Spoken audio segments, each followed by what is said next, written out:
entire. Hold on. She announces to the entire room that she's taking a shower right now. I'm taking a shower. Yeah, I didn't hear that part. I don't care.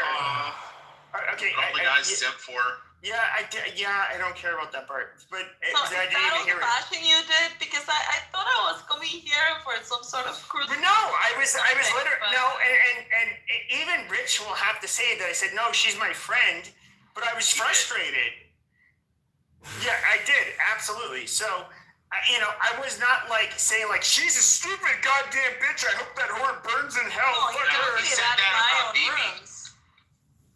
No, I said BB was a stupid faggot. He was not listening, and he just all of a sudden kicked me. BB is a good friend of mine. Well, I'm not. Look, he's a male, and he knows when I call him a faggot, it means I'm just very displeased with him. Anyway, are you done with me? Yeah, I'm not. I wasn't even ripping into you. You're fine. She's got to go talk about Bitcoin now. Now I don't with all her bagel friends. I thought that I had a little bit more protagonism in this bashing, but no, he's just saying that you're becoming too woke and progressive, Issa. You're associating yourself with the Andrew R's of this. No, it's not what I was saying. It's just that okay, one thing that was being talked about, when I very first opened the room, is we can talk about the unmentionable whose name starts with an R. And Richard? Roger? Sure. Roger? No. Roberto. Oh. A person that you were... Randy. No! Let me fucking... just fucking say it. Something rabbi. The person from the South that you were fucking with, and... Oh, Rico. Oh, he's jealous. Amazing. What did you say about it? I mean, you guys are more obsessed with him than I ever was. No, Rico, I barely know Rico. No, I barely know Rico. Oh, no. But what people were saying, it was not... Was he the faggot that was in here earlier? Oh, no. He wasn't, but let me finish my point. So he was somebody... So if we were to look at the people that was in, Issa's company, I don't know, a year and a half ago, 2 years ago, they were largely, for lack of a better term, alt-right and really didn't like Jews. That's not true. Well, okay, so you had Epa Menendez. I still hung out with them. I mean, I have no problem. Why do you guys like to do this? I have no problem being friends with Randy, with Diego, with Rico at that time. But that doesn't mean that I think like them, right? And I still hang out with them whenever. I didn't say that. I didn't say that. But what does that even mean? Okay, sure. So somebody had pointed out, and I said, yeah, that is kind of weird, and where I would kind of agree with them is that you have Diego, Rico, Rabbi, you have Tim, Rambleson, you have... Oh, yeah, Tim as well. You have all of these people who, fucking hate Jews. Mm-hmm. And then it's just, all of a sudden you're, close friends with Jews. It's holy shit. It's a little, we wouldn't really expect that. Do you forget Epaminondas and Meyer and... Epaminondas was the person who introduced me. They were also my friends and they were Jewish. Sure. So Epaminondas, he was somebody who he was a far right-wing Jew who introduced me to Jewish Clubhouse. And, honestly, if it wasn't for him, I would have never met Jews on this app. Well, there you go. And then, I don't know, people just gravitate around the people that they like. And yeah, people from all sorts of corners in Clubhouse gravitate around me. I am friends with leftists, I am friends with conservatives, I'm friends with Palestinians, I'm friends with Jews, I'm friends with Bitcoiners, I'm friends with shitcoiners, I'm friends with you. I mean, I'm friends with people. It's really strange that I get along with people. People. I'm telling you that's what people were talking about. The only rooms I don't hang out on is the black rooms, but it's just because I don't understand anything. But if you go around and you ask for my name, everybody knows me. So what is just so difficult or what's so controversial? I don't know. also friends with flat earthers. I'm friends with the preservation of the human race. Yeah, I am someone that likes to talk about pretty much everything. So you're a people's person. I actually am. Nice. Go ask around. Everybody knows me. Have you ever met Fastest Peterbilt? Who? Fastest Peterbilt. I don't know what you're talking about, dude. On the TikTok that were on earlier. So, holy shit, was I in mute this whole time? Oh, thank God. You were. Oh, amazing. Because I was like, this motherfucker's talking over me? No, look, I don't, I'm somebody who would, okay, so when it came to that far-right Jew that introduced me to the Jewish community, some of the... Yeah, no, well, let's not name him, but... And there were other people. So they kind of saw like how I was making rooms that had a lot of black people in them, and they'd be like, "Why?" I'm feeling alone in this stage. Can you bring up more people like Bibi or Mike? Anybody who wants to come up, hold on, shut up. Anybody who wants to move them down. Okay, but you stupid. You want me all for yourself. Yeah, move down. okay, can I finish saying what I'm gonna say? So, you know, they would. Oh, you remember Jacques? He's another quite. Oh yeah, Jacques. I have seen him in X. I almost doxed him well, not doxed him, but named him, and he's like, "You can never be doxed. Remember that." House. What? Isn't he like Indian? Doxed. Remember that. He's like half Indian, half like what, Jordanian Christian or some weird shit. Boozy. But I would say this, like the messages I would get back then, like 3 or 4 years ago, is why do you let these N-words colonize your stage? Amazing. Who said that? I'm not going to put names to it, but multiple people said it. Amazing. And so I would, you know, but even with Epi Menendez, where he did not really care about the fact, he wouldn't care if I was like talking to Jews, but a lot of the people that were friends with him would care, and they'd be like, "Why do you talk to these fucking K words? Like you're just gonna end up being indoctrinated as a stupid Shabbos goy, all of this, you know, whatever usual shit." What's the K word? Amazing. And so, oh, John. Pepe. Well, no. Why are you saying "I Pepe"? Because you had one too many cocktails today. Yeah, but you're not addressing anything that I'm saying. You're not even addressing anything I'm saying. I'm trying to follow you, but it's difficult. I feel like so you're going to start hiccuping anytime. No. Amazing. So I would get all of this criticism, and I don't remember my fucking point because I keep on getting interrupted. It's like I can't fucking stop. Or I should say continue.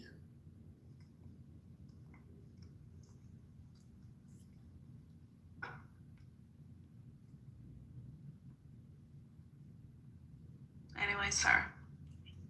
If that's all. Who's this Sun Moon person in the fucking chat?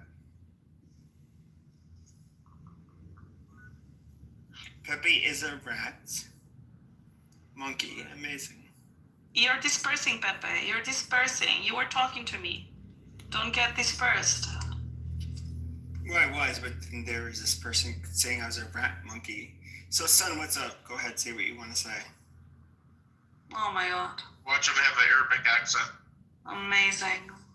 Son, do you have something to say now that you're on stage? People on stage.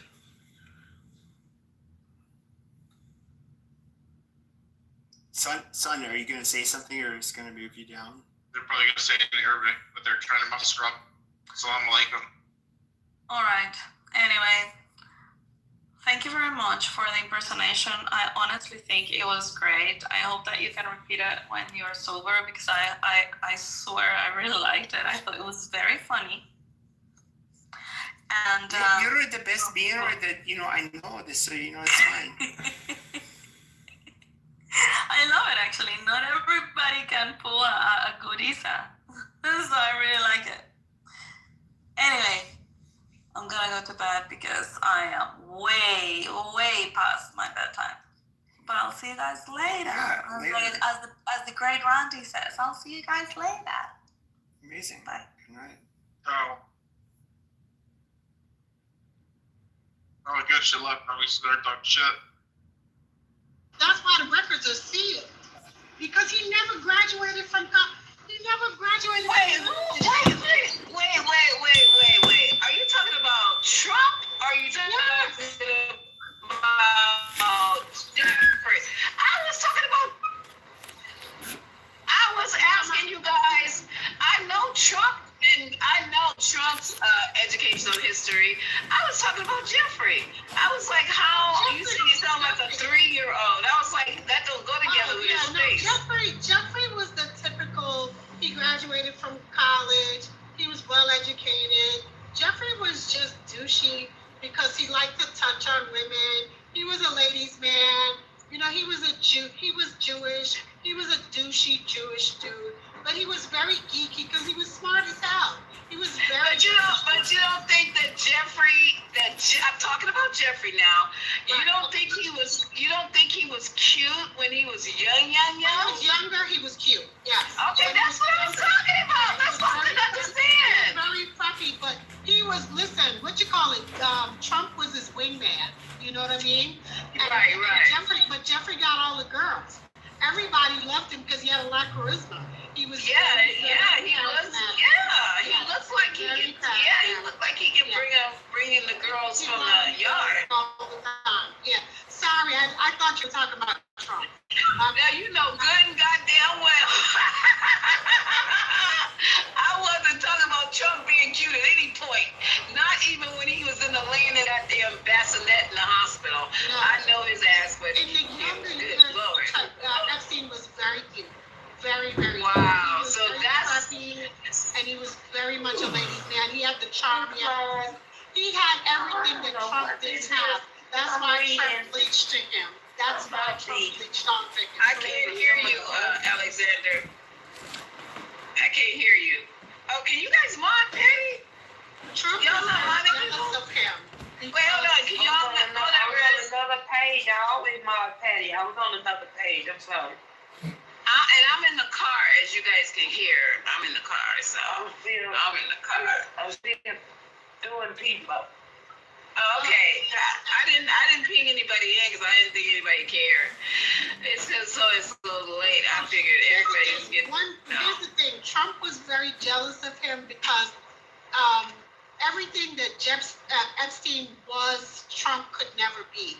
Trump, even though Epstein had money, Epstein's money was legit. Does that make sense? Like How is Epstein? Wait, how is Epstein money? He didn't come. Epstein didn't come from a rich family. He got his money by teaching Trump how to grift people. Right, but here's the thing. Epstein's money was legit because he actually worked for the reputable firms. You see what I'm saying? So like he worked for what's oh my gosh, what's the Bear and Stern or whatever. Stern. Yeah. He actually had a legitimate. He was legitimate. Does that make sense? What I'm saying? Like he didn't have the mom and pop. Like Trump has always only worked for the Trump Corporation. They were a mom and pop. You could never get in with them. Like Bernie Madoff was the same way. Like Madoff was a fucking joke. You know, Madoff was a Ponzi scheme. Oh yeah. So they were internal people. You could never break into them, so you don't know what they were really about. They were a joke. But what you call it? Epstein was legit because you knew who he worked for. Does that make sense? I knew who he worked for, but still, being legit. Now, when he graduated from wherever the hell he graduated from, he was he wasn't even a real teacher. Somebody help me out with this, because we went over Epstein a long time ago, his background, and he was, I don't know what he did first, but then he ended up at some school where he was either, a substitute teacher or a real fucking teacher? I don't know.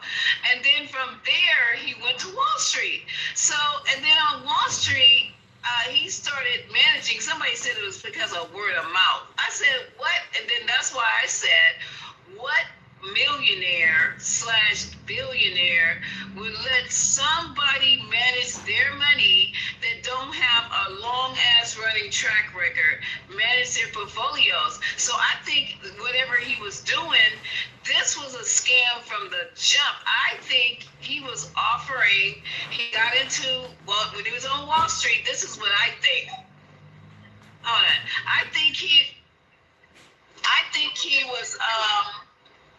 he had told these old, wrinkled white men that, hey, y'all want to get with some young girls, it's going to cost you something.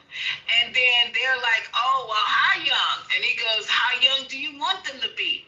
And I think that's how it started. So when these old wrinkles started getting with these young girls, they had to pay a lot of fucking money. And then that's how Jeffrey started making his money, because they were talking about, he got transactions, thousands of transactions with a lot of money, and nobody knows what the fuck the transactions are about. Okay, so I'm reading his bio, okay? And I'm going to tell you, like I said, he started legit. I wasn't lying. He started teaching, okay? And I'm going to start his bio, so hold tight. His early career. He started off as a physics and math teacher at the upper that's right. At Upton, right, at Dalton School in the 70s. That's what I'm trying to tell you. And he served as a headmaster, which is a principal. In the Right, a principal. Right, Okay. right. So he didn't lack any credentials. Let's be clear, okay? He was what you call it. Then here's where the what you call it. So what you call it? What happened? So then after let me see. And 3 months after his departure, in June of '74, it was unclear of his role in the hiring. It says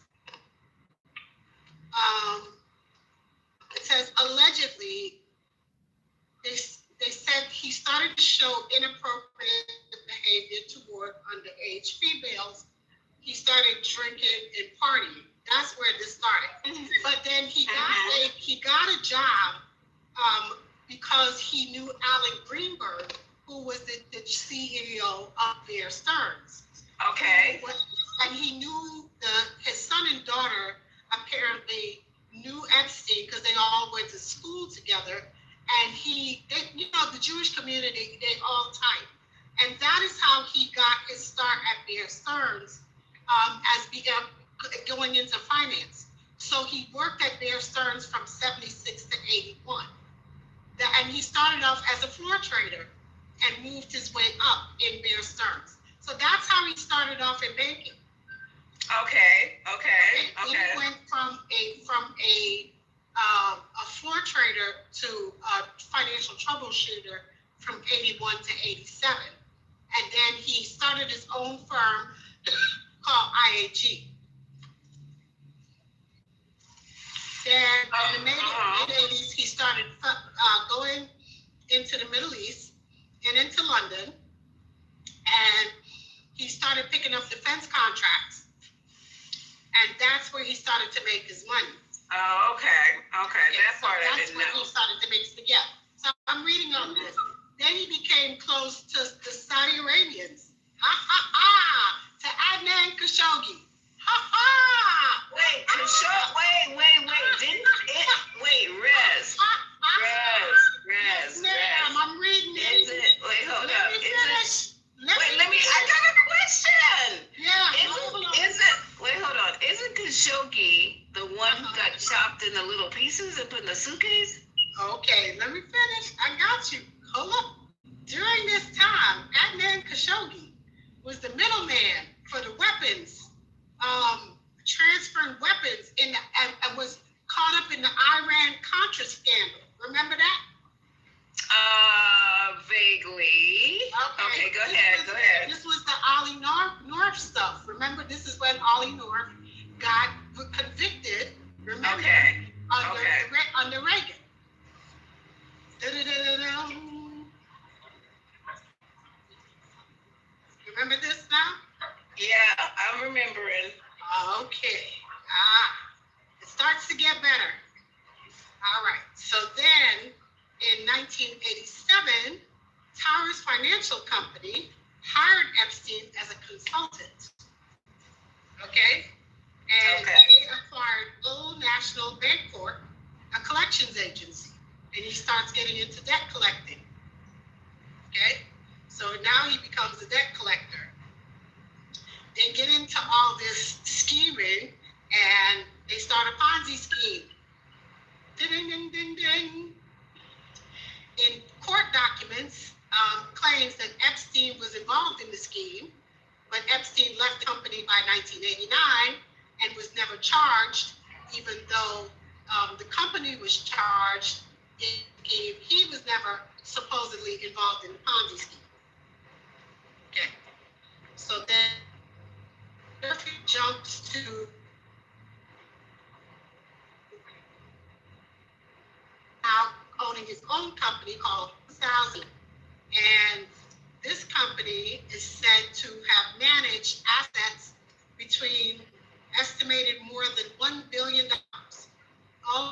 Although others have expressed skepticism that he took restrictive amount of clients, it's only known publicly that the only client that he had was Leslie Wexner, the CEO of L Brands, the chairman of Victoria's Secrets back in 1986. Okay. He was mutual acquaintance with executive Robert Metzner and his wife out of Palm Beach, and later that year, Epstein served as his right-hand man, and within a year, Epstein had sorted out Wexner's entangled finances.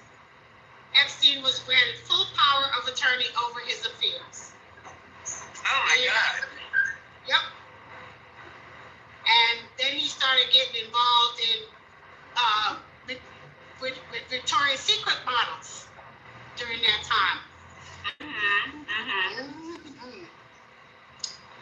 So now he had his access to Victoria's Secret model because he was involved with the guy who owned Victoria's Secret.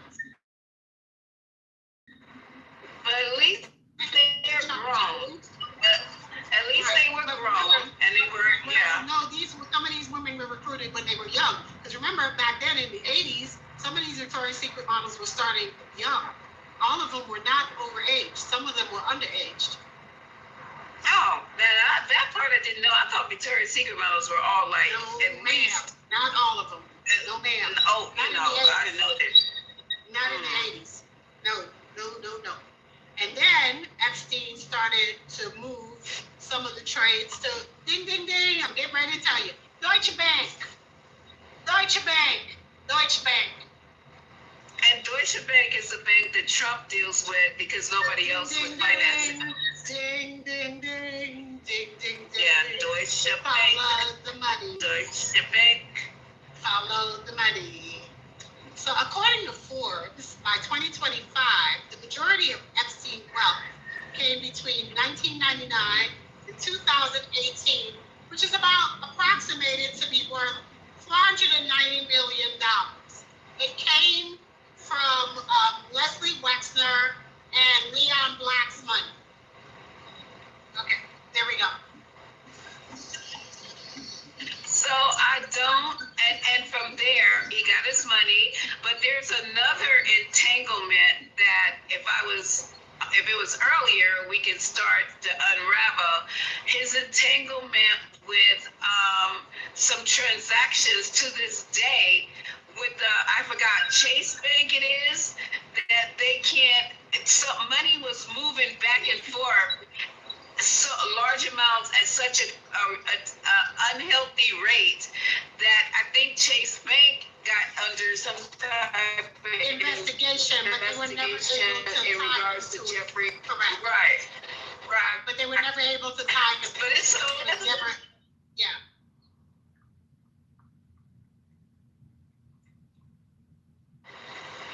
but it's lean financial hand him. Yes. But so how? Okay, how did he get people so beholden to him? Oh, let me close this sunroof because it's like loud. But again, I want you to think back how far this guy's been doing this, and how many ties that he has that Trump has too. Because again, remember what I named? I named Saudis. I named the Iran-Contra scandal. I named the Saudis.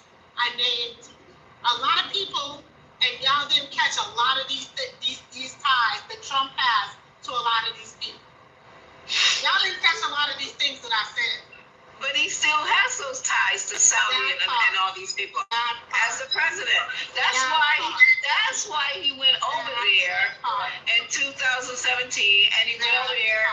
He wasn't in the White House for 30 days before he went to Saudi Arabia again. Oh my God, this is crazy town. So Follow the money. Follow. Now I have to try to think, because at first I was like, Jeffrey Epstein did not commit suicide, but now I'm thinking he might have had to, because he knew that it was like no matter what he did, it was gonna be somebody who's gonna come after him because he knew too much.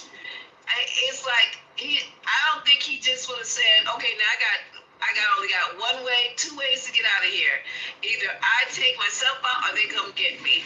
So I don't think his brother said he didn't do it. Well, his brother, you never know. Your family can't really tell what state of mind you're in.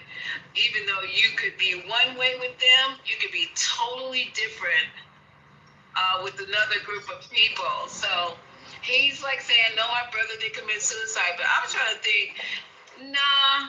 With all this dirt he had under his fingernails, I don't know. I don't think he knew he was going to be able to make it out. And the embarrassment of the trial, of going through, talking about how these young girls, this is going to get sticky. It's already. But he's not going to keep choosing things. At this point, it's more going to be the embarrassment. They're not going to convict him of anything. We all know that. We're not stupid. At this juncture, this is. No, I'm talking about Jeffrey. I'm talking about Jeffrey as being like when he. Okay, but it doesn't make a little bit don't make sense because Gasoline. A lot of things don't make sense because when Gasoline was on trial, she didn't say nothing. I mean, literally let them convict her and put her ass supposedly under the jail, and she didn't say nothing. She didn't give up nobody. And I'm like, why didn't she take that opportunity at that point in time and go ahead and throw a few mother uckers under the bus so she could either get short time or whatever. She was gonna go to jail no matter what. She was.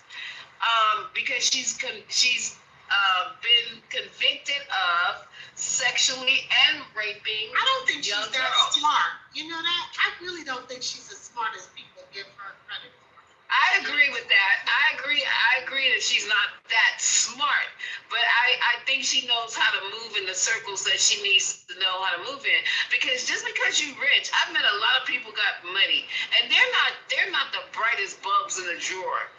They got a lot of money, either through inheritance or whatever. But if you hang out with them, they're kind of doofus and goofy and boring and nope, you know what I mean? So she knew how to move in them circles because of her dad.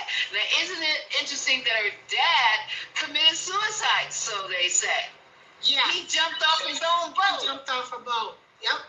She don't have any family, right? And she doesn't have anything.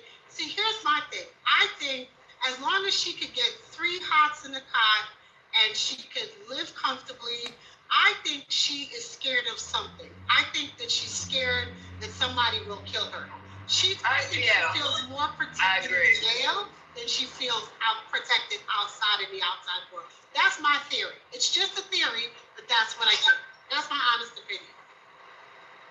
So you think she feels more protected in this low security camp, not where she was before?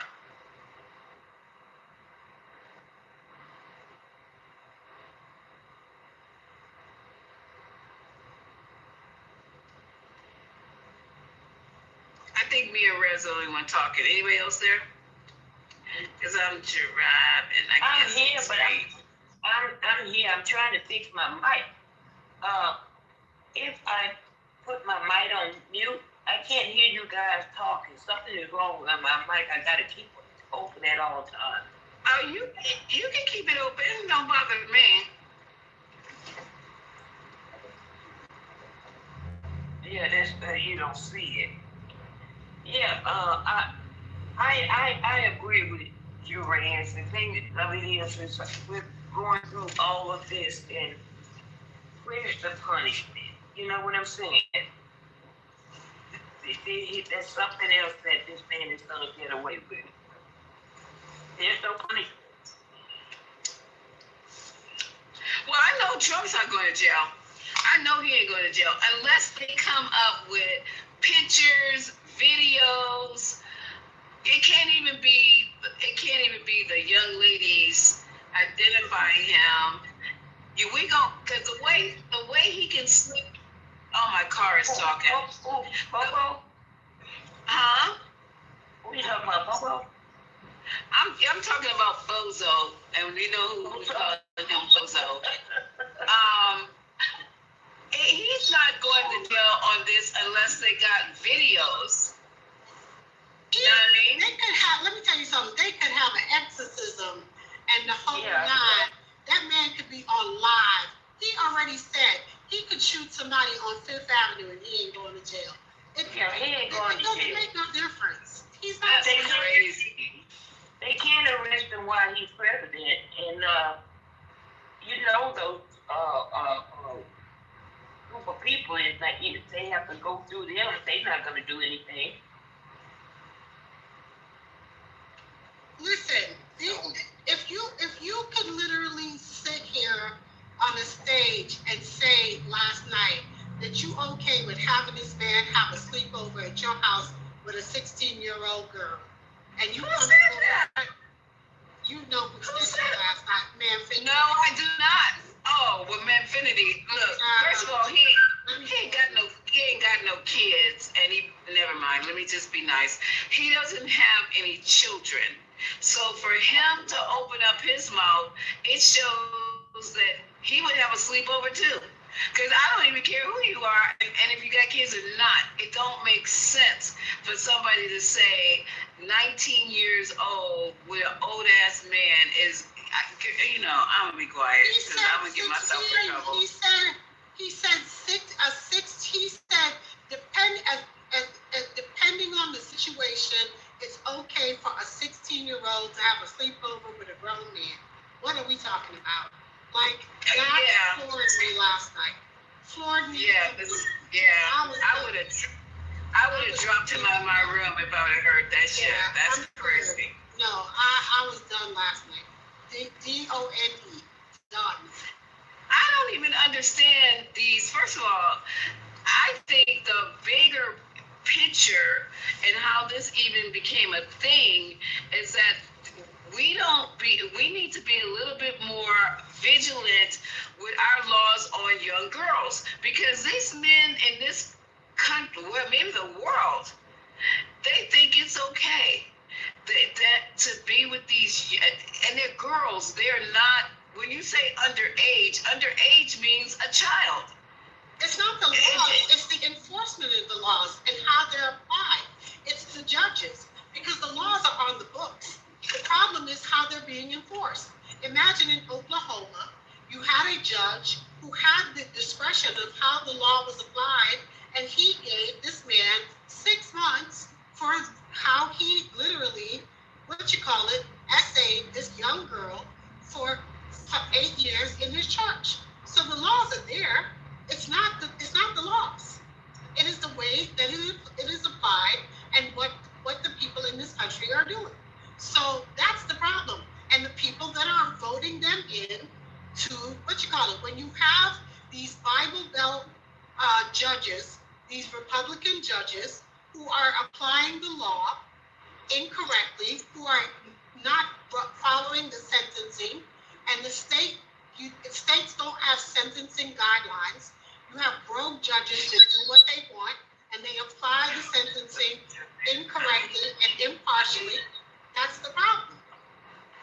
Well, I okay, can so tell you one thing I read, and I know this for a fact. They don't play that shit in Georgia. I agree with you. Very strict. They will They throw the very camera strict. stick. As a matter of fact, they ask all sex offenders to turn themselves in on Thanksgiving, and if they don't turn them in, they don't turn themselves in, they go and pick them up. And then they put a sign in their yard and say sex. did you say Thanksgiving? I mean, not Thanksgiving. Halloween. I thought it was like, so they have to turn themselves in for Halloween?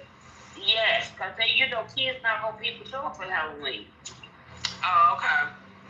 So they put wow. a sign out in the yard saying sex offender live here, and then they go pick them up if they don't turn themselves in, and they hold them overnight.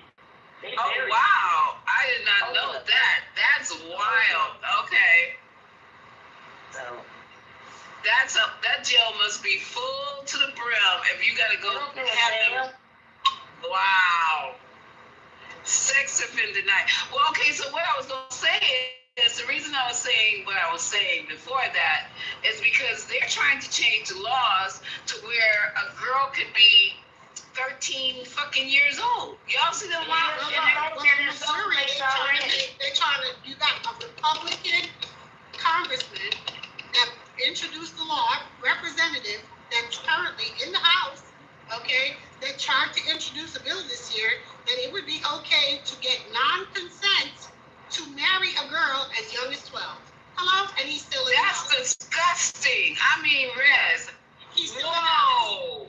Okay. 12 years. Oh, look it up. Some states the age of consent is 13. Yep. Look it up. This, you know what? And he's still in the House. This makes no Yep. effing sense at all. What if a old ass female on the other side would say, you know what? Okay, let's make the age of consent for a male child to be 12 years old. This is wild, and no one's just saying anything. Where is he from? What state is he representing? The state of Missouri. Look it up. Oh, Let me tell you something, Lisa. Did you see where this teacher had sex with this little boy, and I think he was like 13 years old, 13 or 14, and she got pregnant. They sent her to prison. I remember that. Mary She Kay got out of I prison. forgot about her. Yeah. They made her a superstar.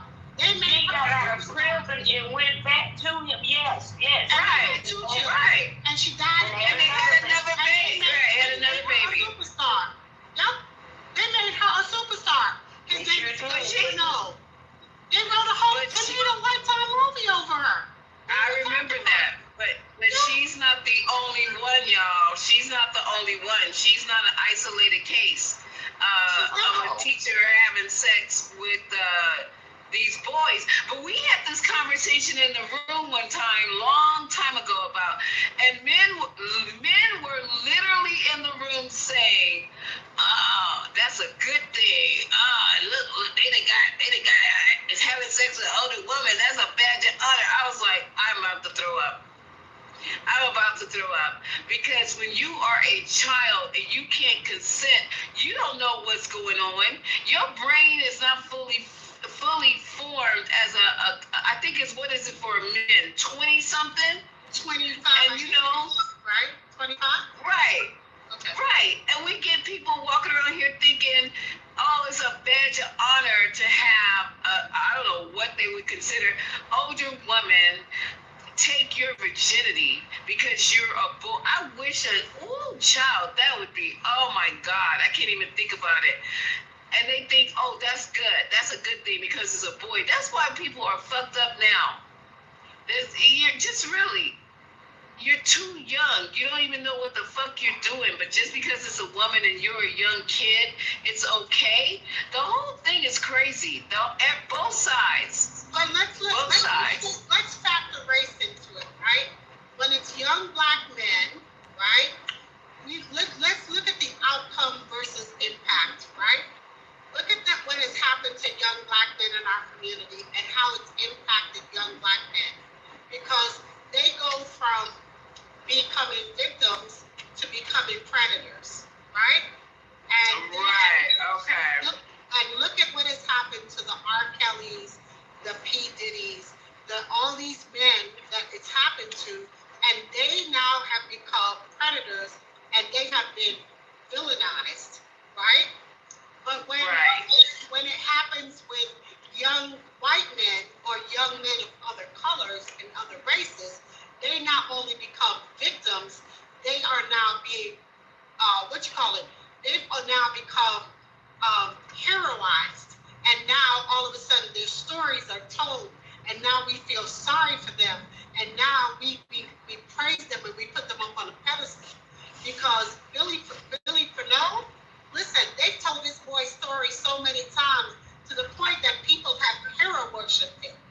Okay? Who is that? That was really good. That's Mary Letourneau's ex-husband, who that's the one who was, she made him a victim. That was the one that she had sex with. Mary Kay Letourneau was married when she had sex with this boy at 14. Oh, okay. Right, that was her. And then she wasn't the only one. There was another boy who killed her husband for her. I can't remember. It was on Snap. She actually had the husband killed for, she turned around and I can't remember her name. She set him up to have him killed. And everybody has felt sorry for him too. So he not only became victim, but then he now there's a whole story about him, like, oh my God, we feel so bad for him. Oh my God, but he is a murderer. Right. People don't make him out to be the murderer. It's we feel sorry for this young white boy because he got trapped and we put da. You see what I'm saying? Right. You're right. That's what I'm saying. Because you're right, because if it was a black kid that did that, killed somebody's husband, they'd be a straight out fucking demon murderer. Oh my God, that sucks. Right. And then that also plays true if you think about the young boys that get molested in the Catholic Church. They're all victims, and it's called molestation.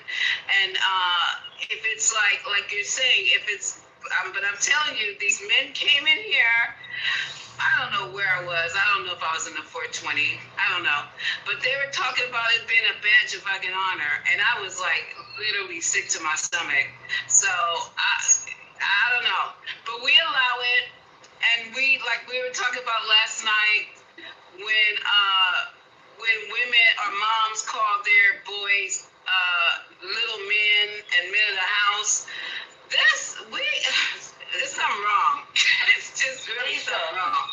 Lisa, I just looked at it. There's 34 states where the age of consent is 16. 16 or what? Yes. Huh? 16 is hell young, but he wanted to do 12. But this guy wanted to do 12. 16 is hella young and a baby, but 12, goddamn, it's fucking infant as far as I'm concerned. 12 years old, my God. This is horrible. Can I get Oh yeah, we can get in. I'm not looking at the phone. Help yourself. No, Go ahead, Mike. Yeah, so I was just going to say that when we look at stuff like this, you just have to think historically. So we're living in like the time that we're living in, right? Like I'm in my mid-50s. Whatever time you've been on this planet, you tend to look at things, most of us, in what we see. But looking at this stuff historically, children have always been on the table, and children have not been taken care of in our society. So this stuff is not necessarily new. And you look at like Elvis Presley, when he got with Priscilla was 14 years old, I think, when he got with her. Jerry Lewis's wife was his cousin, and she was 13. Loretta Lynn. Oh my God. Loretta Lynn was underage when she got with her husband in West Virginia. Even in the Quran, I think the Prophet Muhammad and Khadijah, I think, was under 18. I'm just saying, this is just something that is not. We're living in a time. This is not new as far as like this thing for underage women. And even if you go back to like, if everybody saw a movie, The 300, if you recall that, with the Spartans and all that stuff, you know about that story? Yeah, I know about the story, but I don't know it completely. Yeah, I know about the story, the Spartans. All right, so let me help you. So with the 300, so you can go look this stuff up. But in Sparta, what they would do is that when boys would get to a certain age, in the movie they show like where Leonidas gets to be like 7, he's like sent off and is going to the wilderness and like kill like a tiger or something. But what they would do is that they would give their boys to an older mentor, a man who would then commit to have sex with the boy until the boy became 18, and then the boy would go and get a wife. And so Spartan women had to dress like men in a dark room, lay on their stomach to sign and habituate these boys who have been molested by these men for years to being with a woman. I'm just saying that in the world, this stuff that we're seeing now is it's not unique. It's just we're in this time, so it's surprising to us. But if you look at history, this always kind of been going on. I don't condone. I'm not saying it hasn't been going on. It just doesn't make it right. And I wanted to tell you, Lisa, the representative's name is Mike Moon. His name is Representative Mike Moon from Missouri, out of Ash Grove, Missouri. And you can look it up. That's his name. You heard me? Yeah, I am gonna look it up. Yeah, the bill that he introduced was for age of consent to be dropped to age 12 for women to be married. Hey, Rez, let me say this real quick because I want to make sure I get this out because it's disgusting to me, and I'm saying like it's abhorrent. I feel like they need to like chop balls off and like do public stuff so people know that if you mess with a child, you don't get your dick cut off or your balls cut off, and like so just if you do it, it might be a deterrent. So I'm saying to me, it's deplorable. So it's deplorable. What I'm saying is that like. The fact that we actually know about this stuff now is a good thing. So the fact that social media, that we have that we have the ability to find out that this is going on, to shine a light on this is good because before this has been happening forever. It's just been happening in the dark. So yeah, but I just want to make sure that y'all know I'm not supporting this at all. Like literally, people need to. I say like public. You need to do something public, either public castration or hangings to be a deterrent for other people to not want to touch children. Can I make this submission? Can I make this submission though, right, real quick? Okay. So I heard what Michael said, and I agree with everything he said. I agree. What I want to say to add to it or maybe subtract from it, I don't know. Back in those days that Michael's talking about, that was disgusting. About the Spartans and, them having sex with men and all that. That was not really cool for a 7-year-old child. That's just absolutely disgusting. But what I do want to say is, even back in, think somebody's going to come up and talk about how you had the whatever. People were dying young. Like, to live to 30 was something. To live to 40 was something. to live to 50 with something, right? Because you could have died of measles, chickenpox, pneumonia, all kind of stuff that we look at today and go, what? Huh? But the thing about it, and that was then and this is now. So we have learned, we have progressed as supposedly an advanced society, where we have learned childhood development, childhood maturity, how kids develop, as not just physically, but mentally, socially, spiritually. We have learned these things. We have understood these things. So when you so to make it easier, because I'm driving and I'm all over the place, to know when you know better, you do better. So now, to me, in 2025, now that we understand the development of the human brain, body, spirit, soul, social shit, whatever, it really is abhorrent. Back in whatever kick the boot day, I can see when you run around and nobody has learned these things, the knowledge is not there, and they looking at these young girls, because I was told in that same room that the young girls were chosen early so they could bear more children while they were young, because they needed the children to work and be a part of the goddamn family crew, to work and clean and harvest and do whatever the fuck, right? And then because they died early, they need a whole bunch of them to replace the ones that's gonna die of chickenpox and measles or whatever else they dying of. But that was then. So for us to sit here and even think it's vaguely something that you should be doing with children, to me, is just motherfucking you out of your motherfucking mind, and you making up fucking excuses, and you a fucking pervert. That's it. So can I let me get in on that too. So to your point about people living shorter lives. So when we hit puberty, like you think about everything in nature, like if a dog, when we as kids hit puberty as teenagers, that's when your body is set up. So for boys and girls, if a 13-year-old and 13-year-old get together and have babies, you're probably healthier. Your body's set up to start doing that at that point. The problem is that when you have like somebody that's 30 getting with a 13-year-old, but if 13 yeah, that's what I'm saying. Married, right, that's old school, right? Right. So the point, it's a perversion, and it has always been a perversion. So if you go back and look at like things with the Catholic Church and the thing about them touching them, but there's just a perversion with adults to children. I don't know if it's that they've been abused and then they become abusers, but there is some kind of perversion in this world that causes older people to go after children, be they girls, boys, women to boys. It's just, there's some in it. And so again, and a lot of times I know if somebody's been abused, they become an abuser. That does happen a lot. Like you can see like Eddie Long in that situation here in Georgia.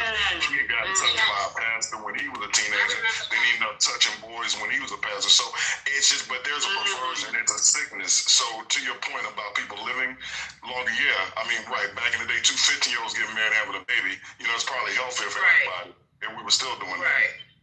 Right. Because that was what was going on. They were living in these areas, and it required them to have kids to help them run the farms or whatever the case may be. And even before that, we could take the farm out of it. People were just dying. You can read all kind of history of people dying. And it was normal. They died of the whooping cough. They died of measles. They died of chickenpox. We're not dying of those diseases any longer. And we are living in this country, could be fat, out of shape, got all kind of shit going on with you, and you can live to be, in your 80s. So it's just, you're right, a perversion that you think that you got to get with a child. It's just, because right now, because I'm like, what do you got? You have to, back in the day, you didn't have to communicate because, nobody's trying to have no intellectual conversations. But now, to me, it's like I can barely talk to my boys and my girl. I'm like, what are you guys talking about? It's just the goofiest shit ever. And level of thinking and not mature and all kind of stuff like that is bizarre. But you know, like about our family conversations and growing families, right? And what I'm hearing you saying, and maybe I'm wrong, are talking about the need and necessity for families to have family, to continue family, to have families so you could be able to feed your families, to be able to grow your families, to sustain family life and legacies, right? That's what I hear. Maybe I'm wrong, but that's what I'm hearing. Versus abuse, cycles of abuse, levels of abuse, and abusive situations, which I think are No, we're just trying to find the. I was trying to find the attraction to younger, much younger children of the opposite sex. So I was thinking, well, back in the day, because the kings married young, and there are farmers who even married young. And I'm just thinking, okay, so back in the day, maybe we can sit up and have that conversation. But there was a need right for now, family. There was a need for family back in the day, is what I'm saying. But you can be fucking 20 years old and still a young woman, but to go and find somebody who is 12 and 13, it's just, to me, So let me circle back in on this too, because if you look at a movie or like Alice Walker's book, The Color Purple, if you look, Rez, did you want to go on? My bad, Rez. No, go ahead, Michael. Go ahead. Okay, I was gonna say, if you look at like Alice Walker's book, The Color Purple, in the movie, right?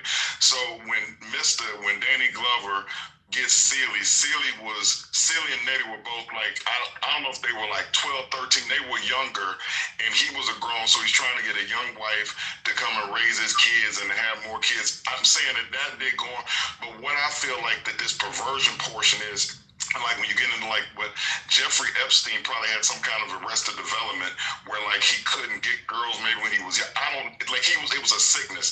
But I'm saying that to say that when you're talking about these older men with young men, in my opinion, it's that older women, you're going to get pushback. So if you get like a young girl, you can basically tell them what to do or like do anything. It allows these immature, like adult-minded, simpleton-ass men to be simpletons and to feel like they're a big man or they're smart. If you get a woman that's your same age or in like the same age range, you're going to get challenged on stuff. Like for me, I date women, my ex-wife.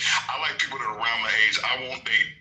Now, I guess at this age, I'm trying to date like more than maybe 10 years below my age range. But before that, it's like I'm like maybe like in the 5-year range when I'm in my mid-50s. Saying that to say that I want somebody who's going to be a partner and push, but I don't want nobody that they can't help me to grow. But I'm saying that to say that like for Donald Trump or for Jeffrey Epstein or for you look at any of these people, a lot of times like Bill Gates is on this list. So Bill and Melinda Gates, they're divorced now, but it's like if Bill was involved in this stuff, which he is alleged that he was, like Melinda, it's like that's the one he got with back when he was starting his organization, whatever. But you get that pushback from a grown woman. It's like there's a back and forth when you're a grown man to a grown woman. If you're a woman dealing with a young boy or you're a man dealing with a young child, you're not gonna get a lot of pushback, if any. So I think that might be a fact. And I'm just spitballing right now, so just shit. Feel free to knock that down. Yeah. No, I get it. Hold on, Rez, 1 second. Let me reset because people talk about they're confused. What we're talking about, and I'm talking in circles because I don't want nobody bringing their fucking dumbass back in here saying that Lisa said this, that, and the third, because this is a touchy fucking subject. And then people gonna take your fucking words, and I'm gonna take the replays off for this particular conversation. And they gonna fucking try to, and I'm talking, I know what I'm saying, because I don't even make sense to myself, because I'm trying to sit here and not say what I want to say any fucking way, and maybe we can't, because we can't talk about certain things on Clubhouse. Certain things you can't talk about, because somebody's sitting there with a fucking pencil right now, and a goddamn 3-ring notebook, taking shit down, and put the name next to it, or recording on another phone. Once I do take the replays off, we're talking about Jeffrey Epstein, and we're talking about Donald Trump, and we're talking about all these other people who have a taste for young girls. And I'm like trying to figure out what is it? I really don't know. fucking know. But we're trying to talk, and I'm like saying, well, you know, let me watch what I'm saying, because you are on Clubhouse. We're not at the fucking kitchen table, you know, and we are just chopping it up. So it sounds a little crazy the way we're talking, but I know what you're saying, Michael, and I know what you're saying, Rez, about what we're talking, because there is some type of screw or circuit breaker that's broken for an old ass man like Trump, Epstein, and they're all old. And y'all ain't pulled nobody off the list that was like even, and it's wrong even in your 20s, but they're all fucking grandpas, and they all kids. That's what's really got me like going, what the fuck? So you know what I'm saying? So, and I want to, go ahead. No, I was just real quick. I was gonna say that I've heard people talk about like Hooters waitresses, and people talk about that when they put their hair in ponytails, they get more tips or more attention. There is some kind of sickness that we have, and I'm just saying. And when I talk about historically, this has always been here. I'm just glad that we're in a point now where it can have some light shined on it, because it's been in the dark, and so many people get abused and touched, and it's just good that now it's out in the open. So now it's starting to get more, and so young people, kids, boys or girls that get abused feel like they have a voice, or they see where now with this stuff being in the news with Jeffrey Epstein, okay, if somebody touches them, they feel like they can say something, and somebody's going to come to their aid, as opposed to like having to just be in the back room and being shamed like you're the only one that it's happening to. I 100% agree, and I hope that that this will help somebody who has been through it or who has gone through these cycles of abuse to stop some of this, because at the end of the day, this has been such a horrible, just constant chain of conversation in this country of watching just generation after generation sweep this conversation under the rug. And when you have a person like this nasty representative, what's his name again? Something Moon that I called him. And I'm going to look it up again. But this representative, and we need to keep calling these people out, who is still a standing representative that literally is introducing legislation as a representative to lower the consent age to 12 in the state of Missouri. People, wake the hell up. This is disgusting. You cannot lower the consent age to 12. Why are y'all okay with this? That is not okay. They are lowering the consent age to literally, for your babies to literally be put in compromising positions. This shit gotta stop. Please. I'm gonna go on mute.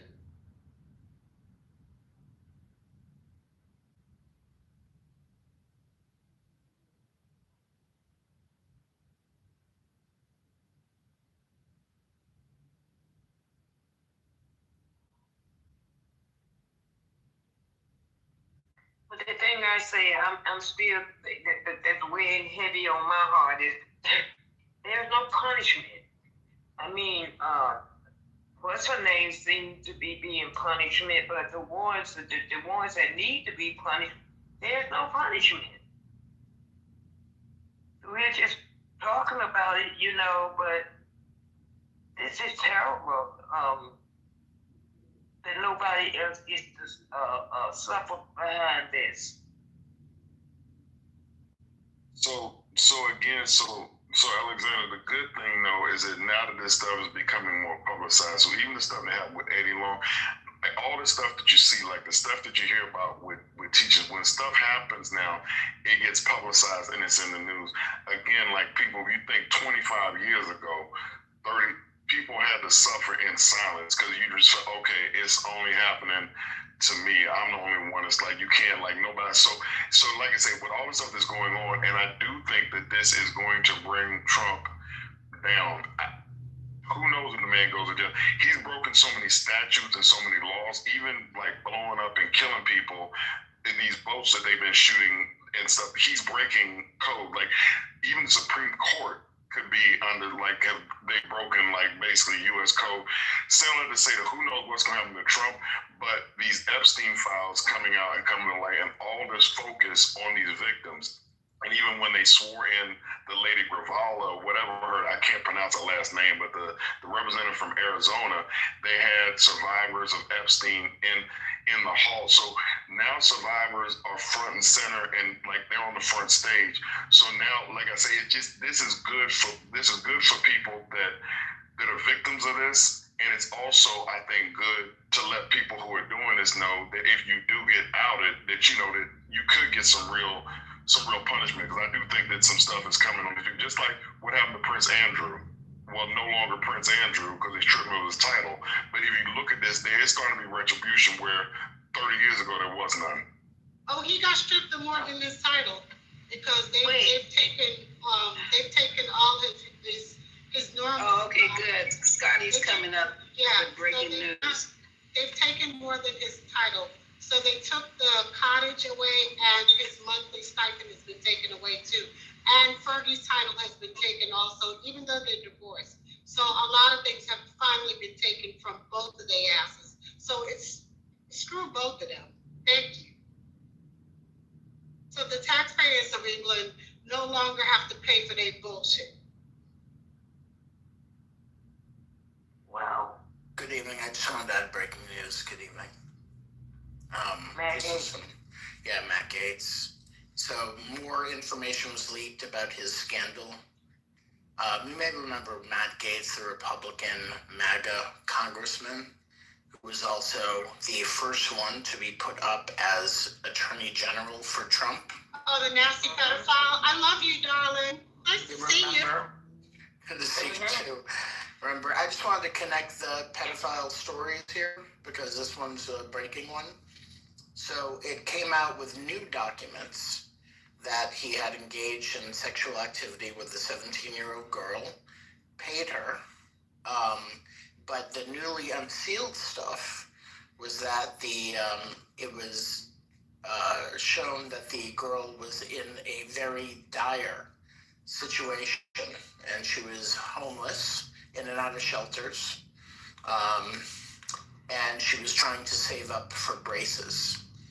And then she joined a sugar dating website saying she was 18 instead of 17 to join. And that's when Gaetz had met her and paid for her. So there you go. That was newly released. Just a school full of pedophiles. Just nasty. And this was the guy that Trump wanted to be AG. Let's remember that back in January. Well, Spirit, it makes perfect sense because we read the stuff on I can't remember, it's like the Katie Johnson, because it's the Katie Johnson, there's the Jane Doe. We read the one that was filed in the Southern District of New York, and just that story. I'm just saying that if we just they're supposed to be the common sense party, right? So we just use our common sense. The man, to his own admission, was friends with a known convicted pedophile, or basically child sex trafficker, and Jeffrey Epstein. So Trump out of his own mouth, and then Jeffrey Epstein out of his own mouth said that for 10 years they were besties. So the fact that those two are together, and then what we seen with Ghislaine Maxwell and how she's living in like Club Fed right now, and Trump's personal attorney, who's a second at the DOJ, goes and speaks with her. I'm just saying that we can like put it together that Matt Gaetz, birds of a feather flock together. So I'm saying that Trump is picking people. I would say that you could probably look at most of the people that he has around him. I'm looking at Mark Rubio funny now. Anybody that's in his inner circle or around him, is a possible pedo at this point to me. Right, and let me just add to the story. This was also after the report came out that he was using cocaine and ecstasy while in office and all of that. But as well, Gaetz' friend had met the girl through the website in April 2017, invited her onto his boat, paid her $400 without having sex with her. Then they had sex 7 times with money after that. And then in July, she went to a party thrown by Republican lobbyists and had sex with Representative Gates twice. So that was all in the new detail that came out. That was the one I was going to talk about. Didn't he go to jail? That same guy, the one that owns the boat, because he also got convicted some other shit. Oh, I'm not sure. I'll have to look that up. Wait, this is a homeless girl that needed braces that was getting all this? Mm-hmm. Yeah. They're absolutely insane. Do you understand? Do we understand the game? So pimps, like, and I'm saying this stuff's been going on forever, but like, let's go back to like 1970s. Go back and like watch like the Mac or Superfly, something like that.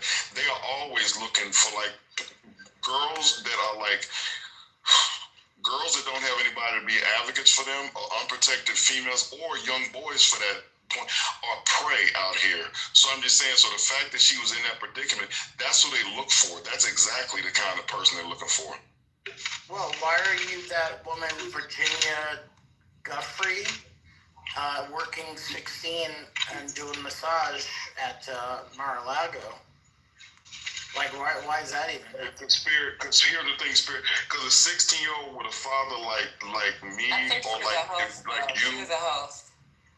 But even like with that, Patty, we're not going to have our 16-year-old daughters working at some place around like grown-ass men in that kind of predicament. I'm just saying that these No, but they know who to go after. Why would somebody want to hire? That's the point. I think she was working in the front like a receptionist. You know how you come in, you. No, she was a spa attendant. No, she was a spa attendant. She wasn't touching anybody. She wasn't in a room. She actually would they come in, they check in, and that's it. I would not have a 16-year-old anywhere near a place of work that I own. But that was the one that Epstein allegedly stole to go over to his place, I think. I think that was the case. Yep, but regardless, even with Matt Gaetz, like, you're looking for a woman. Why are you looking for somebody who's also like 18? I mean, I know 18 is like technically legal, but even still, that's kind of sick. They were picking off of poverty. Now he lived in a affluent establishment, a town that was well known for wealth. Oh, yeah, I get but it was just right across the street from poverty, which is very common in the city. And that's where they were picking up these young girls. It was just right across the street from him. Yeah, no, I get it. I mean, I get it. They're predators, and they can do this. And the women don't, have a lot of resources, or maybe have a tough home situation. So I understand that, but as the person being... It's not a tough home situation. It's a situation where there's no guidance. There's no questioning of your choices. They knew that. That's why he had his place there. I mean, he had an island of his own, mind you, but he also had this place in that one location that was right across the street, just right across a bridge, mind you, in the city from poverty, very close to it. Why would you have that when you could have it anywhere else? Go ahead, Scotty. No, I'm putting it on the predators.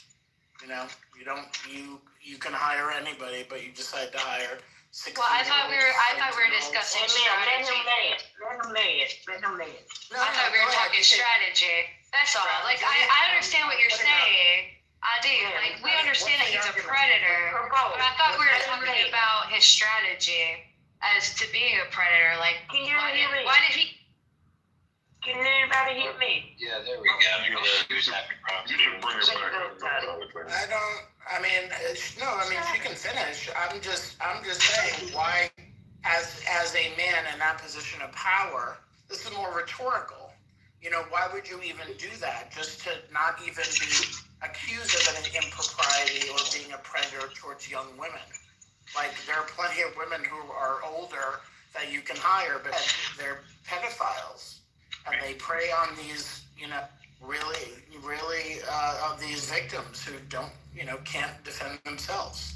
Right, Scott, exactly. I think it's disgusting. Exactly. And why would Matt Gaetz go on a website and, pick off an 18-year-old?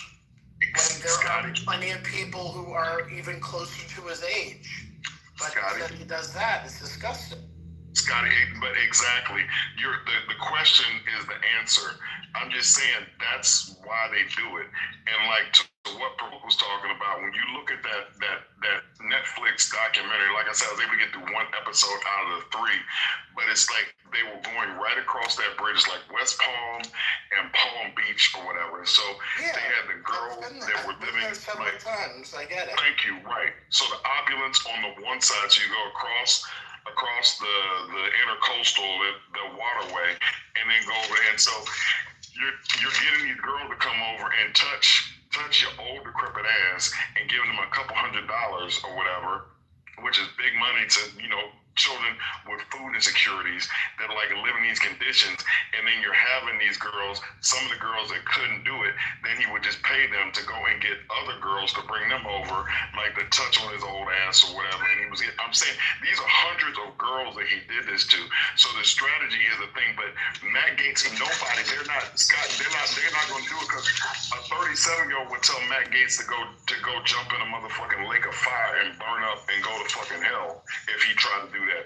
But an 18-year-old or a 16-year-old or a 17-year-old that's like in a bad situation, that needs braces, that needs to get like books, that's worried about trying to get to school, that's doing whatever she's doing, you give them $100, they're gonna do whatever. So I'm just saying, man, it's just, you know what I'm saying? Like I said, your question is the answer. No, I realize that, and it was more rhetorical. It's just really disgusting when you hear the details, which usually you don't hear those kind of details like that she wanted to get braces and she was homeless in and out of shelters. That's too much. Picture that is just, it's just crazy. That's too much. I've been waiting to talk about this. No, really, that's what I'm trying to talk about, though. Just I'm gonna put this out one more time, and then I'm gonna leave it alone. Why did Jeffrey Epstein, with all his money, owning an island, choose to live right across the bridge from poverty? Right across the bridge from poverty. That's the setup over there. That was his picking.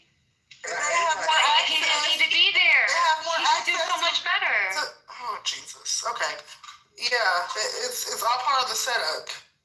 It's all about access, because when you have enough money. Yes, I agree with you. Yes. You're strategic in your setup, so that way you're That's not sticking out like a sore thumb. I don't think people are talking about it enough, about his choice of where he chose to set up, because he was wealthy enough that he could have done better for himself anywhere else. I'm sorry. I think right now what's more important. Trying to get her. Go ahead, Miss Hyde. You can respond after provoke. Go ahead, Miss Hip-Hop. I think right now what's more important is hearing the victims out and seeing what the victims need to remedy their wrongdoings, not trying to pinpoint the geographical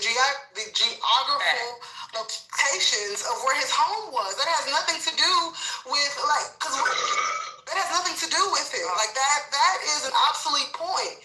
The mission here needs to be releasing those files and combing through them so that way we know who in our federal government is corrupt or not, is a pedo or not. I understand. I agree. Just so we're clear, like I've actually been there several times. Palm Beach, it's literally right over the bridge, but everybody in Palm Beach, which is to the east of West Palm Beach, which is its own island, is that you connect with the bridge. All the millionaires and billionaires live over there, and it's literally right over the water to West Palm Beach. And West Palm Beach has more the affluent don't live people. there. Pardon me? The 1% of the 1% are on the other side of the bridge. Why did he choose to be there? Is all I'm saying. I understand the importance of the real mission here. I do. I'm just saying there's something to be said about his choices that would be compelling on him. You said it 10 times. He's dead now, so like that's like Miss said, the geography now is not even a thing. I don't even know why y'all talking about that. It's like so West Palm Beach is set up. He wasn't living across the street from poverty. That bridge is just connects the wealthy from every. No, it doesn't. But I don't think he's living there. There's no other options. That bridge is very short. I'm from Palm Beach. I'm from Palm Beach County, Florida. So I'm telling you, the bridge is very short. Yeah, like it's not like you act like it's only one bridge connecting you from one part to the other. It's not like you're making it seem like he chose to live right across the street. That's just how West Palm Beach is set up. Okay. And versus Palm Beach where Oprah, because you can literally just cross one bridge. What are we talking about? Where did she get assaulted then? Hold up, stop. Time out. Where did she get assaulted then? What was the agenda? Time out, everyone. Time out. You don't have to keep dropping people. I don't know who's doing that. Daphne. I don't know. Somebody dropped me. I'm right here. She told me to be quiet while I was talking, so I'm being quiet. I thought you had it. No. Okay, so bring back Provoke. Was that the girl who was talking? Right. We're not going to be doing this tonight. My point is that... Okay, I'm not done. We're not talking about where Jeffrey Epstein lived. That has whatever. If you think he built his house over there just because he can have easy pickings, okay, fine. Right? I don't even know. It's just not making sense. You thought I wasn't making sense. Yeah, but that's a conspiracy, and that's not true. The nerve. No, I'm just saying, the nerve. I'm not making sense earlier, but we're going to sit up here and talk about a bridge and where he then built his house across a short bridge versus a longer bridge in Palm Beach. Oh, God, a cop is right next to me. Hi, sir. Thank you. Yeah, have a nice night. What I'm talking about, basically, and I want to go back to the files. They're not even files anymore. Welcome to the 420. I don't know how the hell this got to where we are now, but let's fix it. Jeffrey Epstein, the emails that are currently, who was the guy who got the emails? It started with a B. Baraka, what is his name? Anybody know? Okay, no one knows. Anyone know what this guy's name is? The one who actually requested from the estate his emails from the estate. That's what they want now. It's like, fuck the files. Does anybody know this guy's name? Is Bayaka? No, but I wanted to say something too, like, just because you went. I put on mute. Oh, I thought you were asking a question. No, I'm done. Y'all got it. I'm going to go upstairs. Girl, bye. Bye.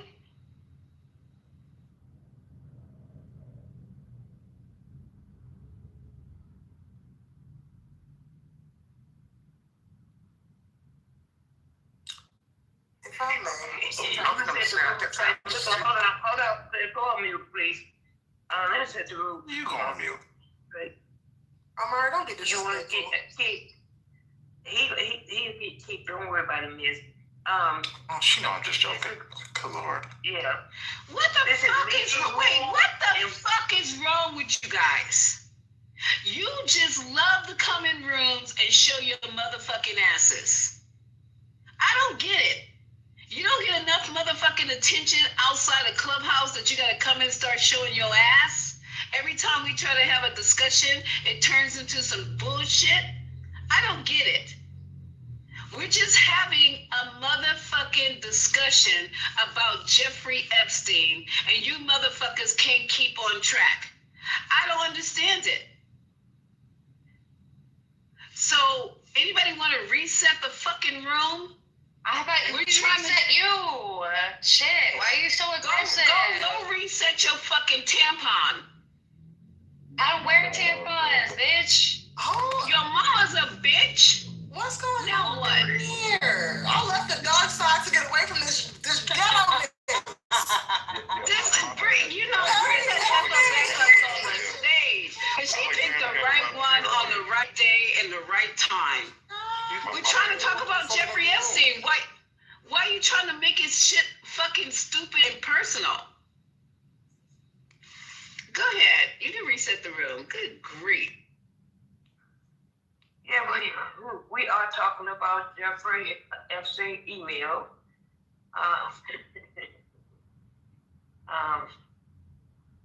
Jesus Christ. So guys, let me just say this, Michael. I don't know if anybody can see Lisa up at top left, and normally usually that means that it's your room when you're top left. So when Lisa asks people to go on mute so that she can talk, I am expecting everybody to go on mute and not curse Lisa out in her room. So we're trying to get a conversation going here, and we expect everybody to follow the rules that we have in the room. The room is going good, and we're going to follow the rules of the room. We're not going to interrupt people. It's enough time for everybody to talk. Let the person finish talking before you jump off your mic, which is really the courteous thing to do in life, period, you know, when people is talking. So we're going to try to get the room going again, and we're going to stay on task here. So anybody else got anything to say about Epstein file, Trump, or whatever? Yes, I'd like to submit something. So to the point about these emails, and so what we're already starting to see from the ones that got released yesterday, and then there's a lot more today. So the whole thing is that Donald Trump has so first off, when people talk about the Epstein files, like people that are Trump supporters will come in and be like, well, Biden had the files before you. Biden could have done this. Biden could have done that. Biden. So nobody in their right mind was going to release these files. Nobody was even going to touch this. This shit is radioactive politically, because I'm sure Bill Clinton's name is in there. I'm sure there's a bunch of Democratic donors, Republican. Everybody is in there. This is a sickness that the world has. This isn't it's not a partisan sickness. This sickness affects everybody. Saying it to say that these files are radioactive. So Trump, in his courting of the QAnon people, the people who were with the tinfoil hats, who were in closets, who were in Faraday cages, who were not coming outside, he courted those people because he wanted their votes. So in that courting, he said he's going to release the JFK files, the Martin Luther King files, the Epstein files, saying that put this shit front and center. So then you play this stuff out. So you get Kash Patel as your FBI director, who's a nut. And so he talked about, before he was even considered for the role, he had talked about the previous director and these files and the fact that they had them in their possession and they could have. So you make this guy the head of the FBI. And then you have this publicity stunt where you have these 3-ring binders, 4 3-ring binders, and you have these people outside with a photo op with Pam Bondi and 3 other, yahoos from someplace holding up these things that say the Epstein Files Volume 1 on the front of them. Trump has done this to himself. Now, you do all this as Donald Trump when you know in your mind whatever you've done with Epstein, you literally have said by your own admission that you knew him for 15 years. You're in pictures with him. You're in videos whispering in his ear. Jeffrey Epstein said that you were his friend, his bestie for 10 years. You talked about that y'all went after some of the same women. You had a bad real estate dealing with this dude. Why Donald Trump ever opened his mouth to say Epstein anything is just beyond me. It just shows that maybe he does have dementia, or he's definitely not that smart, because it's just something. He didn't have to say that. So because Donald Trump has said that, we find ourselves here now. So Donald Trump has lied and said that it's an Epstein hoax. He lied about the drawing, the wonderful secrets, and a naked lady drawing with his signature. He has a very unique signature that the New York Times and all these people have shown, because he's litigious, so he's going after everybody and trying to sue everybody. Saying all that to say that Donald Trump has tried to distance himself from Epstein, which he can't do because he has an actual relationship that's documented with him. So these files are so important because it's a lie that's like a bridge too far. So Donald Trump lies about everything, and his supporters are always good with him. Like he said, the thing about he can shoot somebody, he's unpresidential, grab him in the pussy. He goes to the UN and tells people they have shithole countries. Like everybody, they're down with him. He's killing people in the Caribbean, like Venezuelan boats that are supposed to be like, bringing drugs, is like just people fishing and shit like that. Everybody's good with it. But this stuff with pedophilia, because like you have like a Nancy Mace, who is like, Nancy Mace is whatever you want to call her, racist, whatever she is, but she's a survivor of abuse. And so she was visibly shaken after the survivors of Epstein gave their testimony. So she's not going for that. Lauren Boebert, I don't know if she's been abused, but she's a female. And so she's also not, going for this. And so they try to bring in the Situation Room to try to get her to change her signature so they wouldn't have to release these things or force to vote on it. And so she's holding fast. I just think that Trump has put this stuff out there, and it literally is the thing that I think is just a bridge too far for people. Like, they may be racist, they may be white nationalists, they may want their country back, they may not want blacks, Jews, gays, lesbian, they may not want all these people taking over the country. But pedophilia is just something that they're not going to be down with. And so as these emails start to come out and tie Trump to this, all we need for us that don't want Trump in office, we just need this to weaken his base. So the next time it's time to vote for them, or the next time he does something crazy and he wants people to come on the street and like to stop people from voting in 2026, that people like, fuck him or whatever, fuck that pedophile, I'm not going to do shit for him. We just want this to weaken his base and weaken the hold that he seems to have on people, where people are just like the I will vote for Donald Trump people. We need for people to start breaking away, and he's doing that. He is killing himself. He has one of the lowest approval, I think he has the lowest approval rating for a president in the history of a country. 250-year-long history, he's got the lowest approval rating. And I'll shut up, but I'm just saying that's basically what these emails are about. Okay, thank you, Michael. And what I was trying to say is that Jeffrey Epstein's brother is here to play. He's been trying to get this information out because, first of all, he does not believe that his brother committed suicide in that prison. He is the, I don't know what you call it, of the estate. The emails that he has, he's willing to give everything to, if I can think of the person, we were listening to it this morning. He said administrator. Right, I'm just helping you. Okay, thank you. And we were listening to it this morning when we were listening to Dr. Carr, Johanna, that's the name. He was on, what is the guy's show? The Lawrence O'Donnell show. This Johanna person, and they were talking about how they were going to get the files released, and then he said, why don't you go and get the email from the estate of Jeffrey Epstein? And that's how that happened. So he goes, I'm gonna give it a try, and he went and he got them, and the brother is saying, I will give you everything you need because I know that my brother did not commit suicide. So just with the emails that have been exposed or released by the Democrats, it's showing you the connection between Donald Trump and Epstein. Epstein is in there literally talking about Donald Trump has dementia.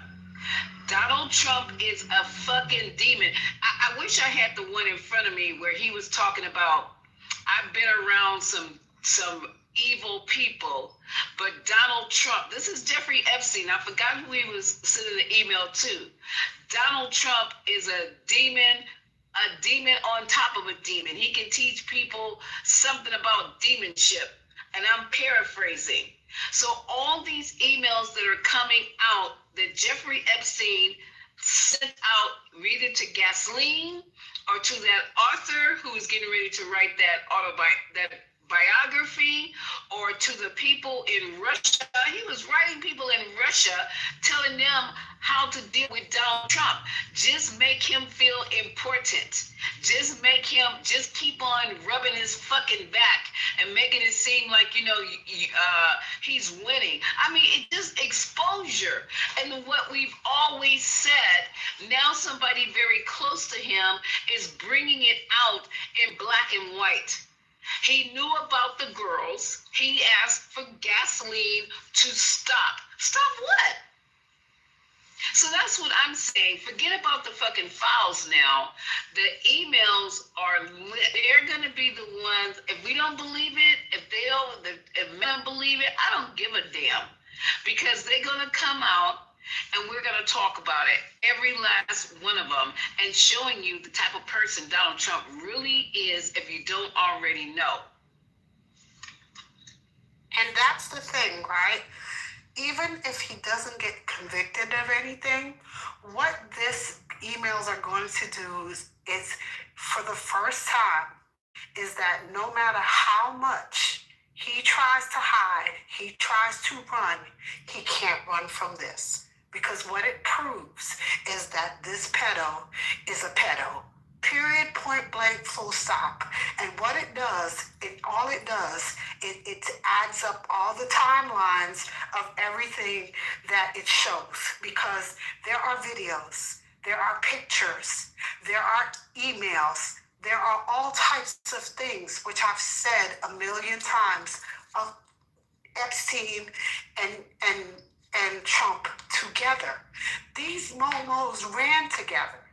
I don't know why people are pretending like he can distance himself from this shit, because he can't. And I don't know why people are pretending like there aren't videos out there. You literally are watching videos of him and young girls, young women. I don't care whether they're in their early 20s. They're literally partying. These men are in their 40s. They're partying with young girls. What in the hell are we talking about? And y'all think this is acceptable? This is the problem that I have with y'all normalizing all this shit. It's not acceptable. Just because they look like they're consenting age, it doesn't mean some of them were. I could remember being 18, 19 years old, looking like I'm consenting age because, yeah, I'm 18, 19 years old. I'm fully developed, but my mind's not developed. What are y'all talking about? And why is it okay for a 40-year-old man to be around me? What are y'all talking about? Why is it okay for a 40-year-old man to feel like it's okay to manipulate the shit out of me and take advantage of me and say what the hell he wants to me? Why is this culture so full of this? This is so problematic on all levels, man. I agree with Reg. Oh, yeah, my bad, Omar. No, I would say, Rez is on point. It's not okay. I think seeing even like someone like Belichick with his 20-something-year-old girlfriend, I think that's disgusting. Disgusting. You got so many different situations where these men are dating these young women. You know, as someone who has a daughter who is 30 years old, who'll be 31 coming up. That was a rule. You could not, because me and my wife, we had our daughter together, when we were 16. And I can never be on the table with a guy my age and be like, what the fuck are we going to talk about? Like, how are you going to be my age trying to date my daughter? Like, nah, you don't get the fuck out this house. And so she knows, like she can never bring home an older guy because, even her and I are not that far apart in age, so it's just super weird. So, 100%, Rez. I'm sorry, I have a daughter. I just want to respond back to you. Omari, we gonna agree on this on a lot of levels. I have a daughter. I have a granddaughter. right? I was very protective of my daughter because of some things I went through. And when my mother died, I found a note, right? And I did not realize that my mother had been through some things that I went through. And it's a generational shit that happens because it becomes an unspoken shit that happens in our fucking community. And this is the shit that I be talking about. It'd be these unspoken fucking conversations. And it goes on and on and on. And when does it fucking stop? And this is why I be so fucking aggravated, because we as a culture accept all of this shit. I could remember as a girl in New York, in Brooklyn, you got motherfuckers, I can remember clear as day, a 16-year-old girl, you got motherfuckers in their 20s pulling up to fucking Madison High School in Brooklyn. They in their 20s, all these fucking drug dealers pulling up to the fucking high school, picking up girls in fucking Benzes and shit. Why the fuck they showing up to the fucking school? But these niggas pulling up to the fucking school in all these fucking Benzes and Beamers. And this shit was fucking acceptable. And we just keep accepting this shit from one generation to the other. And it creates motherfuckers like Trump. Melania is my fucking age. Trump is 80. What in the fuck are we talking about?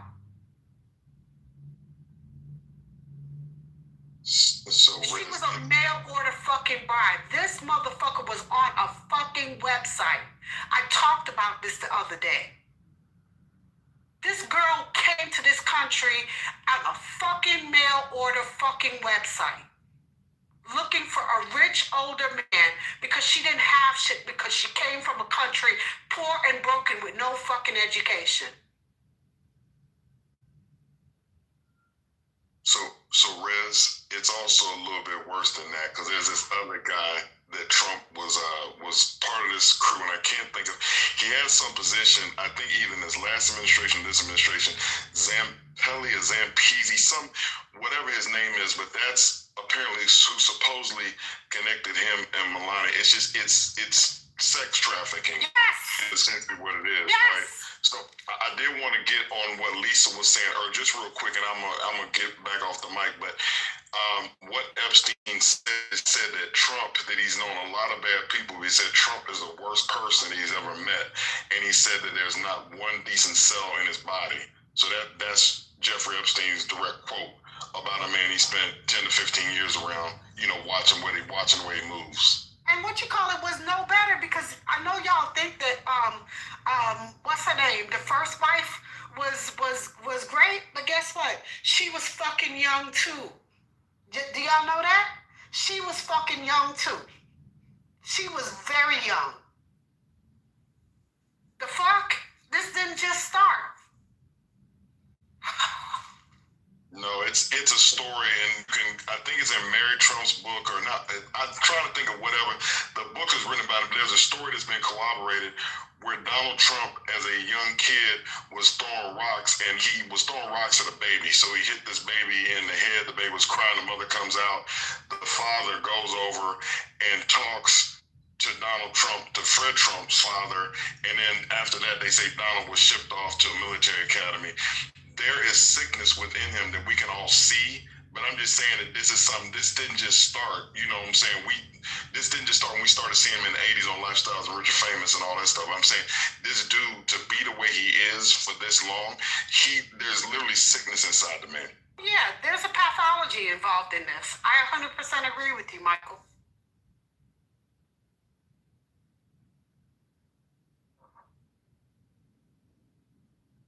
I didn't know that he had a statue of him at Epstein outside the Capitol. And he's leaving it up there. Well, I think they took it down. I know some artists, because all these people protesting, and I saw that protest with the two of them holding hands, but I think that they had that taken down. Two of them holding hands. What kind of shit is that? As these files start to drop and more of this stuff starts to come out, it's gonna be more of that of social unrest or people like basically making protests and doing what they're doing. He is so he's wildly unpopular, and this thing to me is going to be the thing that can topple him. He released everybody that climbed all over the Capitol and did bear spray and trapped police indoor and killed like people that died or whatever. The Capitol police officers that died as a result of what happened that day. He's released all of those people, and I know a lot of them are probably working for ICE.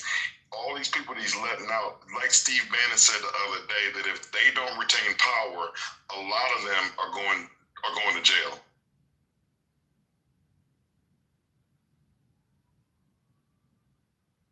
And did y'all talk about the money that he is giving the 7 or 8 senators? Because their phone numbers were part of the FBI investigation over J6. He's giving them $500,000 each. What? $500,000 for the 7 or 8 senators. I know that the one out of Missouri is one of them. The fist pumper and Harley. And what's that supposed to be for? During the investigation over J6, when they were their phones were tapped to see who they were talking to as part of the investigation. Oh wow! And they're suing. I mean, Trump is giving them $500,000 each.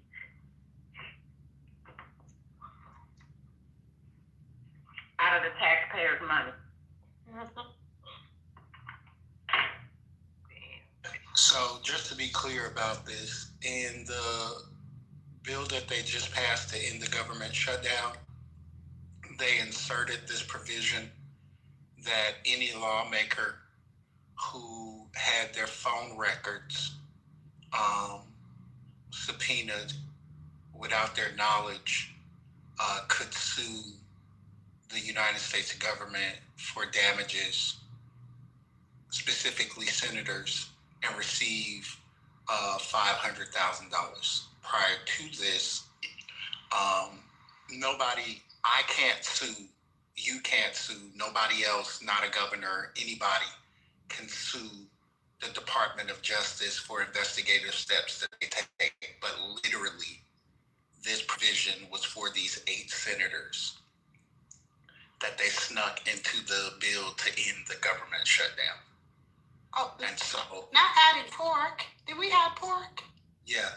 Corey, is this to get their legal fees paid for? It is not. It doesn't say what it's for. It's literally that they can sue the Justice Department for $500,000.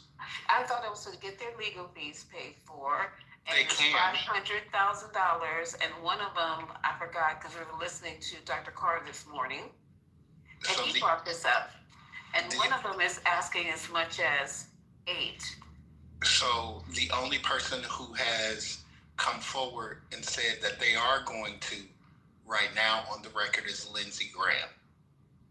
Oh, yeah.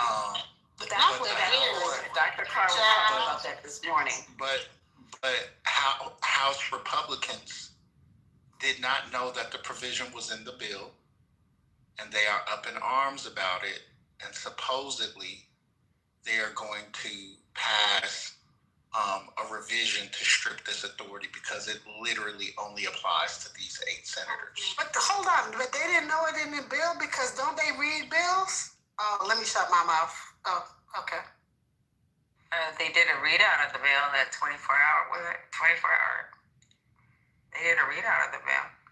They know it was in the bill. They plugged it into ChatGPT and said, sum it up for me. Right.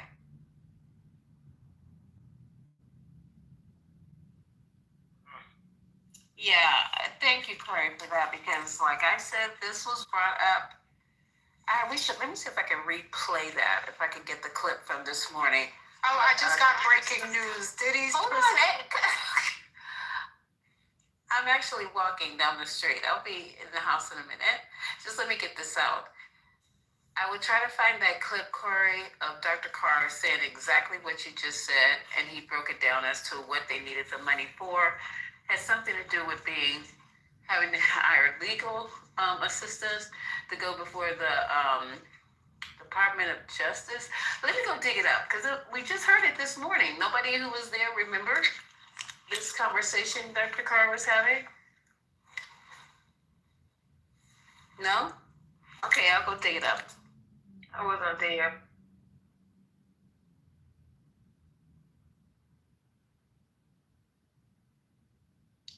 What was the breaking news, Rez, before Miss Lisa comes back? Diddy's sentence was just pushed back because he was caught with contraband. He was caught with homemade alcohol and something else.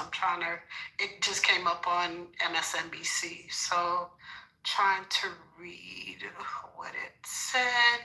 He was initially set to be released in May of 2028, but now he will now be eligible for release in June of 2028. So that is what just came across my screen on MSNBC. Sorry, I was. No, that's good. That motherfucker should never get out. I wish.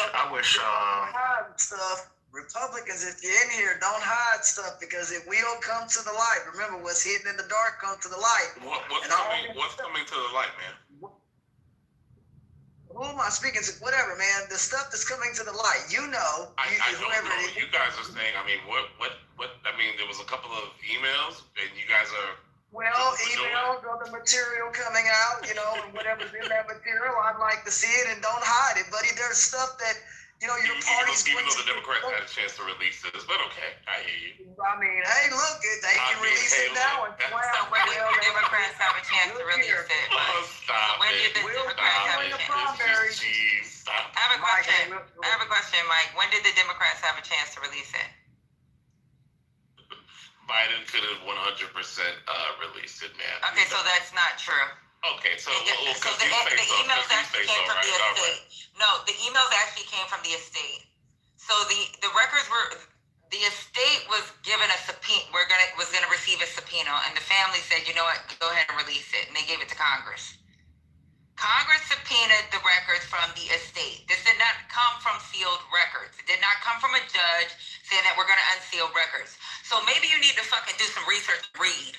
You're always opening your fucking mouth and don't even know what the fuck you're talking about. Calm down. No, because you're a dummy. You came after fucking Ashley and was just trying to make a fucking statement. Yeah, but you came after her after we've been talking about the same fucking subject for the last fucking 2 days. Okay, so. Because you're stupid. You haven't been paying attention to what's been coming out of everybody's mouth. You're a dummy. Why are there so many? Shut up, mute up, Mike. Mute up, Mike. You're just trying to make what's up with all the insults? Mute up, Mike.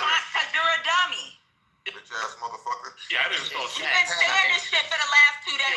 Pay attention. Pay attention. Instead of trying to disrespect a woman on stage, pay attention. Yeah. Pay attention. Who did I disrespect? Did I disrespect? Patty, you just disrespected her. Shut the fuck up, Mike. He was just trying to comment on something shut up, Mike. To get through the quiet. Calm down, Reggie. To get through the quiet. And instead you wanted to come for our neck talking about some fucking Democrats, whatever, talking over. When you should have paid attention. Biden was what the fuck Biden was gonna do? Biden was gonna go to their house and steal their records. Biden was gonna go to their house and Patty, you just doing so over. Mike P. was the one who got his videos.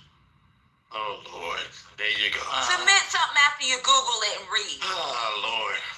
See, we had to get on. See, we have got to get on Amari. One thing about Amari, it may have took a couple of months, but the motherfucker's starting to try to read something before he opened his goddamn mouth. You have not learned yet, brother. You are the dumbest motherfucker in the room right now. Patty, calm down. You gotta calm down, man. The insults are just way too much. No, it's the truth. It's the bitch. Yeah, because you're a Democrat, it doesn't mean that you're right 100%. Wait, who's singing? I have a way too many insults. She quoted. that shit. She quoted Princess on your ass. I'm not doing it. Fuck that You guys shit are here, Lisa? at all. Yeah, learn how to have a Fuck this conversation shit. without the too many insults. You have my go I'm ahead. gonna play. No, I'm you're just saying what I not. need No, to say. you're not. I'm gonna play this clip and do that again. I'm gonna play this clip and then we're gonna start from here because maybe people don't know. And then this is the same program. I was trying to get the thing from Dr. Carr, but we'll start with this clip because this is late. It's late at night. All right, here we go. Till just now, till you made that reference, because it was a very casual email between Jeffrey Epstein and Ghislaine Maxwell. Oh, dang, I messed up. Hold on. Jesus Christ. Let me see if I can fast forward it. Welcome to it. Library, they found it 103 years ago. Let me fast forward it a little bit more. Hold on. I've never been able to never heard it. I've heard it.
Miss Lisa, are you off mute or on mute, or you told us to wait? I'm sorry. Oh no, I said you guys could talk. I had to re-cue it because when you were arguing, I put my finger on it and lost the. Got it. So while she could, this is from Michael. Are you hearing any other people that's going to come out in the next couple, like anybody else in those emails? No, I mean it's they're releasing these things when they release them. So no, I haven't heard any like advanced stuff. It's just the fact that we have the 218 signatures now, and they can send this thing to a vote. So, but no, I don't have any of that advanced information. Okay, yeah, I'm trying to see if Prince Andrew gonna be in there because he quit or he left. So I'm assuming there's gonna be other shoes to drop with other people. Oh, no, he didn't quit. He was stripped of all of his stuff. So he was stripped of his titlehood. His monthly stipend that he gets from the taxpayers is gone. He was stripped of his cottage on Frogmore. So all of him and Fergie. So everything is gone. No. That's not how that worked. Everything was taken from him, from the king. No. Absolutely not. I just want to make sure we clarify that because I am still also a dual citizen. Thank you very much. Rez, have you heard anyone else? Don't they actually know who some of the other offenders are? They just can't say it until they have approval to do it. That's why Don't they know who these folks are? So that's why they seal those records, right? It could be for victim protection. It could be there's ongoing investigations, right? I think so, if I'm not mistaken. National security. Yeah, I think it's national security. Yeah, I think it's a national security situation.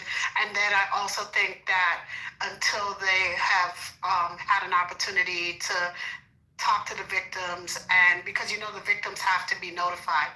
That was the problem with the original case in Florida. They weren't notified, and they also have to notify them before they bring any charges. So yeah. So the reason I'm asking that question is this morning when I was listening, I think it was Joe Scarborough. I don't remember who I was listening to, but somebody said some of these people are still serving in government in different countries even. Yeah, they're still serving. That doesn't necessarily mean that in they're. order to make that statement means they would have to know more, and they just can't say the name.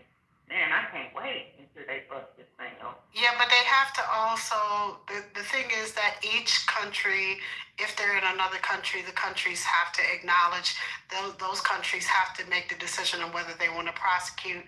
They have their own statute of limitations based on their laws. There's a lot of pieces involved, and a lot of pieces moving puzzle. A lot of pieces to the puzzle. You know what I mean? So it's really complicated. Yeah, I'm just making a point that they do know who some of these people are. That's all. They know who they are. Okay. Yeah. Then I don't know if they've notified any authorities like Interpol or any of the other international bodies, but I'm quite sure Interpol knows because there's no way that the Prince, like Prince Andrew, was stripped of any of his stuff without Interpol not knowing, if that makes sense. 100%. Do y'all mind?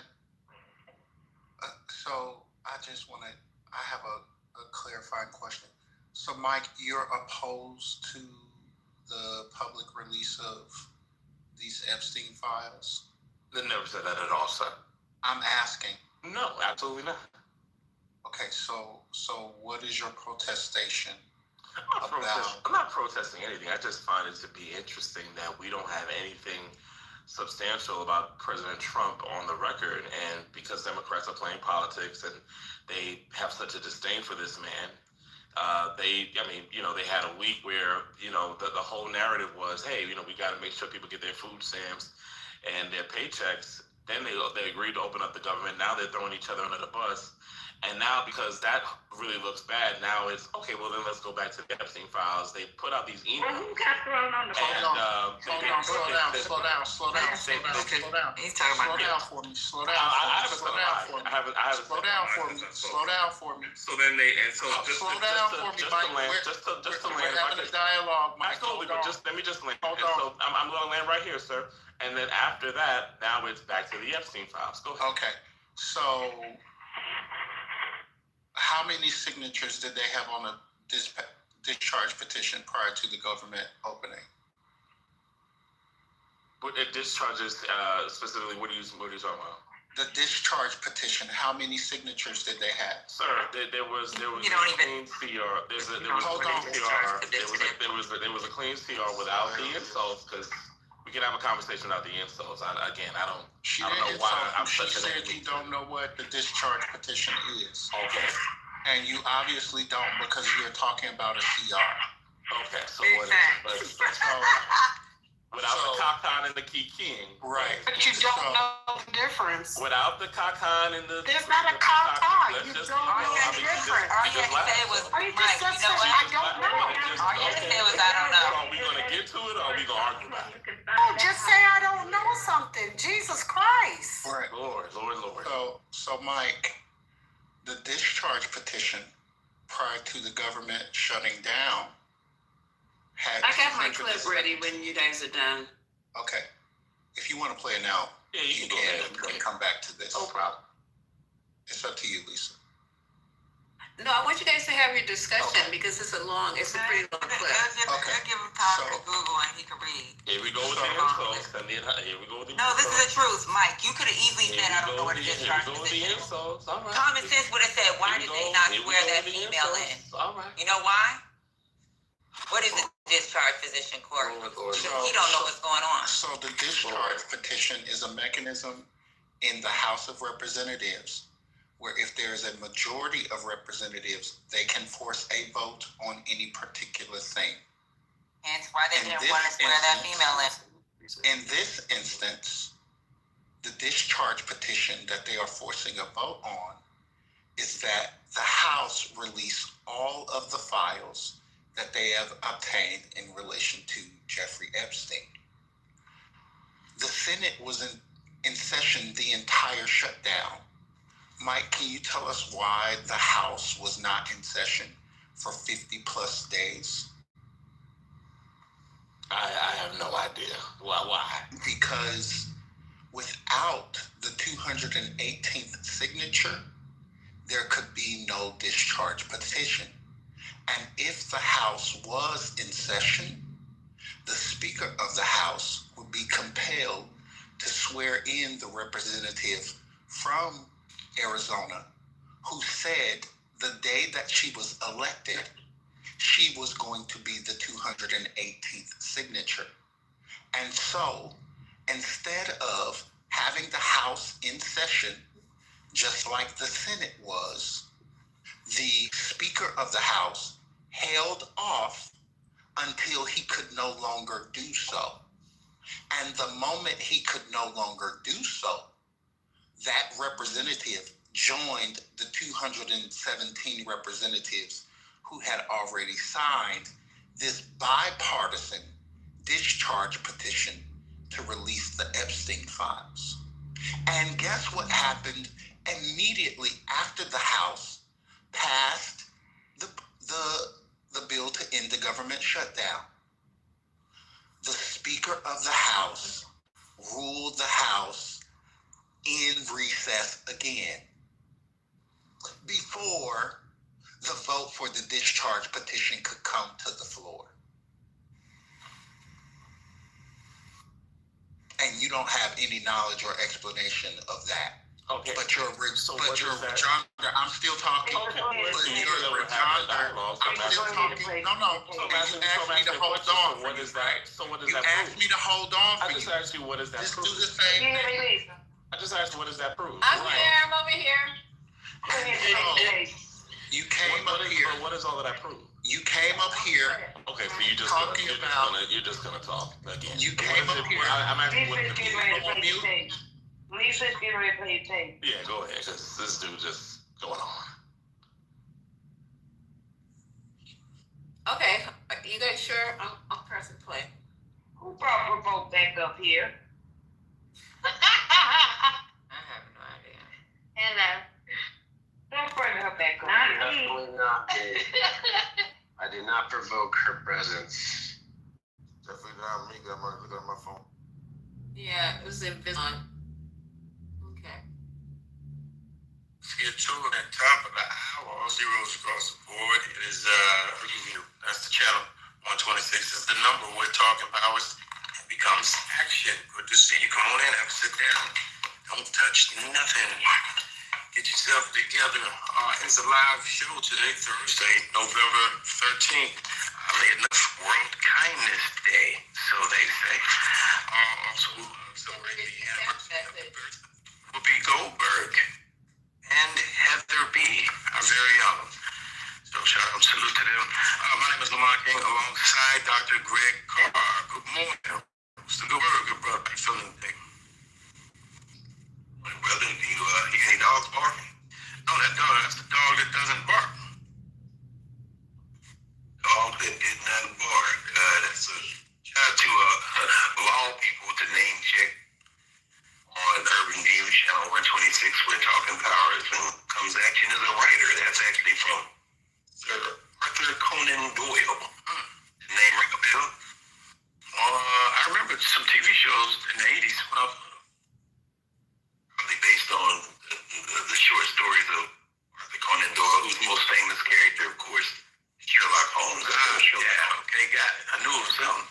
Holmes, the detective, wanting to identify the killer, realized that whoever the killer was who entered the home, you would assume that if it was a stranger, the dog would bark. The dog didn't bark. Got it. Trump, you my friend of the dog that did not bark because that's your friend. That's your friend. Your friend told his friend, who was also your friend, you've been sending your attorney general and your former private lawyer out to kind of caress while she's out there enjoying catered meals and our reporting able to leave her facility. She's enjoying the life. Oh, yeah, she's light work. Yeah, in the country club. So, but she and her friend, who she was wrangling for, the dog hadn't barked. Why? Because that's her friend. That dog is friendly. You see his tail wagging? No one see it. So apparently there was some emails that were released yesterday by House Democrats, and that was one of the first ones. And I had to kind of, bigger through until just now, till you made that reference, because it was a very casual email between Jeffrey Epstein and Ghislaine Maxwell, and I was trying to figure out what were they trying to show us. But here's the full report. Clip 2, please. For the first time, we're seeing bombshell emails to and from deceased convicted sex offender Jeffrey Epstein, several referencing President Donald Trump by name. Democrats on the House Oversight Committee releasing 3 email exchanges today.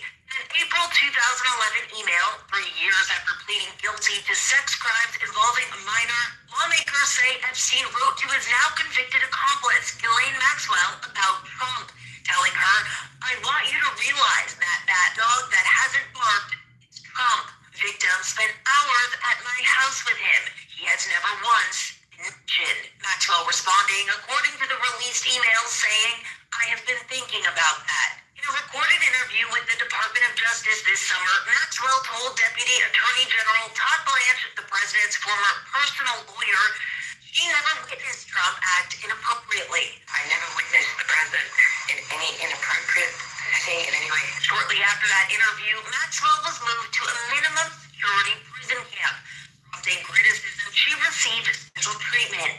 In another exchange released by committee Democrats, Epstein corresponds with author Michael Wolff in 2019, less than 6 months before the financier would be charged again, this time with sex trafficking of minors. Discussing President Trump's repeated claim that he kicked Epstein out of his Palm Beach club, Epstein writing, "Trump said he asked me to resign. Never a member ever." Of course, he knew about the girls as he asked Ghislaine to stop. President Trump has denied all wrongdoing and denied any knowledge of Epstein's crime. In a statement, the White House today saying Democrats selectively leaked emails to create a fake narrative to smear President Trump. And now House Republicans are firing back today. An oversight majority spokesperson saying Democrats cherry-picked from the documents they obtained in order to, quote, generate clickbait. Olivia Rubin, ABC News, New York. Olivia Rubin, sounding a bit like Trisha Takanawa, a Family Guy. But so that happened yesterday, early in the day, and then later on we saw. Actually, it happened right before we went off. Yeah. And I was looking at it, just didn't get a chance to get it in. Shout out to my mama Nada and everyone at Kitover in Atlanta with their event coming up on the 20th of November. Try to check them out.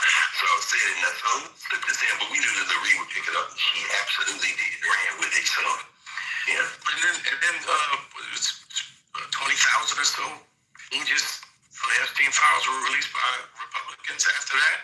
So if they knew, or if the president was scheduled to sign the reopen the government, which he did late last night, was all of that theater on the way leading to? Because couldn't they have done that before?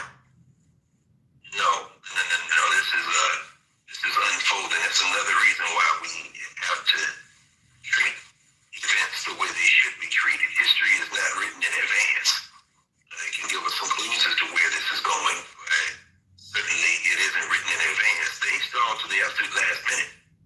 Remember, they had Lauren Boebert, not in the Oval Office, not in her office, but in the damn Situation Room yesterday. They had the Congressman from Colorado in the Situation Room. They plan on killing people there, where Obama and them sat while the SEAL team took out Osama bin Laden.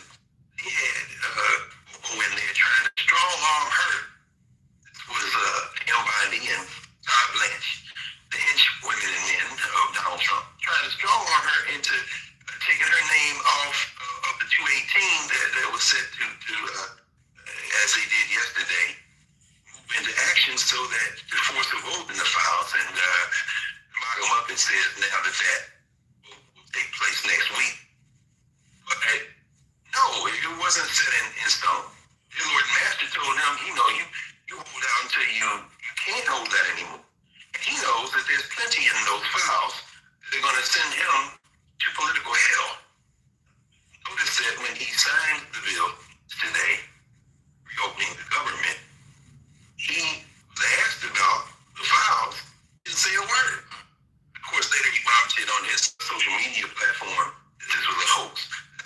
That's the only thing you need to know to understand that he's terrified right now. strung it out to the end. You know, when it's ended to Michael Wolff, of course, the author, who is all up in the emails. You know, he back and forth between him and Jeffrey Epstein. He's like, y'all just wait. Alexander Acosta, the Secretary of Labor, who was Trump's bag man at the Department of Justice, who did the plea deal in 2008 when he was the U.S. Attorney in Southern Florida that allowed Epstein to avoid federal sex trafficking charges. One of the emails released yesterday was from Roy Black to Jeffrey Epstein, and Epstein wrote back, who's going to represent Acosta at the hearings? Because, of course, I suppose you could say almost perhaps in reward for helping his friend, the dog that did not bark yet, probably won't bark, promoted Acosta to Secretary of Labor, and Jeffrey Epstein was checking on it. Hey, who's going to represent him at the hearings? Just want to know, because this is the guy that made sure that I didn't the hammer put down on me. So no, they stalled until they absolutely could not. And one final thing, Rouhani, actually, Russell Donald was talking about this the other night on MSNBC. Rouhani was on when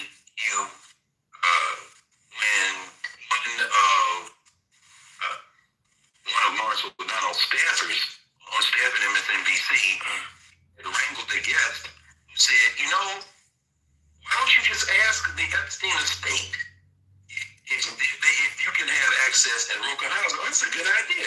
So that's when they said, you know what, we'll just ask the estate. So the Democrats did not release any files that Congress had. They released files that they had subpoenaed the Epstein estate, which was only too happy to say it. So the Republicans now are caught. I think what I would say is that what we are probably seeing, and of course we're going to have a front row seat because we keep reading, we're going to see it unfold. Yeah. What we're probably seeing is the beginning of the wholesale abandonment of Donald John. Oh yeah, I can see that. What the white Nancy's going to pick now, it's like, okay, you going to pick Trump, or you going to pick your miserable political career? Well, now, okay, you know what? Sorry, man, you got to go. Because we got the Manchurian candidate behind you anyway, so we're going to keep rolling. But you, sir, yeah, it's a slow build too, and you can watch it. I'm watching it in real time because you got people just jumping out in front, all of a sudden having issues with his character. I'm like, now, really? Y'all ready to put him off the pasture, huh? Ready to move on? Oh yeah, what you got? Clip one, yeah. It's him signing the bill yesterday. This is show into the shutdown.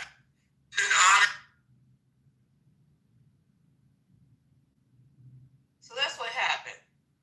And I was looking for Corey, but the one about the senators and getting their legal bills paid. I'll keep fast forward if I get to that particular clip. But that was for Mike P. That's what happened. So I don't know what you're talking about right now, but I'm just here to help you. I'm not here to hurt you. Absolutely, no problem, ma'am. No problem. And hopefully you got something from it. Yes, indeed. All right, appreciate you listening. Any comments or somebody want to push back? To be ashamed of himself for blaming the Democrats. I listened to some of that speech on the air that he just idiot. They're going to be remembered. The Democrats are going to be remembered for whatever the hell. Look, we shouldn't be blamed for that. The Republicans have control of everything. What are we talking about? We talking about the emails, or we moved on? All of that. I mean, it just seems like that the Republicans are blaming the Democrats for everything. It's like, if you know what I mean, if the Democrats leak something, it's their fault because it's there. You see what I'm saying? And so that, I just don't like the blame game that the Republicans are playing. And the second thing, they blame the Democrats. Excuse me. But they can't blame it. They can't blame he blamed us for the emails being released from his estate. Well, the word on the street is the Democrats for that. They should celebrate the fact that we're trying to help. The word on the street is release what they wanted to get released. Yeah, the word on the street is now that they have 218 signatures, that there are at least 5 more Republicans that are going to sign on. See? We're helping. Getting what they wanted to get done from the beginning, from the get-go. They wanted to get this These now the files have been released, but they've all been redacted. But he didn't get a chance to get his hands on the emails that were on his computer that the brother had. So, oops. Now all this good stuff is gonna come out, and I'm here for it. Every day we're gonna make sure we stay right on his neck. So, Lisa, to Corey's point, and that's what I was saying before. So, these people, though, it's this thing, like, it's not partisan, right? It's like when you start talking about pedophilia, and like when you talk about the fact that Nancy Mace is a survivor of abuse, like it gets into a thing where though people may not like your politics or may have some racism or whatever they have, this is something that's a unifying factor, and it's very interesting to watch what's happening because, I think that you're going to see a lot of people sort of jump lines. Like they said, they took Lauren Boebert in the Situation Room to try to convince her, and she still wouldn't move off of it. Why the Situation Room? They said because you can't hear nothing in there and nothing can be recorded or Correct. You have to leave your phone. Correct. You know, The intimidation, right? The intimidation factor as well. Correct. It's a very imposing room. You have to check your phone in. It's basically the equivalent of a skiff in the White House. So over some emails, Corey, that he could have probably asked her in the fucking hall, in the cafeteria. He took these people in the Situation Room. And but the Hill reported that Mike Johnson has been put on notice that at the 218th signature, there are 5 more Republicans right now who have said to Mike Johnson that they are also going to sign it. So I'm not sure how 9 Republicans become the Democrats are just, trying to drag these emails out. There would be no way for these emails to come out if this was not bipartisan. And so I guess they're rhinos or something like that. What to do, MAGAs? What to do? How we gonna get rid of this, MAGAs? How we gonna get this? How we gonna get people to shut up now? What can we do? Maybe start a war. So they're human beings, and so when you get when Trent comes here to the point about just this thing, it's not about Ronald Reagan said in his speech when he switched over from being a Democrat to Republican. I think it's might have been the 64 convention. Whenever he talked about it, basically saying it's about right versus wrong. So it's funny to use that. This is we're at a moment now, an inflection point where it's not about Republican or Democrat, left or right. It's literally right or wrong. And so this is the right side of history to be on. So you're going to see a lot of that. But to your point, and what Trent was talking about earlier, these warships off the coast of Venezuela, Trump is still the most powerful man in the world. He still has a nuclear football. He has a launch code. I'm just saying it's a lot of stuff. Very dangerous. That he can try to do to try to distract from the Epstein file. Epstein file ain't going nowhere, but he can do some things that can make it kind of difficult. It must be some really fucking shit in these emails to start a war and pull people in the skiff. It must be some shit in these emails. And not to mention the files that they had 1,000 people. Okay, so 20,000. Jeffrey liked the email. He had something about writing. And because for his birthday, he wanted everybody to write, things about him for his birthday. There's something about him in writing and thank God for that. But this is so deep that they had 1,000 people. I don't know how many files it took 1,000 people to go through to identify Trump's name and to black it out. And that was done. That's why the files were useless. But they forgot. They really forgot. And what that staffer on Lawrence O'Donnell's show, better be careful. They forgot about his evidently, I thought they had his personal computer. Where were these emails? But anywho, wherever the fuck was happening, they forgot and are overlooked. And the brother is going to work with them to make sure the emails get out. And that author who said, I forgot, Wilson is his last name. He said, and they were talking about this morning as well on Dr. Carter, we're talking about it. He said that the author said he's been waiting for a long time to be able to talk about this. So with all that in mind, with the young ladies that, were there for the signing in of that new congressperson, all those women who are still alive to tell their stories, the emails, the author, and whomever else is going to come out the freaking woodwork, it must be bad. I land with that. Thanks. And do not forget, Donald Trump did this to himself. Nobody, again, these things were radioactive. Nobody was touching these things because I'm sure Bill Clinton is in there. Like Bill Gates, there's people in there that are hurt. Trump is the one trying to court the QAnon vote, just for anybody that didn't hear earlier, that mentioned this thing. He knew he had a 15 or 10-year relationship, depending on if it's Donald Trump or Jeffrey Epstein talking about it, with Jeffrey Epstein. And then he had the audacity to say that he was going to release these files. He literally has put his own butt in the fire with this. But I don't think he had no intentions of it happening. I think he was just talking the talk. And then once he got in, he was going to do what he's doing now. Putting up smoke screens, double locking doors, playing the two-card Monte, shell games, all kind of stuff. And he never thought that this would get to this point of where it is now. And because look what everything he's done to smoke screen it and look the other way for like 8 months. He's been pulling all kind of stuff like the going to pick up immigrants, sending people to Venezuela, sending people to the Congo to get locked up, all the other things that he's been doing so we can look the other way. And it did not work in the end. Even the shutdown was a look the other way. And it came right back up. Where's the CEO? I need my money. So let me tell you. So this is my opinion, right?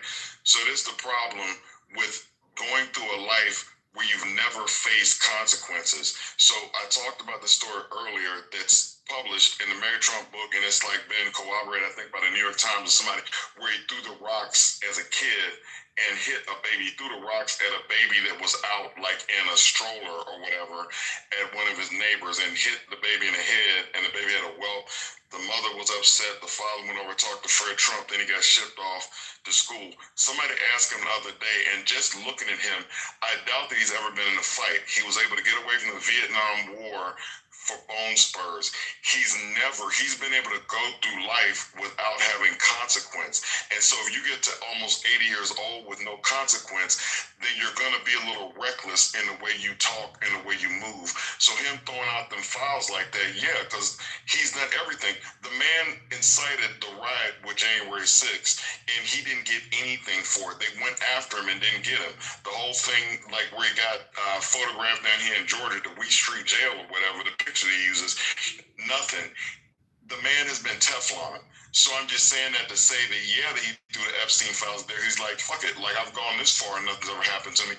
This is the one thing I think that's going to finally get his ass. And I don't think even this will get him, because this is why he keeps saying, Michael, and he said before, and I'm going to quote, I could shoot someone on Fifth Avenue and get away with it.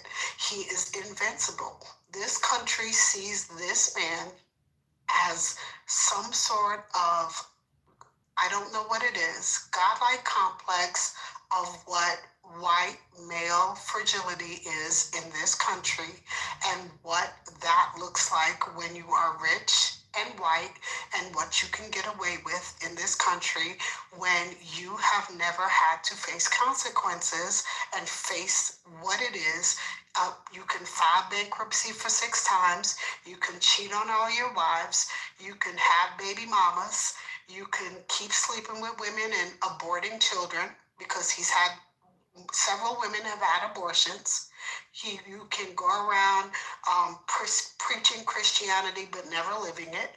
You can, keep being with underage women. You can do whatever you want and you never have to face any consequences. Oh, by the way, you could lie and say you went to college and you never did. You can speak and talk at a third grade level. You don't have to do anything. You are above everything, reproach and the law, and no one gets to say anything or question you. There it is. Michael, who's gonna get it? Who's gonna get it, Michael? Who's gonna lock him up? Let me counter. So, Alexander, I don't think that the man is going to get locked up. He's a president, so he's a two-time president. We don't put presidents in jail, so I think that he is just going to be a disgraced politician. What I was going to say, the way he's going to get got, if you look at him now, his numbers are the lowest, I think, in presidential history with his approval rating.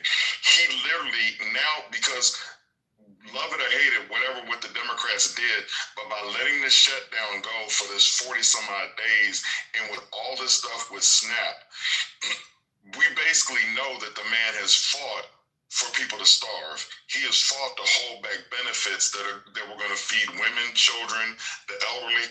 He has literally physically kept food out of people's mouths. I'm just saying that to say that when you look at like his sycophants, right? So like you look at MTG or whatever, and the fact, I guess they said that he told her that she couldn't run for Senate in Georgia, but to watch how she's a turncoat.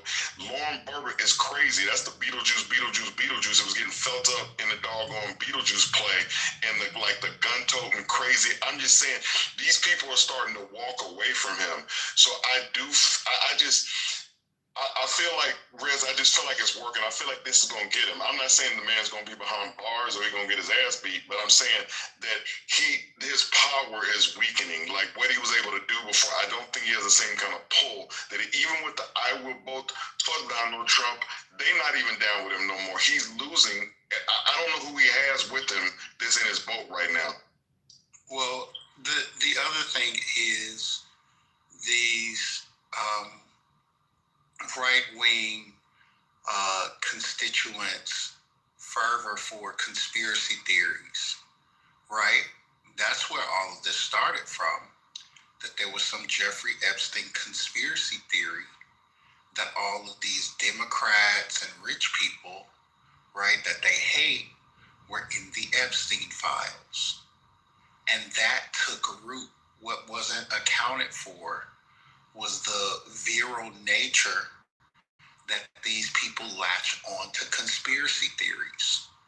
And so when the conspiracy theory took root, it wasn't enough to dissuade them that Trump might also be in some of these documents or files.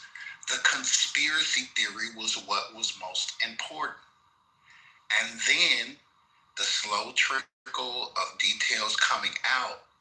And what you're getting now is similar to, do you all remember the video of the grandmother who got arrested and convicted at January 6th? Or any of those people who were like, I came to the Capitol and Donald Trump fooled me. Like I lost myself to Donald Trump. I feel like he lied to me. Yes. Right? Y'all remember all of that's what you're getting now, the same equivalent with the Epstein files. That people are like, he lied to me. He said that he was going to release these files. And he's not. I can't, right? And so that same way that those people were turning on him, that old woman even wrote a letter saying she didn't want his pardon, right? You gotta really not fuck with the position of somebody to say, no, you lied to me and I don't want your help no more. I don't want your motherfucking presidential pardon. And that same energy is what's happened with the constituents who were down for this Epstein conspiracy. And now that's metastasized into, right, a symbiosis between the Democrats who maybe this is political, maybe this is moral, but then you have people like Nancy Mace who have had instances themselves or experiences like this, and they have Voltron with the Democrats who, right or wrong, are doing the discharge petition, and the constituents who were for the. It's like a toxic stew of him losing people that he lied to, and then they find out later, oh fuck, he lied to me and I'm not fucking with him anymore. That's why it won't go away now. I don't disagree with you, Corey, right? And I agree the Nancy Maces and the MTGs and the Laura Burberts, right?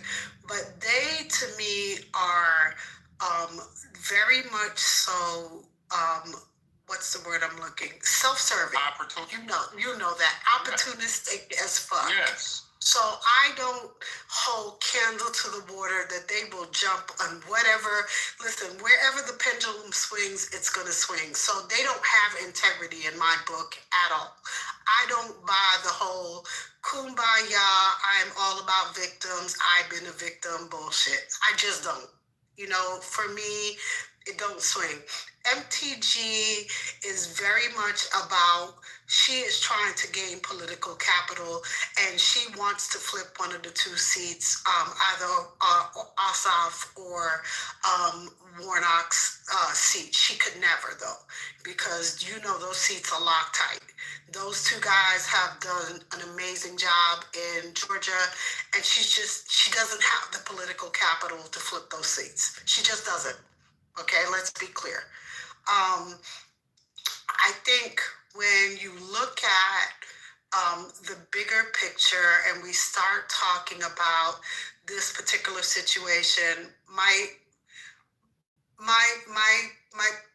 thought process for me is, what is the end goal in all of this? We have a man who is in his 80s, and what I look at is, what is his legacy going to be? It's going to be shit. Let's be clear. That's how I see this. It's going to be a shit show. He had the worst shutdown in political history. And when people really start to look at who the man was as a whole, they're going to realize this man was a complete buffoon. But he was in a ballroom, though. That's true. But he fooled the American public into believing that he was really a billionaire when he wasn't. He fooled the American public into believing he was the biggest Ponzi scheme ever. He was bigger than Bernie Madoff because he fooled a lot of y'all. He didn't fool New Yorkers like me. He didn't fool people who knew about him before he hit the political stage, but he fooled a lot of y'all. I'll be honest with you. A lot of y'all who did not know who Donald Trump was before he hit this stage, a lot of y'all got hoodwinked, bamboozled, led astray, run amok. Y'all just did. But a lot of us who knew who he was, we knew he was an ain't shit ass person. We knew who he was.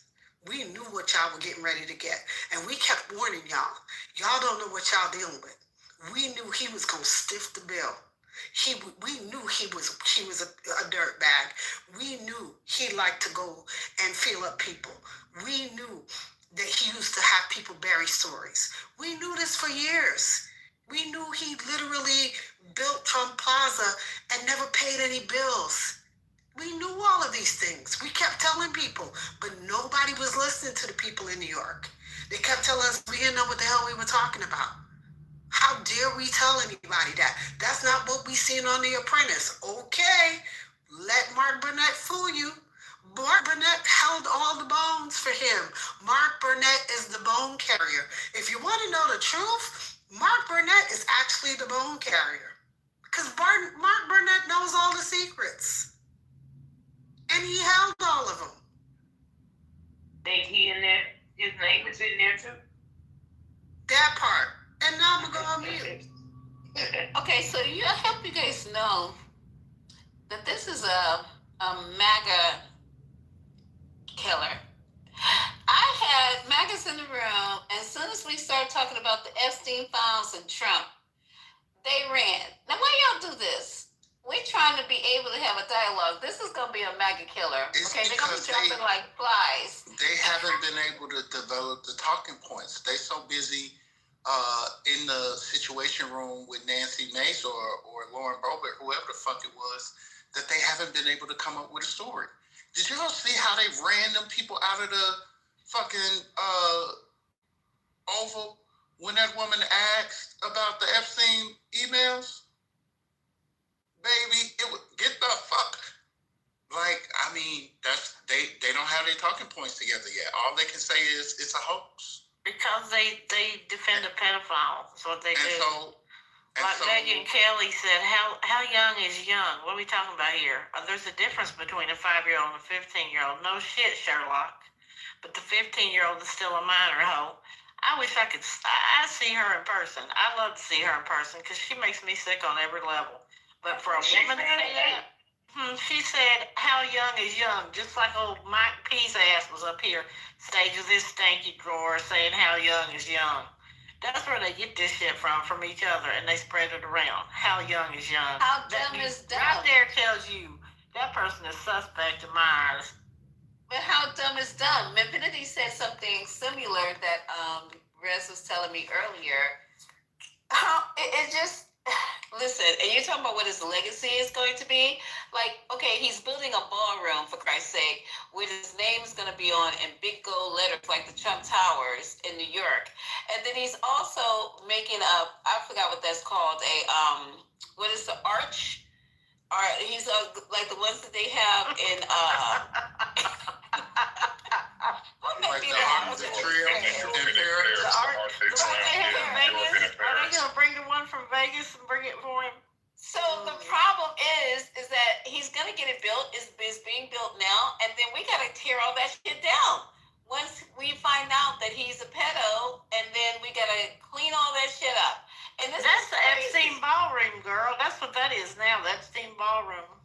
Child, no, it's going to be Black Lives Matter Ballroom. This is crazy. Go ahead, Michael. No, I was going to say, we have to see how this plays out, right? Because with this thing, they couldn't do this forever. So now they have the 218 signatures. They forced the vote.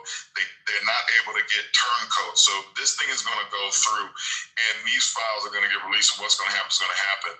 With the stuff they're doing in Venezuela, I'm saying all that to say that some of these plans, I think that they're having to sort of redo some of this stuff that they were thinking about. Even listening to Steve Bannon last week when he got in front of that group of people and talked about the fact that if they don't win midterms, then they're going to be going to jail. But even with these elections that we had this past, 2 weeks ago, I guess, or when that was shit last week, saying that to say that now they're starting to talk about the midterms to where it was looking like they were going to try to eradicate elections, or they're going to try to have people to poll watchers.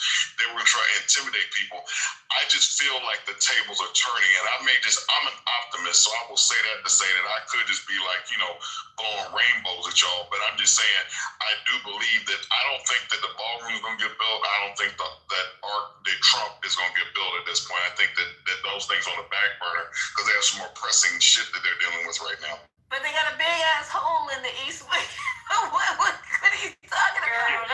For the next 3 goddamn years, y'all some damn dummies. They are not doing no ballroom. So they just tore it down for no reason. No goddamn reason. He tore down the building. Yeah, he tore down the building, but I'm saying, like Mike Tyson, the famous line about everybody's got a plan to get punched in the mouth. Like I said, the man has never been punched in the mouth. And this Epstein thing, the bombing that he did in what was it, Iran, Iraq, the bombing that knocked out that bunker, that was about the Epstein thing. Everything since Elon Musk came out and said that Donald Trump was in the Epstein files. If you look at Are you talking about the missile bombing in Iran that he didn't hit shit? Oh, you talking about that part? Okay, right.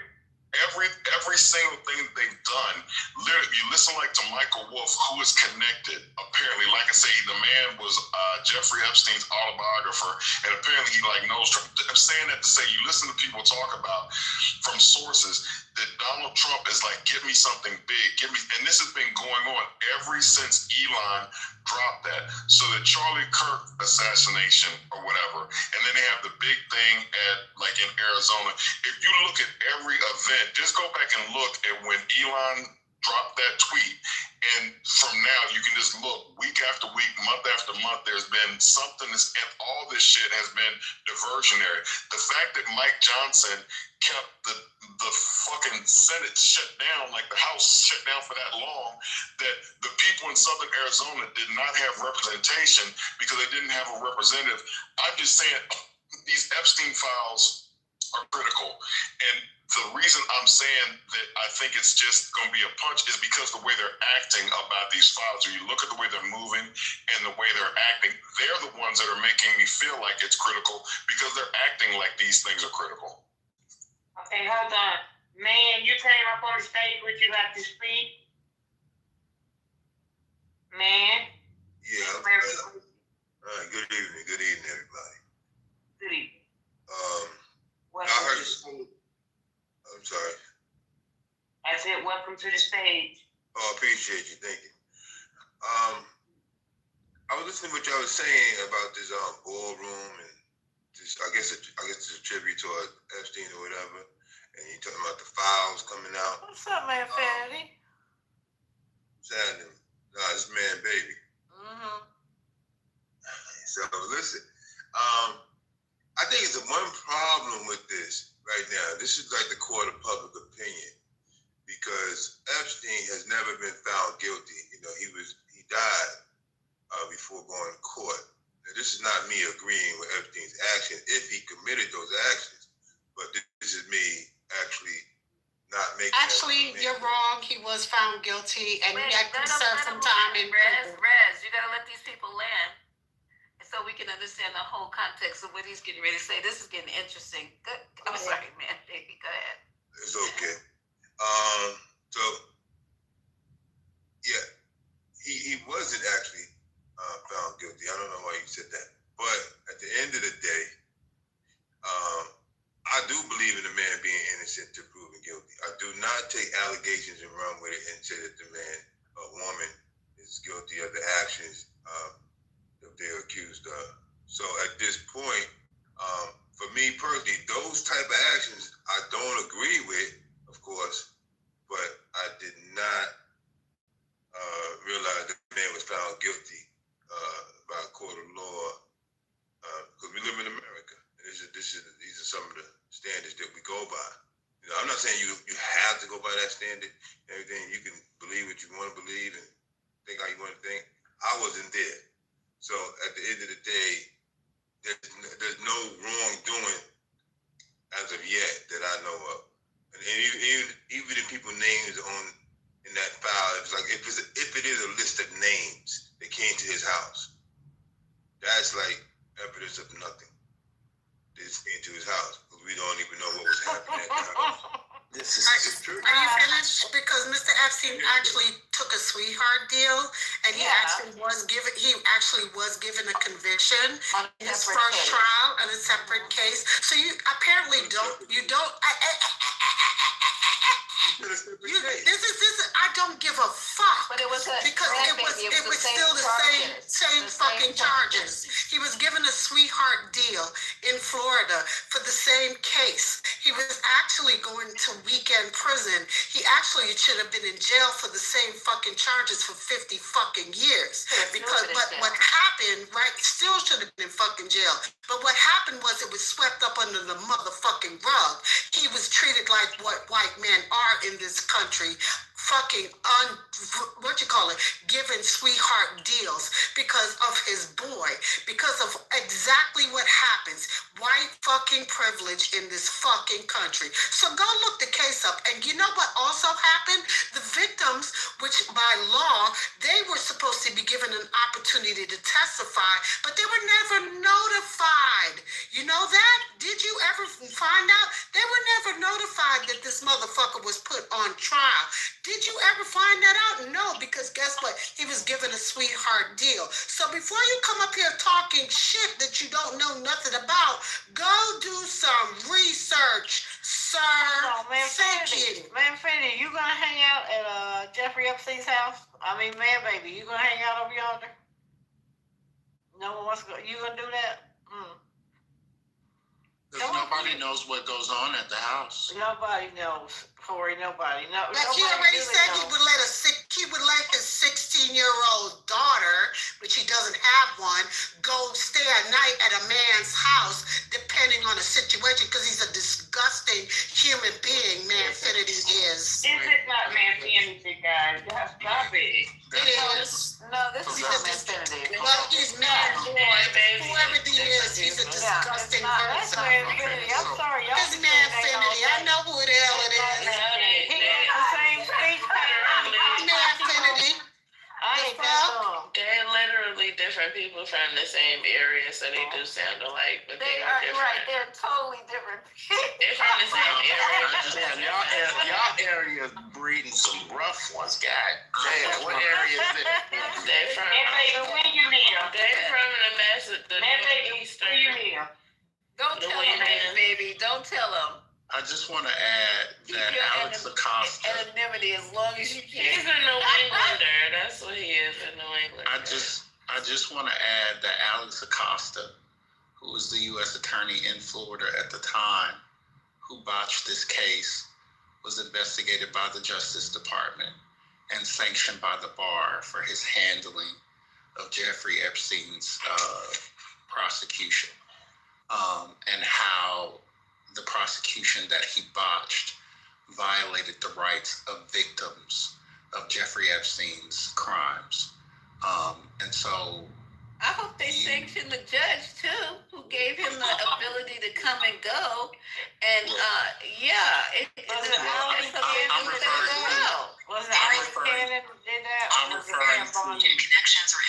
I'm referring to Justice Department review that took place in 2020 about Alex Acosta.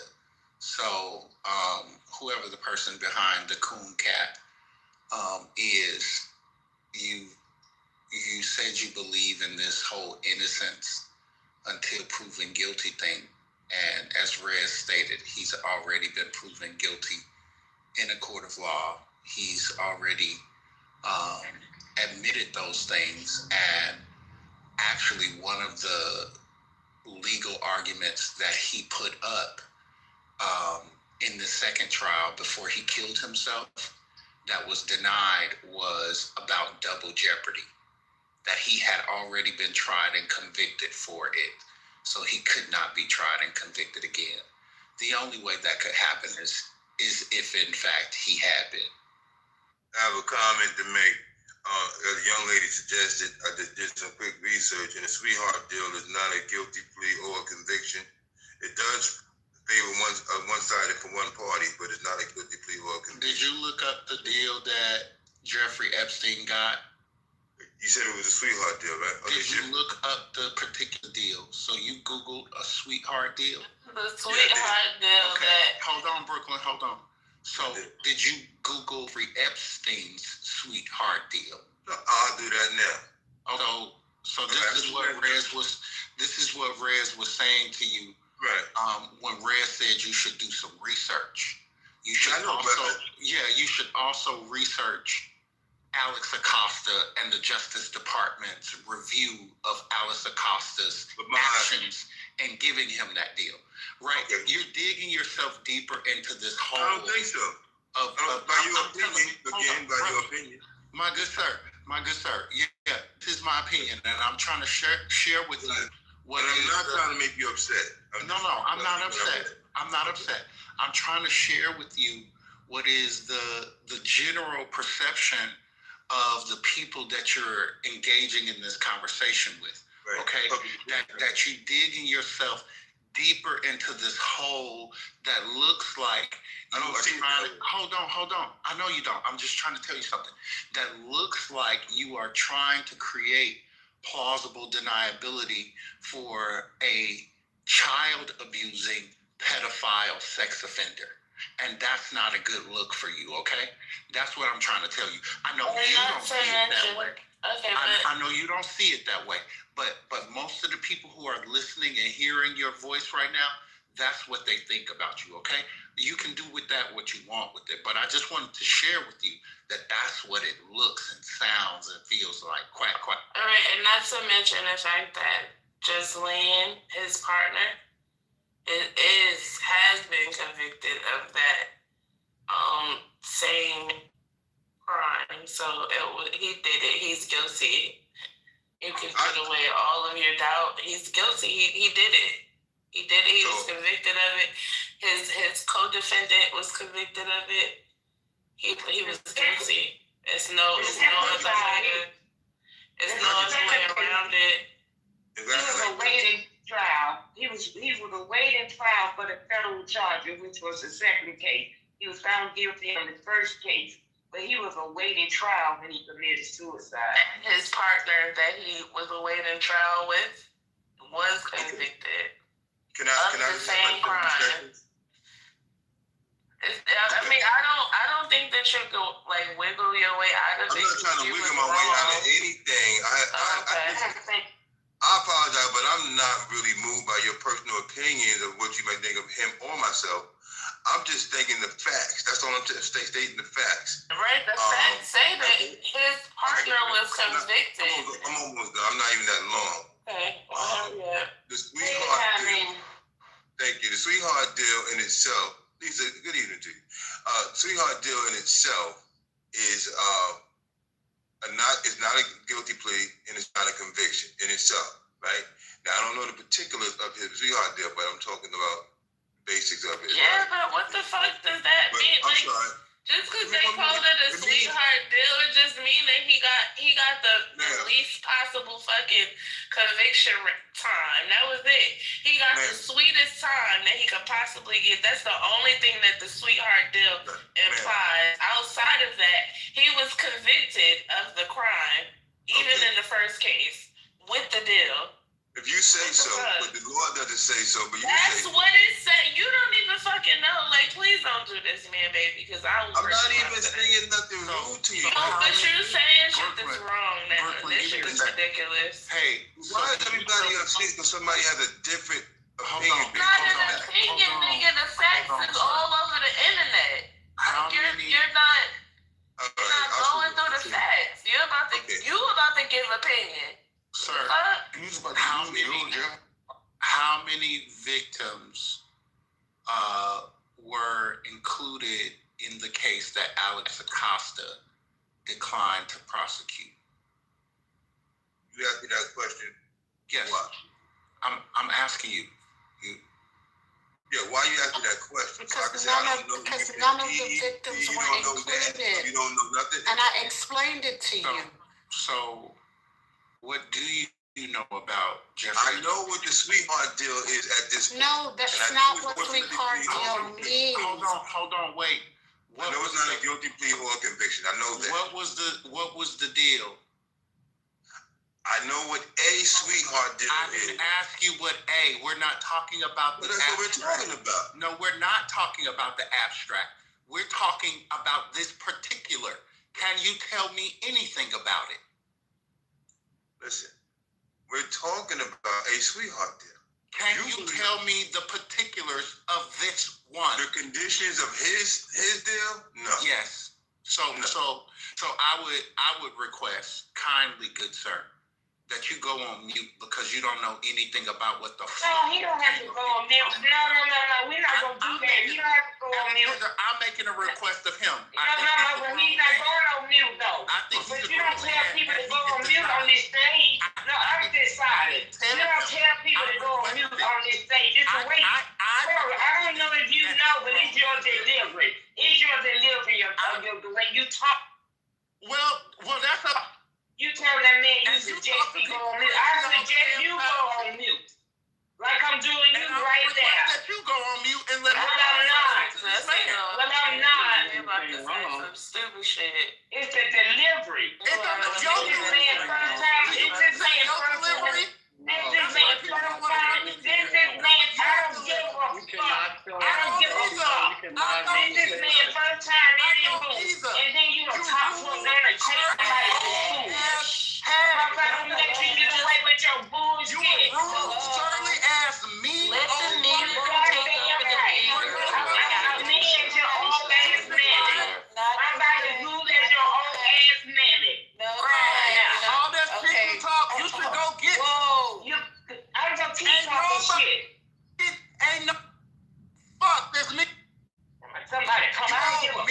We don't care how many people come in this damn room. You can call me all the name you want to, Curry. Because don't get me into calling your ugly ass name, you little motherfucker. Inside.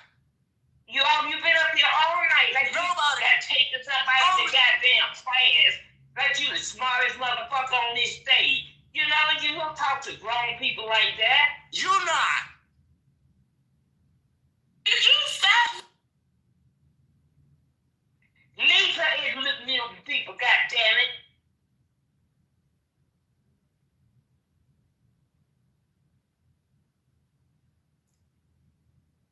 Okay.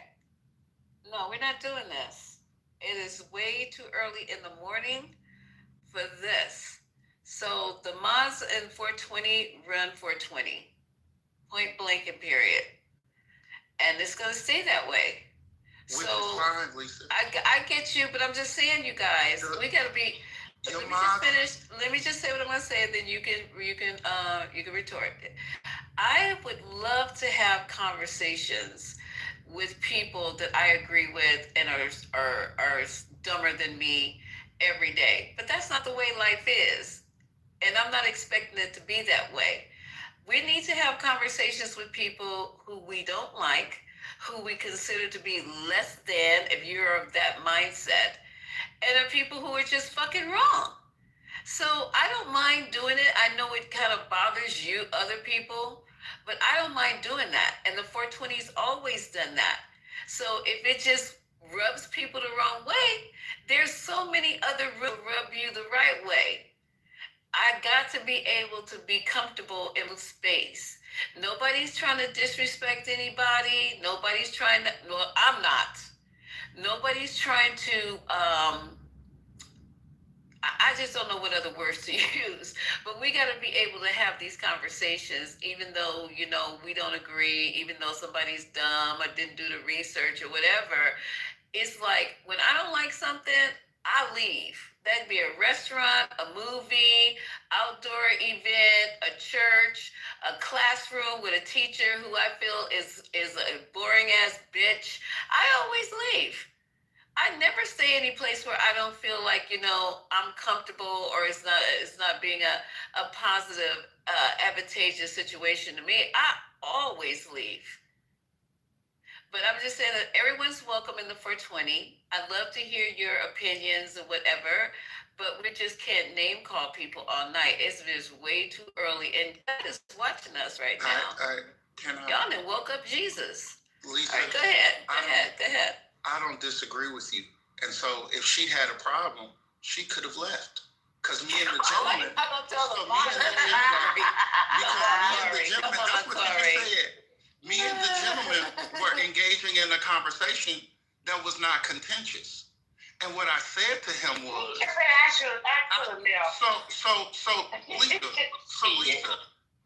I said, I'm talking to a grown ass man. And if that grown ass man had umbrage with what I said, he could have said it to me or did what you just said to do, which was to leave. We didn't need a referee between he and I. It was two grown men having a discussion. And what I said to him was, he is digging a hole and making himself look like a pedophile defending fool, and it would behoove him to go on mute and do some research before he continued to dig the hole. Now you tell me what was disrespectful about that, or what was belittling to that man about it. Until your friend, who seems to think that she can talk to any adult the way she wants because she has a green bean, inserted herself in between two men who were having a respectful dialogue. Amen, brother.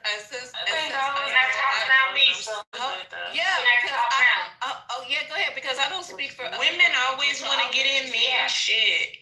I think certain people, I'm a mod on the stage. I am a mod on the stage. I control the stage. And like I said, it's the delivery. It's not the message, it's delivery. And it's been all night. It was with the other person too. Okay? Now, here's the thing. I control the stage at certain times when I feel like it needs to be controlled.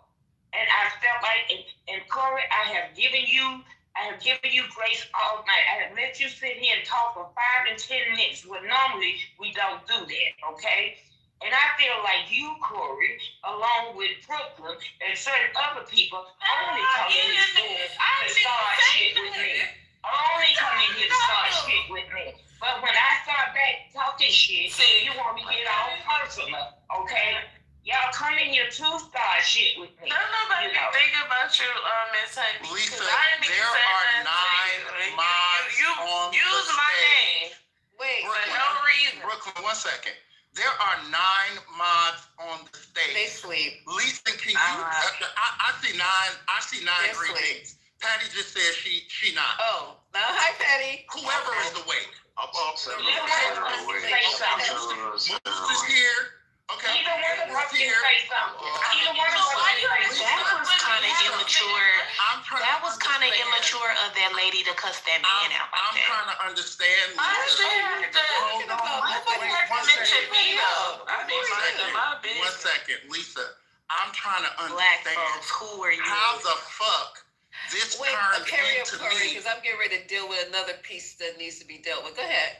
I'm trying to find out how me talking to somebody was me coming in the room to start shit with somebody I ain't even paid attention to. Another piece. That's just how you talk. But that's how she talk nasty to Can you people explain too. how me talking to somebody else Take is your coming in the old room to dumb start ass down. Can you explain it, Lisa? No, because let me I'm gonna let say her speak for something. herself. I'm not gonna speak Let no me Corey. say something though, cause fuck that. Cause she mentioned my name, goddamn. I did because you came off your mic with Corey. Corey didn't need no help from you either. And he didn't need no help from you. I didn't even say nothing. I didn't say nothing. What did I So say? we got help now. What did I say? Mute up. What did I say? I don't know why the room is always But on my thing Clubhouse. is, let me just say this. You can't complain about how somebody. You can't complain about how somebody talk to people when you talk to people like the way that you talk to them. And You're I'm right. just gonna mute the fuck up from there, cause You're right. And everybody in this room, the audience that we have had from the beginning, know that I don't come out of my mouth wrong until somebody come at me. Everybody knows that. It is true. I don't just come at people unless they come at me the wrong way. Everybody knows that. And you lying. Everybody knows that. This is what we gonna do. Okay, Corey. This is what we gonna do. So number one, man is sick. Okay, y'all, and I'm not in the mood right now, y'all. My brain is not working. My eyeballs is going all over the place. Let's just go back to the topic, lady. Lisa, what were we talking about? We were trying to discuss the Epstein files, and I can reset the room. Okay, let's go. All right, so, oh God, I'm not even on the screen. I'm over in a whole other article. I don't even see Clubhouse on my phone anymore because I'm over in another whole screen. Damn it. Okay, y'all, hold on. Let me go back here. All right. Hey guys, welcome to the 420. We're open a little late or early, whichever way. Lisa, see, Corey calling me names in the chat. He called me an old ass back. That bitch gonna get kicked out of this room and will never come back in here. Hey, you better talk. No, you handle your business. I'm over here trying to reset. So you guys know when you do stuff, there's always, what do they call them? Consequences and repercussions. That's all I can tell people. I get them every single day. Every time you do something, there's consequences and repercussions. And we're just trying to have a conversation, at least I am, about Jeffrey Epstein. I waited all day to talk about this, all right? And we were having a great conversation, actually. And I hope Man Baby, because I want to ask them what man names himself Man Baby. That was just in the back of my head. But anyway, welcome to the 420. It's early and it's late. Hey, Lisa, just for the record, it is 9 miles. I'm not asleep. I'm outside cleaning out my car in the garage. Girl, you better take your ass in the No, I'm in the garage. Oh, okay. I was going to say, shoot, that was scary. Okay, I didn't even count the miles. I'm basically doing what I need to do to get ready for my white job too. I'm not looking at the phone, and I appreciate every mod who's on the stage. And listen, you guys, everybody in this room is grown. I'm not no fucking Sunday school teacher. I'm not a high school teacher, and I'm definitely not a kindergarten teacher. It's not. I don't be. When I come off the mic, then there's something that is terribly wrong in the room. Other than that, stop. You guys are grown. Conduct yourself in that way, and whatever the mods are doing, they're supposed to help facilitate the conversation, bring people up, put people down when they become not on your personal fighting, like, oh, I have a personal beef with this person, so I'm just gonna keep rotating them around like that, because I hear the same things you guys hear, that funny stupid ass sound in the background, and people are in my back channels complaining. So mods serve for a purpose. They do very good jobs. They're not being paid. They're actually being very nice to me to help me out and make sure the room goes smoothly. And I appreciate it. I'm not paying them like one fucking nickel.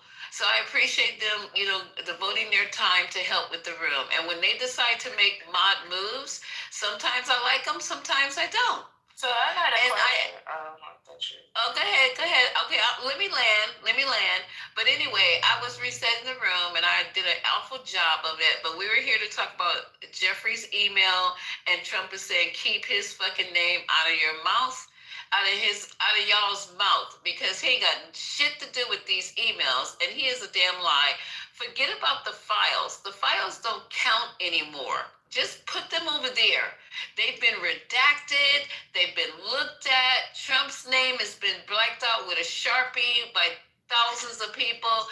Y'all pay attention to these goddamn emails that are coming from his brother.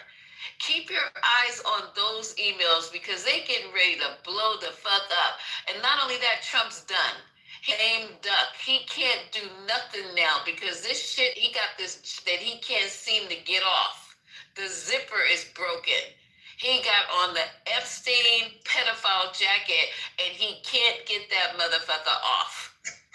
So now he gotta wear it, and we gonna talk about it the way we talk about each other on Clubhouse. This nigga's jacket is too tight, too small, the wrong color, it got pictures of children on it, and he can't get this goddamn jacket off. All right, so I land. Who's next? I did some research. I think the young lady before me. Yeah. Is it man, baby? You got it. But it's gonna be to you, whatever I say. Go ahead. Yeah, man, baby. Why you put baby behind man? That's kind of disturbing. It's not disturbing. For a man to say, "Hey, baby, I'm a man, baby." I got this. I was like 2 years old when I got the name. But is that, you mean your family calls you that, man, baby? So we just talking about that. We were just talking about how, people put that type of title on a child. You can't be a man and a baby at the same time, right? Well, sort of. You can. Wow. In a sense. Clearly you can. The nigga is one right now. That's a contradiction of wait, hold up. That's a contradiction of terms. You cannot be a man and a baby at the same time. Choose a somebody say my little man. Yes, you can if you ain't grown the fuck up. Yeah, somebody said my little man. So mine was be birth. He ain't grown up. He probably he probably just grown up, but he ain't a whole full man.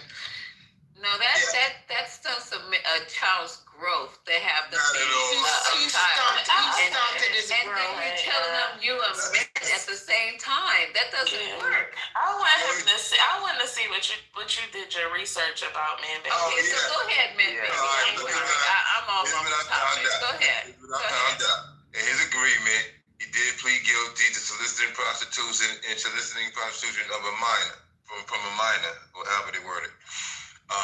He did have to do 13 months, and then he's released for community service, and he did it from his office 6 days a week. and he was immune from any federal prosecution and from any co-conspirators, and he could not contest any lawsuits made by the victims. So basically, he had to pay out whatever. And none of the victims were, what you call it? Sorry, Brick.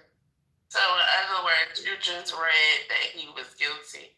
So can we go to the point where now that he's guilty, that he's implicating your president, his best friend?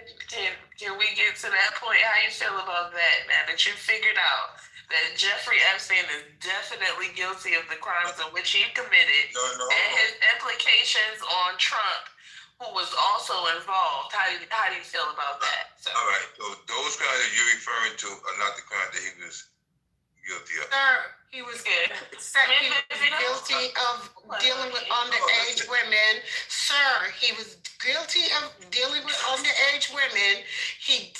The women never got to testify in the trial because they were never notified by law, because this deal was done under the books.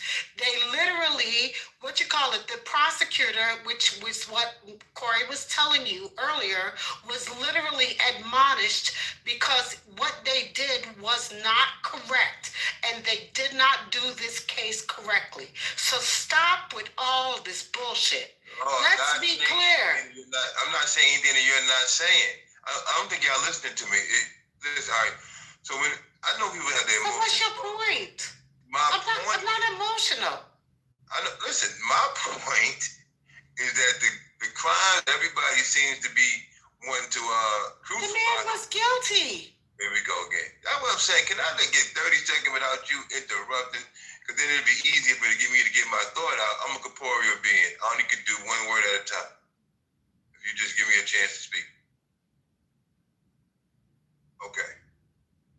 So, the crime, the heinous crime that he was accused of by multiple young ladies and their families and the other people who were supposed to be involved with him and things of that nature, those crimes themselves he has not been convicted of.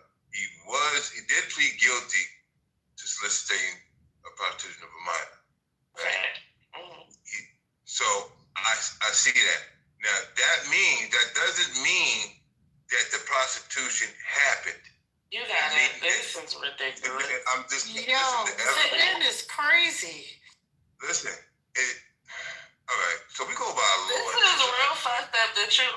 Okay, wait, time out because I want to put something else in your mouth before you complete that thought, right? So he died, like you said, he died before he was convicted. But the woman that was also his partner in these crimes that were committed was convicted, right? You follow? The woman that was his partner in crime of these fucking crimes that he committed has been convicted of this said crime, right? Can you agree with that? Partial what you said. You said what you mean partial? Is she not in jail right at this moment? He was a co-conspirator, right? Those crimes, she was convicted of the same crimes. He was accused of. Yeah, he was accused of. She was convicted because she was alive, right? If he hadn't been alive, he would have also been convicted according to the fact that she was convicted in jail based on how? What? Wow. He was the leader of the fucking organization. What are you talking about? That's your opinion also. But sir, he was convicted. Let's. I'm not about to talk to you. Okay, but sir. Okay. Okay, but sir. I'm not about to do But sir, here I'm gonna calmly let's go back what he was actually. This is a waste of time because he playing games. I know, but okay, but I got you. But Brooklyn, let's go back. Let's go back to this one part, right? He was convicted of the crime of prostitution of underage minors. Sir,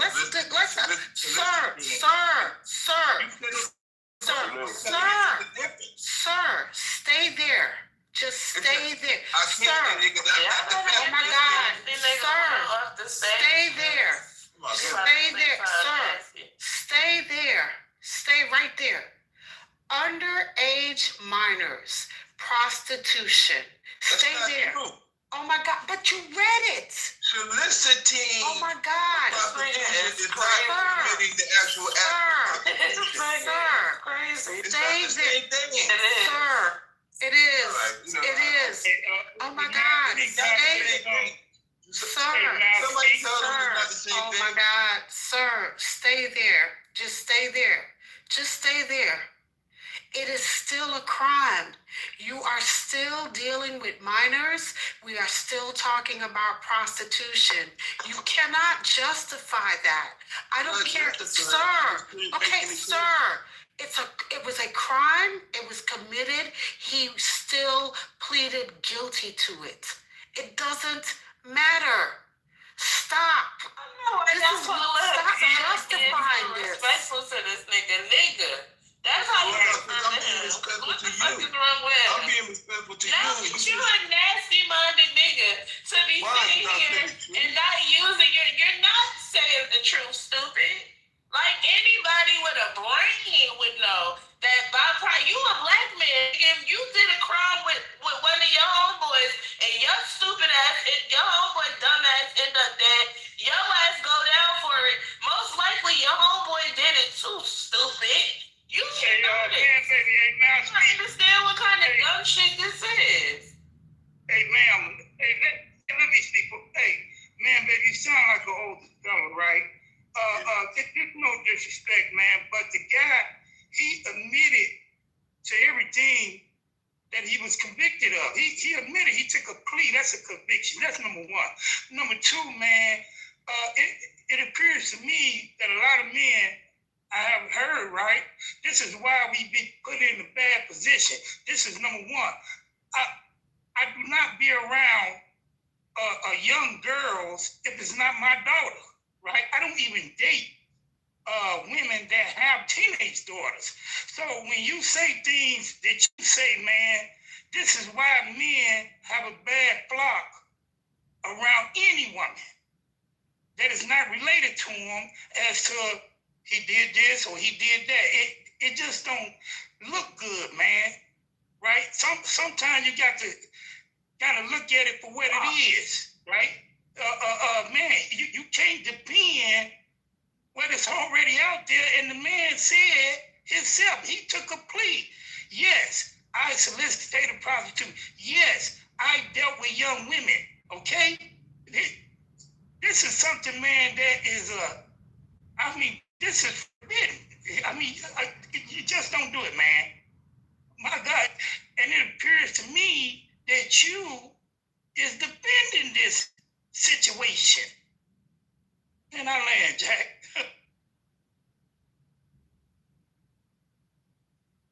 He's trying to justify it. He's trying to figure out a way to wiggle down the trail. Let's make. I gotta make some sense out of this. I'm not trying to justify it. Thank you. Yes, you are. Why y'all keep muting me? Why can't I say my piece? Nobody's muting you at all. And that's my problem with all this, Ed.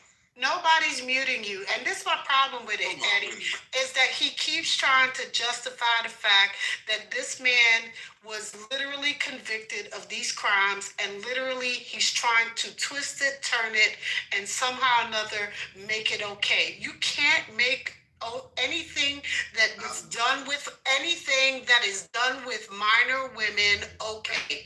Nothing. I'm not making anything okay. I'm not justifying nothing. You definitely are. The facts wrong. I stated the facts correctly. He was convicted of solicitation of prostitution with minor women. That's correct. And you are justifying it. No, I'm not. You didn't say that the first time. That's what I'm saying. You did not. I did. I definitely did. I never changed it. I did. I said solicitation of prostitution of minor women. They were minors. Maybe it doesn't matter. They're minors. Can we move on past what the word was? Can we keep it? Let's move on. Can I get on that real quick? Hey, let me ask a question real quick to Man Baby. Hey, so just because I'm curious, and it's like, no shade, what do you get out of defending this? Like what is it for you that you, why are you defending this? I'm literally not defending anything. I literally said those type of crimes are gross. Those type of, I literally told you, maybe the worst crimes on the planet, right? Except for the ones that are sex trafficking and even more so. I'm not defending anything. What I said was the man was never found guilty of those federal charges, right? He was never found guilty of those. He died. What I said was the man did plead guilty to solicitation of prostitution and solicitation of a prostitution from a minor. He did plead guilty of those, and those he served 13 months. I read the whole thing. So I'm saying, like, I'm not justifying anything. I'm just saying that the federal charge that everybody's in an uproar about, literally the man was never found guilty of those particular charges. And he had an issue. They had an issue in the case because in his plea, as I just read, he was immune for any testimonies of co-conspirators.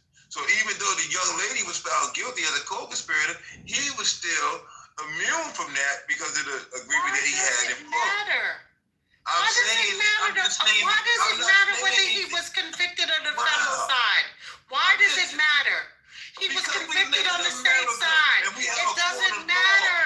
He died. He was in the middle of a trial when he died.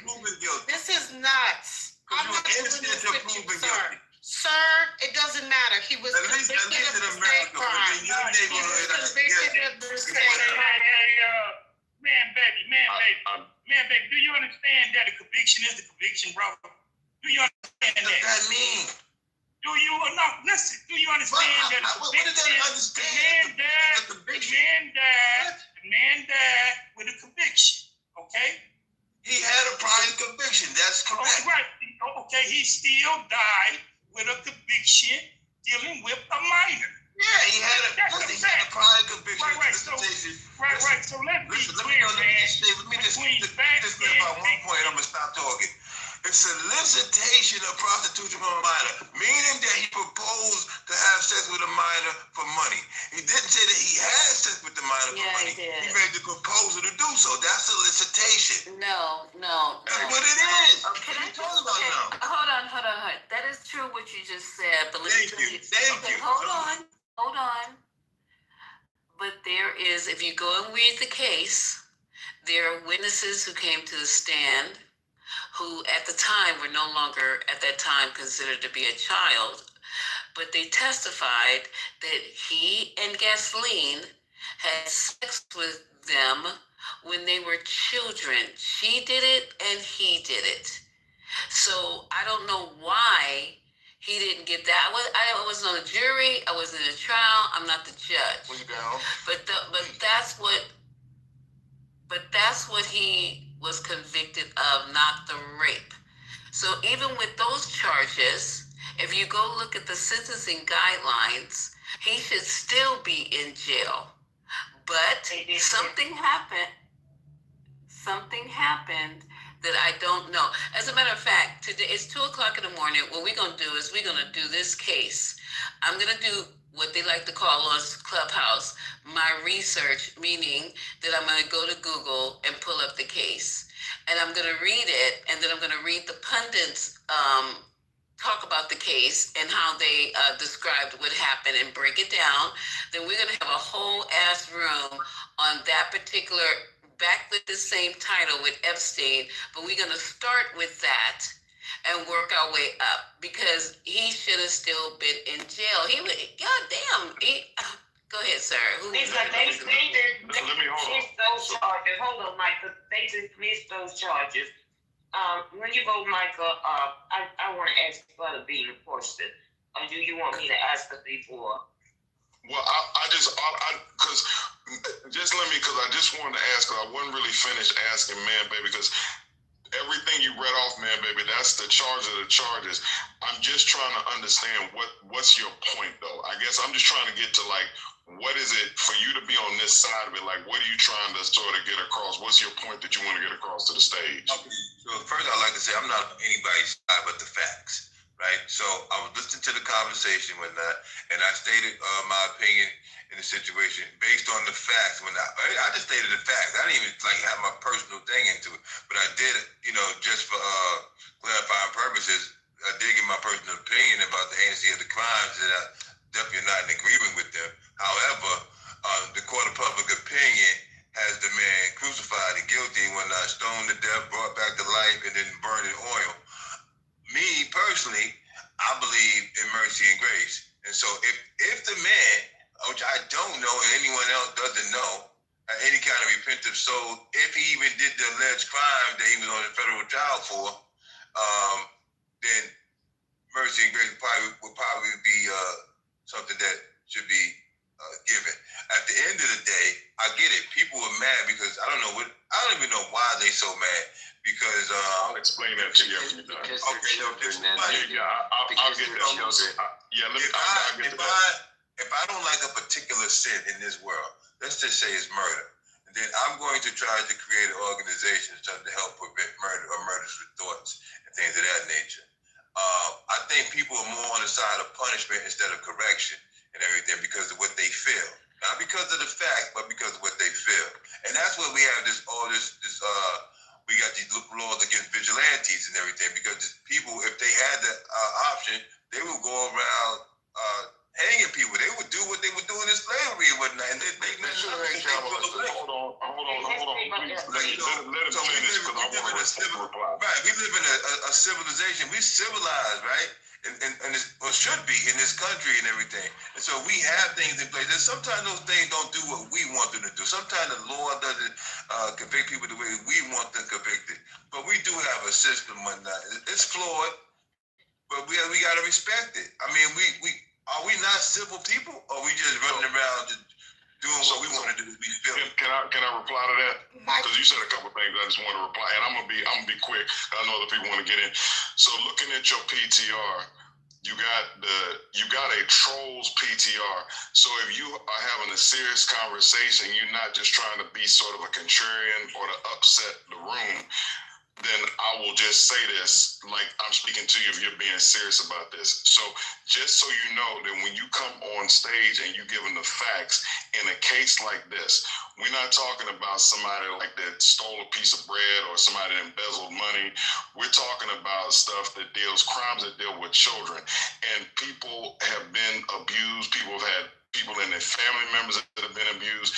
This is a very sensitive topic. So for you to take this side on an issue like this, you're gonna get some smoke. So if you want the smoke and that's what you're here for with your PTR, then it's all good. But I'm saying if you really don't understand why people are getting so upset, I'm just trying to explain to you that these kind of topics are gonna get you this kind of reaction. I just want to say, Lisa. I want to say something right quick.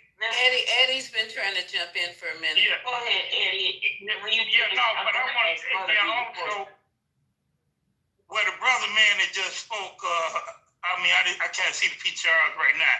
But that was a good assessment of what's really going on in the room. And man, baby, I just want to say that, and then also with all these things you talking about decorating the world and protecting this and doing this and to prevent this. But the first thing is that you have a civic duty that you cannot say the world, you gotta say yourself, man. And in saving yourself, brother, man, I want to tell you this here. You got to put up those protective measures around yourself. Do you know right now today you could be in the room, right, or at the hospital, the doctor, or wherever, and if there's an underage girl in that room, no one in that room but you and her. And when y'all come out of that room, right, if she said, well, man, baby, hug me, right, do you know what that would look like in society? You as a grown man in the room, unsupervised with an underage woman, underage girl that is not your daughter. That's all I'm saying, man, is that, we got to understand certain things as men, just period, to protect ourselves, right, from even putting ourselves in those civilizations, putting ourselves inside those positions or those situations, man. Whatsoever. That's all I just wanted to, let you know about that, because I get tired of hearing guys saying about, well, this is this. No, a fact is a fact. What we know is what we know, and what we don't know is what we don't know. The guy is a predator. It is clear. We got to stop doing that, man. That's why they say all our uncles, daddies, granddaddies, men, young boys, is all sexual predators because of the positions that men like you spool out on mass stages like this. Yeah, man, I land. Lisa, I just wanted to say Thank you for that, Eddie. Thank you so much for that. we do need to go through the case because some of Dr. Reyes, you heard me? Did you hear me say I was named Reyes? I said it. I didn't. I'm sorry. I didn't. Go ahead. Go ahead. I'll ask after you. Go ahead, Reyes. Go ahead. I'll ask after you. You said we should get the case. I was going to get the case for tomorrow. You're right. We need to go through the entire case, Yeah. like from top to bottom. I'm sorry, Alexander. I'm not trying to be rude. All I wanted to do was say because part of the problem is that there's a misconception about the witnesses. None of the witnesses ever testified in the first case because they were never notified. I read the actual case file and I actually watched the documentary. And when I read the documentary, when I watched the documentary, when the Miami Herald did the actual article about it and it was exposed and they did the expose, that was one of the problems, was that none of the actual witnesses were ever notified, and that was why the deal was done the way it was done, is because they broke the law. Well, how can you have a trial with no witnesses? That's exactly why. Because I read an article on that, I don't know which girl it was. Now, we really do got to go pull this. Yeah, we do. Because she said that she testified in his trial. Was it the second one? No, in the second. Gasoline that Jeffrey Epstein raped her, and Gasoline put her finger in her vagina while they were, this is way too early in the morning, we're having sex, and she testified to this in his trial. So I need to go, I will do it, I promise you, I will go pull the whole thing and we'll go through it top to bottom. Yeah, so there's a lot of evidence. So I'll tell you what happened in some of it, but there's two sets of things. There is the evidence that the police got from the witnesses, that the witness statements that were given originally, but there was no testimony that was given when the deal was done. Witness statements. Correct. Okay. There we go. That's what I was trying to. That's the difference. And then the testimony that was given in Gasoline's trial, because remember, they were able to testify in her trial, and that's the difference. That's why I wanted to clarify that. So that's gonna be a good. Okay, this is gonna be a good. There we go. Yeah. That's okay. So thank you, Alex. Alexander. Sorry. I'm gonna tell you guys right now. I'm sorry. I'm gonna land real quick, Alex. I'm sorry. This is gonna be the room. That's what we're gonna do. The room on. We're gonna take starting. As a matter of fact, remember, Reg, you were talking about his history. His going over his who exactly he's connected to. Correct. So we need to start at the very beginning when this nigga got out of diapers. Yes. All the way until the lead took his last breath before he jumped off the pulpit. And it gets very fascinating. That's why I said I'm committed to it. I'm committed to it. So we're gonna do that room. If you guys don't have the stomach for it, you're unable to participate in the conversation on an adult level, please don't take a ticket and come in. Please do not buy a ticket and come in, because we're gonna have the conversation. We're not gonna be in here cussing and calling people out our names, because this is not you. Your name is not Jeffrey. And hopefully, unless you're one of the people who is affected or whatever, look, just come in and behave so we can have the conversation and so we can learn something and we can connect it to Trump. That's what we're trying to do. So that's gonna be the room today. So and also I'm gonna give it to Alex real quick. Also, we're gonna do Dr. Carr in a few hours. I need to rest my head right though. We're gonna do Dr. Carr in a few hours, and Dr. Carr is gonna continue to talk about Jeffrey Epstein emails, not the files. And he's probably going to continue to talk about the shutdown. So if you guys want to come in the room at 4 o'clock San Francisco time and 7 o'clock Manhattan time, you're going to get fed. Not no fucking clubhouse junk food and fucking clubhouse brownies. You can come in there and get fed by Dr. Carl Lamont and learn something to arm yourself, equip yourself to be able to come in these clubhouse rooms and actually know what the fuck you're talking about. So that's all I have to say. I'll land and go ahead, Alexander. I apologize for interrupting. Okay. I'll get back to Butterbean because Butterbean feels the same way that I do. That's why I wanted to ask her a question. But Reyes, let me ask you a question. Now, we're gonna make it short. The Florida case dismissed, okay? Right? Do you think the Florida case, because normally if they have two cases and they haven't done neither case, they have a state and a federal. The Fed takes over the case, period, and the state doesn't have to do their case because they know that you're gonna get more time in federal.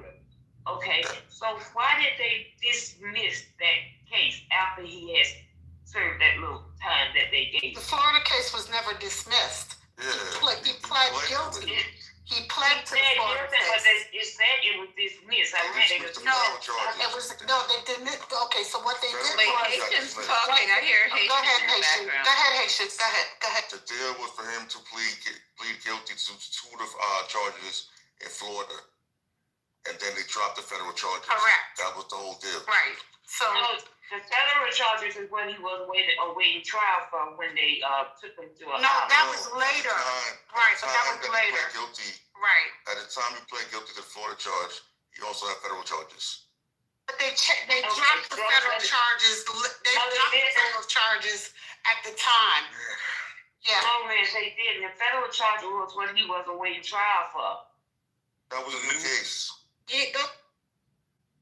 So he had 3 cases? No. There were 2 different time periods. Okay, so the Florida charges were 10 years previous to that. They did the state charges and they had federal charges. They dropped the federal charges and he pled guilty to the 2 state charges.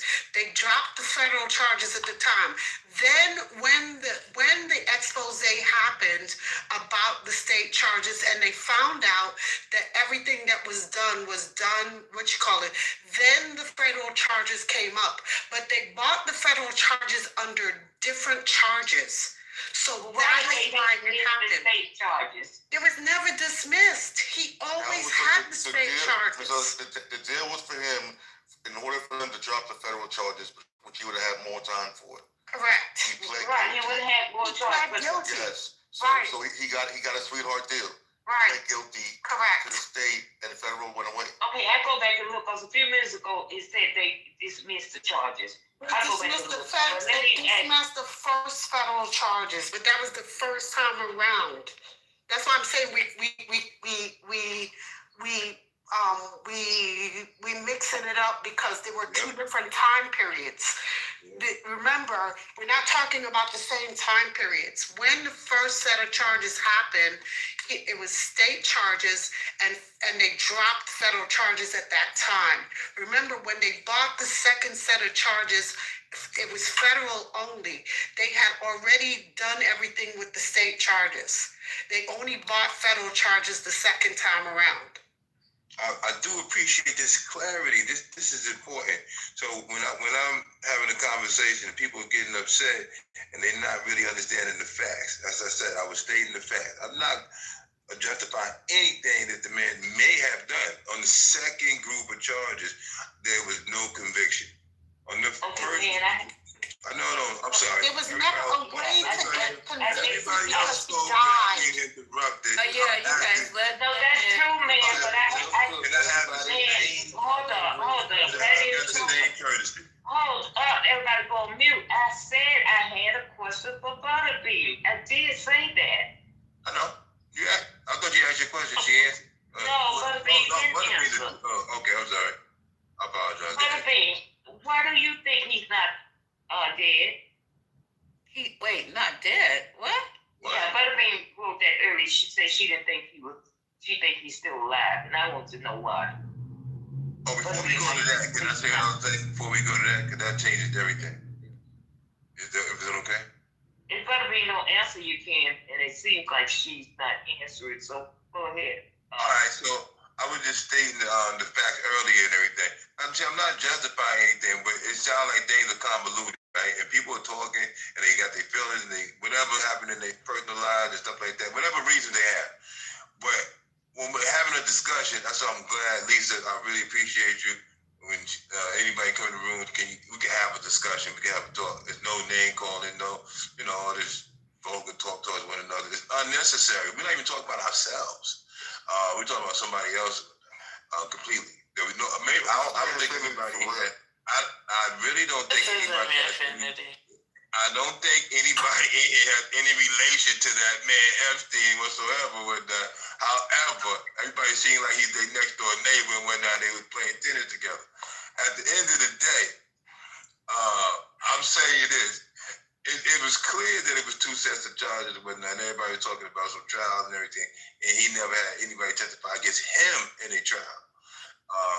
This co-conspirator young lady, she's found guilty, everything like that. Okay, that's what it is. He never was found guilty. There was never a trial. Rez, please don't again, because he didn't know either. He didn't know. Okay, let me. I read a little bit. I'm speaking. Yeah, I know, but you got to No. I can speak though. I can speak. Cool it. I'm saying thank you to Haitian and Rez for clearing up that there were two sets of charges. Man, baby learned something too, along with me, because I ain't been paying attention. That 5 minutes though. You learned it in 5 years. Okay, but if you interrupt me again, I'm gonna have to drop you down until I finish speaking, because I don't feel like yelling tonight. I'm cleaning out my car. It's a black people thing. That's why y'all do this. What? I shot him. Shut up, please. Now try to be nice. Now be quiet. Sorry, my finger was. It's okay. It's okay. It's okay, sir. And for those who can never, who have a problem admitting that they might not know everything, because none of us do. I haven't even followed it that close, so even I learned something. What's wrong with saying you were wrong? Because you never clarified that. But you don't have to keep repeating. Why you keep repeating the same thing? And thank you, Haitian. It's a new talking point, Dad. The point is, what he's doing is I know this man baby nigga from a while back. Well, if you know anything about, if y'all know. What? Can I just say one more thing real quick off the subject? Because I want to say this to Michael real quick. I couldn't come off mic. I never heard you sing the I Will Vote for Donald Trump song. That shit was funny to me, Michael. It really was. Yeah, that's my joint. I love that song. We let Brooklyn finish, and then I was going to take my If you know anything about me and Baby, which I'm sure y'all don't know, because y'all really think that he's Manfinity and he's not, you would know that his rhetoric, child, is that of, he's truly MAGA. Like, he's truly MAGA. He has this manosphere mindset. Like, he's like, he is definitely like, his mind is going. Well, he changed his PTR to be like Manfinity, so he definitely channeled. No, his PTR like this. Wait, his PTR to be a raccoon. His PTR has always been. He always been like this. Oh, I remember. Oh, Manfinity took his. Well, two grown men following each other like that is weird. Well, I just want to say, welcome, man, baby, to the 420, where MAGA is always welcome. And I cannot wait for tomorrow because I'm sure you're going to come back and be a part of this conversation because you're going to do what they love to say on Clubhouse, your research. And you're going to come back and you're going to have new information, solid facts, be able to put articles in the chat, play some clips. You're going to be part of the family. I can feel it already. So we'll be looking for you tomorrow to come in and join us in this stimulating conversation where talk inspires and becomes action. I can't wait. And bring Manfinity with you as well, okay? Because we got Mike P. He'll be waiting for you. Amari's going to be waiting for you. I think those are the only ones I have left. I don't know who he is. Mike P went to study. I know who Manfinity is. I don't know who he is. I don't know who Manfinity is. They not homeboys, Lisa. You just put them together I'm sorry. like that. I'm putting them together. I'm not. You know what, Brooklyn? I wanted to see Man Baby and Manfinity on the stage at the same time. They're doing it again, BT. See, they're doing it. I'm not. Go ahead, BT. It's on you, joining in. Thank you. So, Lisa, is there any way that I can send you, because the files are pretty big, is there any way that I can send you the Miami Herald original clips from 2018 and back of all the stuff that they had uncovered from the original case that will help you to build all that? I'll go pull it. Okay. I'll be totally available to Miami Herald. Yes, Miami Herald. You got it. I got you, babes. And I'm just giving you some references, and just to kind of help you to that will give you the doorway to all of this, because when I read all of this stuff, Lisa, I was floored on all of this. And absolutely forget. I think it's going to turn into a podcast, Rest, because I don't think these, like someone just said, that baby man is total MAGA, but he doesn't have anything to push back on. So hopefully he does. So this won't be a podcast, and we just up here supplying information all day and all night. So let's see what happens. Let's see what happens. Okay, back to the floor. BT, I'm sorry we interrupted. Go ahead. I don't think you are, but I think you should apologize. No, I truly am. I just did. I said I'm sorry. You're so fucking messy. I'm sorry. I'm sorry. Go ahead. Hey, thanks to the room, to the moderators for running the space. Thank you to the panel for right. Enough of that. Just get to the got a post-nasal drip or something. Giving honors to God and to the pastor. It's Go almost ahead, 2 o'clock, Reverend. And thank you to the audience for listening. So, when we talk about the Epstein files and Trump, I think the misunderstanding is that I think a lot of Democrats and liberal people think that Trump is the only one in them. I don't think they know that all your favorite politicians and celebrities are going to be in them as well. And it's going to be some nasty stuff. So when y'all are begging and demanding these things, it's going to be so many people in them darn files. It's going to shock a lot of y'all because y'all are woke. I think we're past that. We don't give a fuck. We want them all to get on. No. What's the point? What's your point? Well, that's what I'm speaking to. That's not true. I think there's a hypocrisy. Only nasty people don't want people being punished for fucking all of the kids. BC. You know, I know. I think it's atrocious. Can you let me finish, please, Brooklyn? Yeah, of course I can, brother. You don't have to sound like that. I might let you finish. I might. Go ahead. This is crazy. You jumping off the mic. You're sounding crazy right now that you can't keep on with your conversation. It's okay, BT, my cousin, y'all. Go ahead, BT. Go ahead and talk. Whoever was talking. Go ahead, Michael. Go ahead, Michael. No, I was trying to let BT finish. Yeah, look, Hayes is ready to give it to me. I have to ask this question.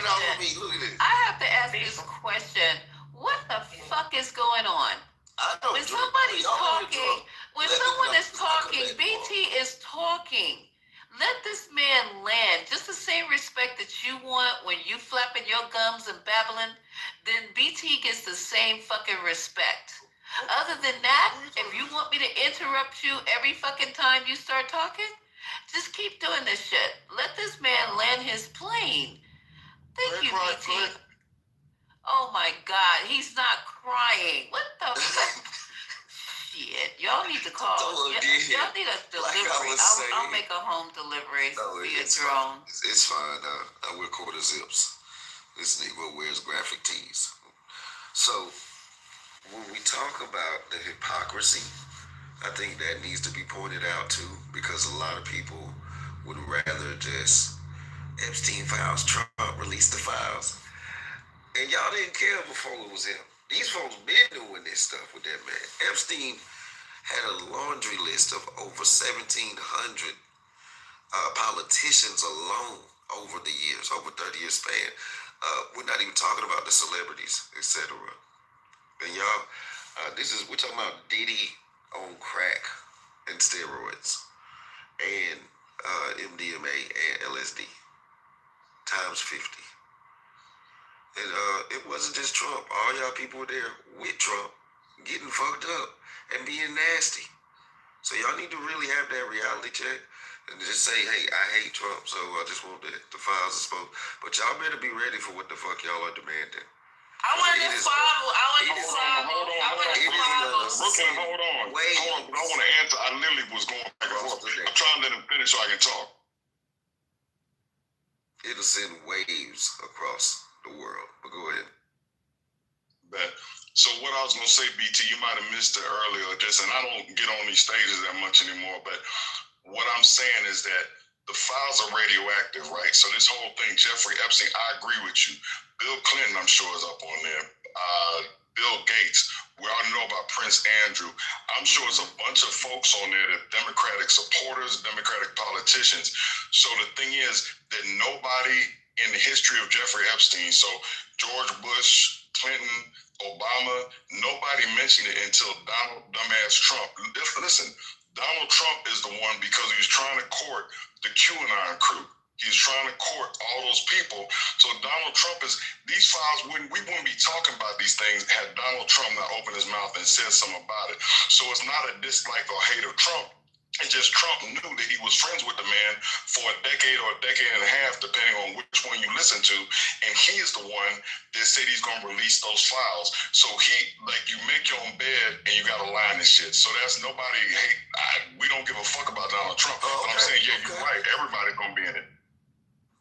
Michael, I've been giving that argument on different platforms for about 2 weeks, and that was the best rebuttal. Yes. Yeah. Appreciate you. How the fuck is the best rebuttal and I'm the one that said don't nobody give a fuck, they could all go to jail? That's basically what he said. That's basically what he said, though, BT. I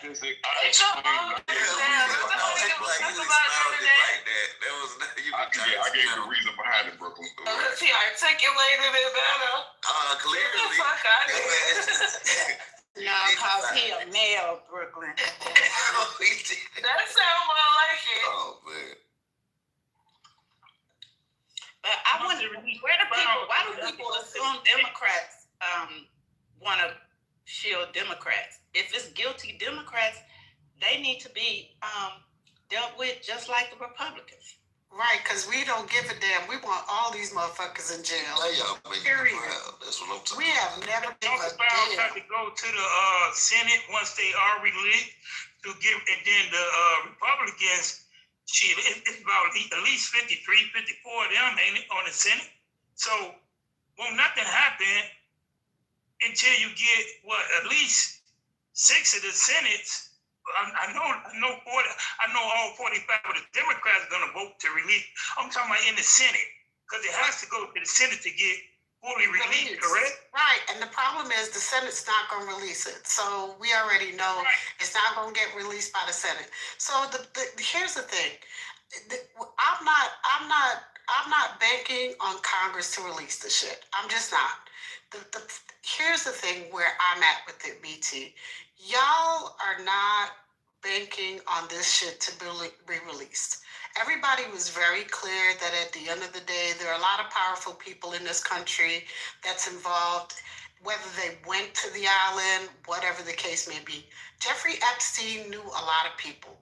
Proximity makes you guilty on for a lot of reasons. Whether you were just around because you went to a party and you knew him, whether you were involved in his situation, it makes you look guilty by association. It doesn't mean you did something. But at the end of the day, here's the problem that I have with all of this, BT. The problem I have with all of this is that just because you went to one of his parties, it doesn't necessarily make you a bad guy.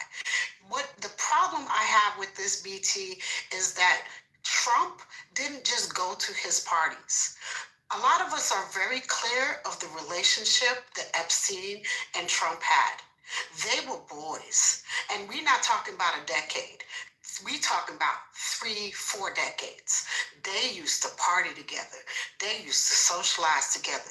They used to mess with underage women together. And for those of us that were around in New York and watched them be together, they used to do all kinds of fuckery together. So that's the difference. Stop playing with me and don't play in my face. My name is Can I comment on that? Eddie, after you know, let me get in there. No, wait a minute. No, she was responding to BT. My name is Eddie. They was talking about the Senate. What I'm saying is this here is they up with the foolery, okay? Because anytime you got 50 senators that's Republican, right? And you only got 3-4 of them talking about discharge of the files, right? That means the rest of them, they in the bandwagon with the bullshit, okay? They don't want it to be, so the whole country that reflects everybody, right, is on bullshit, okay? So the thing is this is just sign and release the shit and let everybody see what everybody been hiding, even if it's not nothing there. It's just that simple. So, hey, I want them to be released. Yeah, open it up. Shit, if I do something, they gonna send me right in front of fucking 12 juries and the goddamn judge. Yeah. So let this shit be released. So let me say this. So I believe that the files are coming out. So I do believe that enough people are gonna turn and the files are gonna come out. But it's just we all got opinions, right? But to this point, and again, everybody's grown. So it's like when I say this stuff, I'm just talking about what I wish. I'm not saying anybody needs to change anything they do, but I do wish that we on the side of what we think is right would stop like with just rainbows and unicorns about like Democrats. Bill Clinton, if he was on that plane 7 times, I don't give a fuck what he said he was doing. I'm a grown man. Bill Clinton is a grown man. And Bill Clinton has some stuff in his past where he's just more than a grown man. Bill Clinton has done some dirty shit. If you just look at his past, just the stuff that we know about that was out even when he ran for president and even with the Monica Lewinsky shit. So I'm saying, so you think that Bill Clinton, who was a very intelligent person, who was president, elected twice, made it like one as a governor of ours. He's a smart, the man was, I think he went to law school, saying all that to say that if he was around a pedo who was popping underage girls like they motherfucking Tic Tacs, you don't think Bill Clinton knew that he was around a skeevy individual? So I'm saying anybody that's in his orbit knows what the fuck they were doing. We talking about grown, intelligent men out with him. Anybody on this stage that's a brother or a man going to an Epstein party and seeing him with like 14, 15-year-old girls, okay, this shit is weird. I'm not going back. Or you would make a choice that if you go back, you just know that Jeffrey Epstein likes him young, just like Donald Trump said. We got to stop doing no. Again, I'm not telling nobody what to do. I wish that people on this side of the thing would just stop like making it like Bill Clinton is untouchable. These people are sacred cows. If they were in the boat with Epstein, their ass needs to go right to the fucking hell with him. That's all I'm saying. I can't say that because you know why? Because Diddy was having fucking Diddy shit, and just because Diddy was freaking the fuck off after fucking hours, it don't mean that I was freaking the fuck off with Diddy, and that's why I'm not gonna fucking cape for that because I let you finish. Please allow me to. Okay, and I'm gonna a lot of fucking white parties. People were at those white parties. And I think it's a very unfair fucking statement to make some shit like that, because guess what? He had parties and then he had after parties.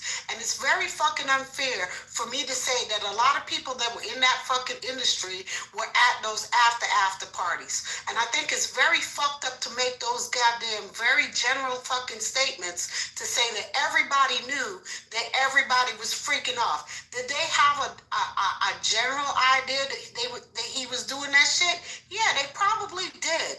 But to sit there and make that assumption that everybody knew what the fuck Diddy was doing at every time, at every fucking party afterwards, no. And I think that's a very unfair assertion to make. It's just not a good assertion to make. I'm sorry. Cool. So if let me say this. So Diddy, to your point about Diddy, great point. So Diddy was a record producer. He was he had a liquor. Diddy had his line. He was a clothing manufacturer at one point. He had Sean John. Diddy had his things in a lot of areas or whatever. What did Jeffrey Epstein do? So did Jeffrey Epstein was he at the Grammys? Wall Street, bro. They do shit. Yeah, no. Right. But if you listen to like watch the documentary and listen to what was going on, his main thing was they would go get these girls. They talk about how some of the girls got. He did this all the time. Diddy had other things that he was doing in other pursuits. So somebody could be tired of Diddy and be like, yeah, I'm just in the record business. I'm trying to get on and this, that, and the other. And he had an island that people rented for various events, and he had a fucking plane that people rented for travel.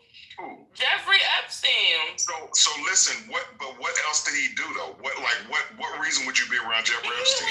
He got to the bag. I don't fucking know why people be around. Because you don't know. I'm saying, but you need to know. That's not what I'm saying. No, what I'm saying is, even in the industry in which he works in, he still rub elbows with people like Puff Daddy and stuff like that. Like he was in the know because that's the part. Because that was the part because that was the people that he did business with.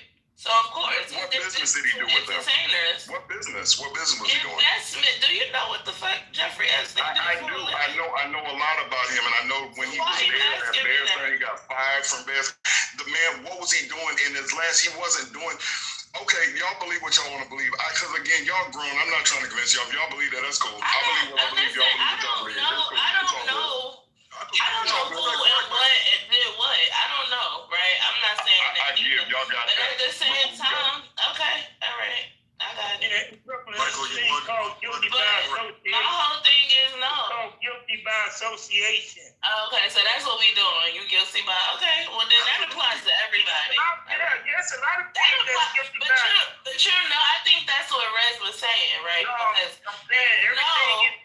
You know that, if you're guilty by association, that can apply to all of us on this stage. That's all I'm If saying. you in a car, you gotta be careful about shit like that. That's all I'm saying. You just gotta be if you in a car with a guy, so if you're in a car with a guy and he got a gun and drugs, when they pull you over, right, you're guilty by association, whether you know or not that he is in that car with that gun and drugs. 9 times out of 10, that's 9/10 of the law. So they'll say, you got a general idea. You don't necessarily know. That don't make you the damn. It don't make you the No, it don't. But if you got a continued relationship, so it's a thing called a continued relationship with a person. If you see in a specific place, a lot of times, right? Okay, they do a thing what you call, they sit there and they do what you call watch and sit. Okay, once they do all that, right? And they do that right now today. They do a bunch of surveillance right now today on people who just watch people, make paper trails on people, right? On what you do, you know what I'm saying? What you buy, what you did, and this and that, right? Okay, and then they hit you. It's guilty by association. But Ed, they may hit somebody. If I got in the car, You know anything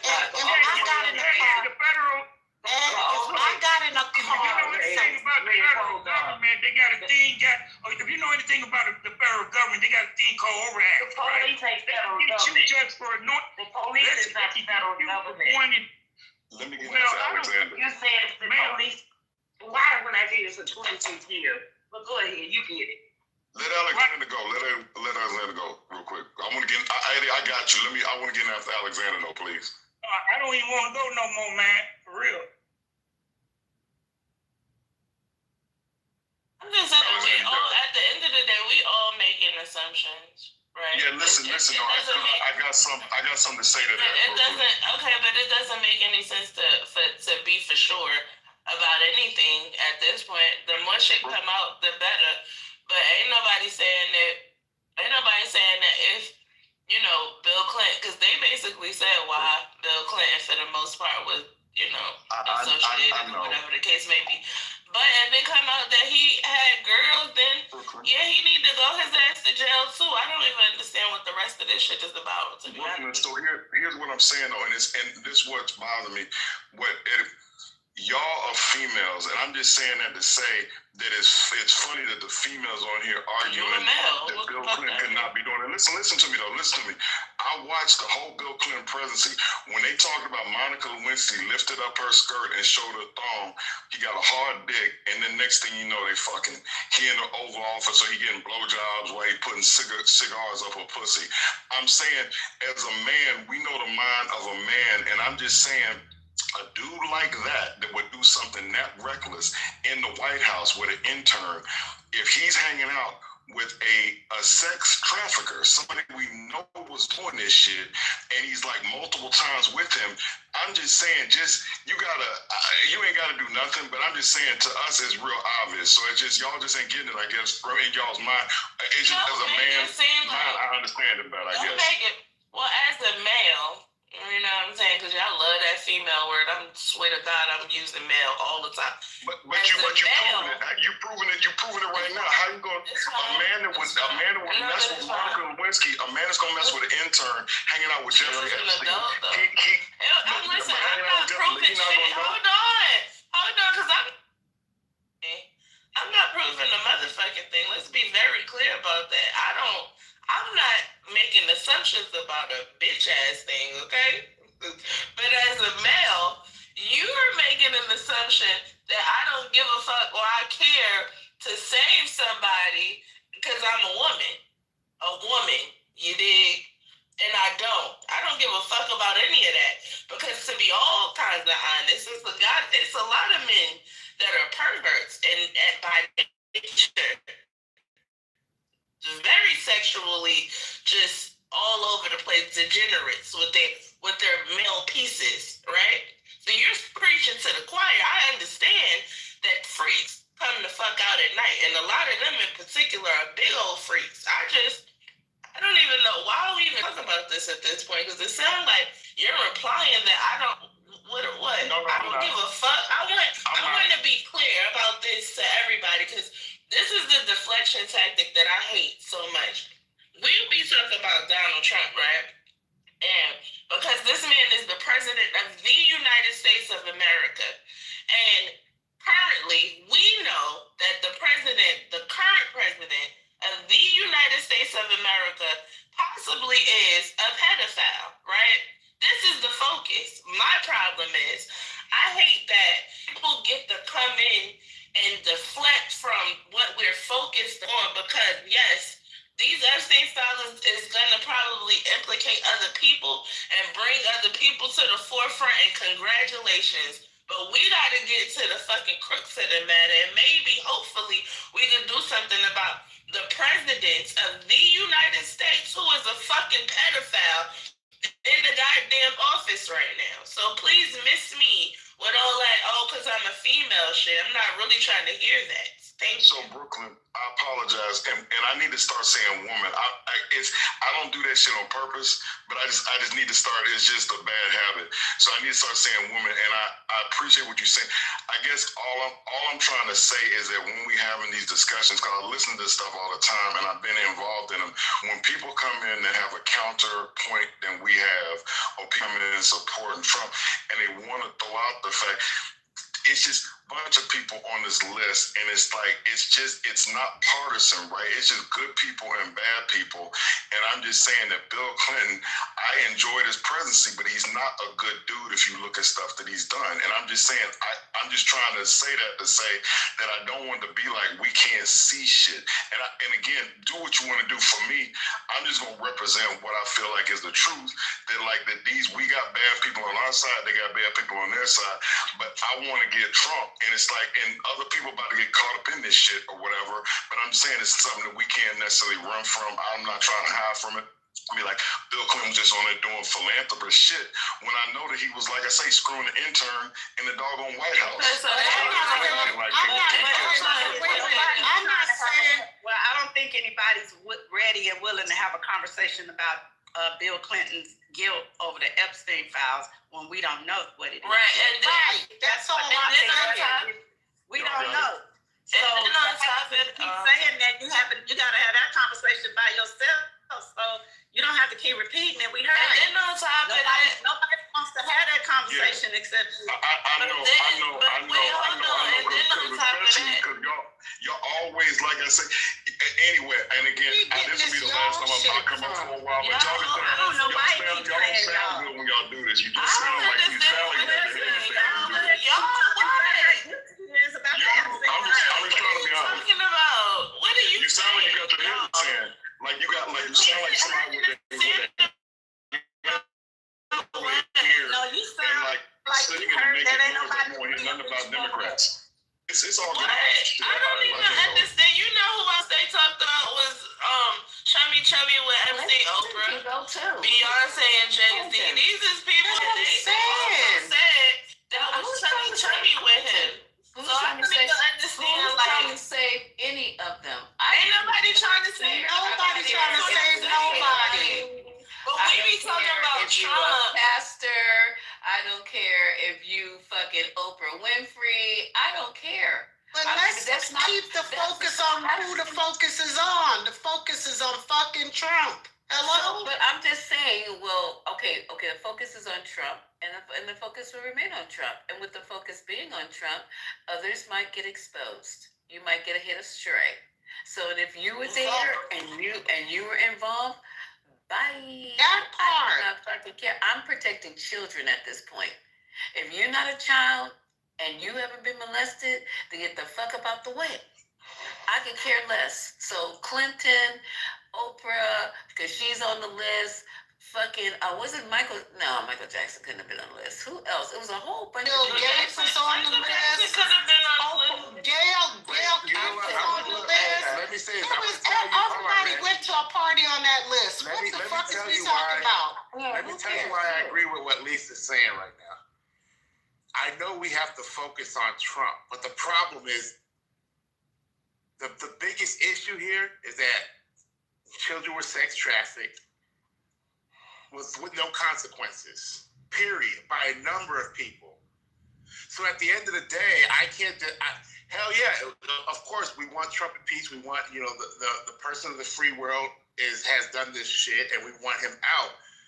But we also want everyone that comes out to be held the fucking accountable. Because guess what? If there's going to be Republicans that show up on that list, you're damn sure we're going to quickly get them the fuck out too. But the same would be for the Democrats, right? And I know everyone on the stage is the same with that. If whoever's on that list is going to get exposed. So I don't think there's nothing wrong with talking about that because we know these files include more than just Trump. We know this, right? So we can't just say focus on Trump when we know this is going to expose a lot more people than Trump.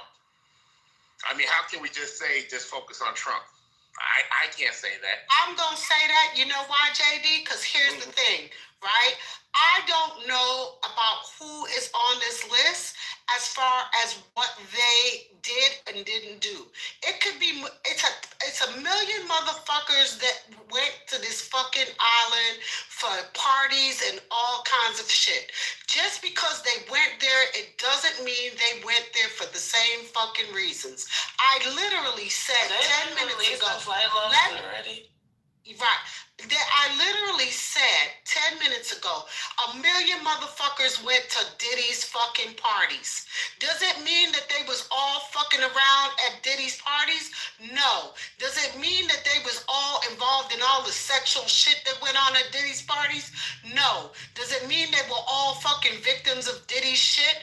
No. So are we gonna now turn around and we gonna make Jay-Z and Beyonce and everybody else a fucking part of the bullshit that went on at Diddy's parties? No. This is the problem that I have with you guys, is that we now make everybody a part of some bullshit that don't got nothing to do with the problem of the actual situations.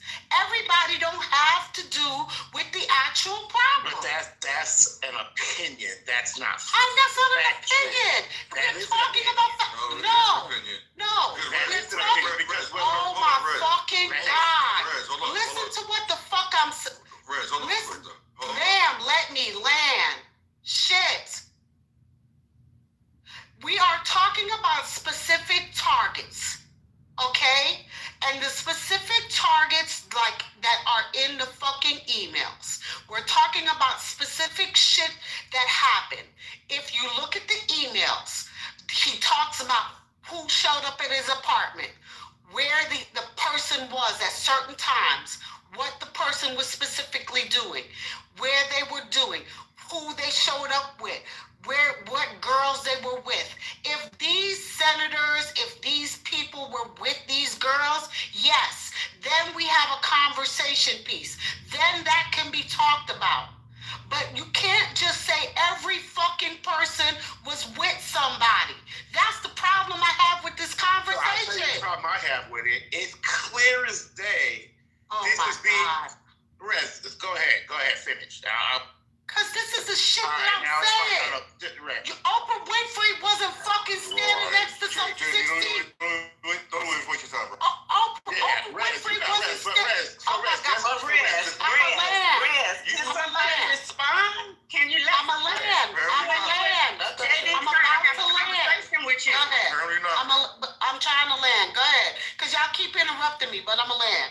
I'm just like. You can listen to the replays and you'll see that that's false. But like I said, this is clear. This is being covered up by more than just fucking Trump. There are tons of people involved in this. And all this cover up isn't just for Trump. This shit's being covered before Trump even ran for fucking office. Even the first time around. This shit is being covered up by a lot of powerful people beyond fucking Trump for a fucking reason. To me, I don't see nothing wrong with inserting that type of stuff into the conversation and inserting other suspicious players. I mean, Clinton does have quite a number of photos with Epstein, and we always mention the Trump photos with Epstein. I mean, that's bottom line. What about the Clinton painting, JD? What's that? The Clinton painting at Epstein's house. I didn't say Clinton couldn't be one of those people. I never said he couldn't. It could be Clinton. It could be what you call it. But to say that there's like 1,600 players involved in this, there's not 1,600 players involved. And did I say there weren't people covering it up? I never said they weren't. But what I'm saying to you is to say there is this large amount of fucking people involved is crazy. There's not.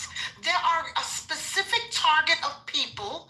There are a specific amount of people that have covered it up. And we got to stop this shit. Stop. Just fucking stop. Yeah, I'm going to keep going, Rick. You don't have no proof of what you're saying. What you say, let me say this to you. There's not this, listen to me. Listen to me carefully. This is not some elaborate fucking, like, y'all don't understand how these kind of things go down. This is not some elaborate fucking mafia organization with 1,600 people over a 30-year lifespan of shit. Listen, these motherfuckers are not intricate fucking elaborate shit. Rez, explain this to me. You out your motherfucking mind. Rez, explain. Let me tell you something. There's 800 to 1 million children that go fucking missing in this country every fucking year. And about, I see you on mute, about 300,000 of them to be noted to be child sex trafficked in the United States every fucking year.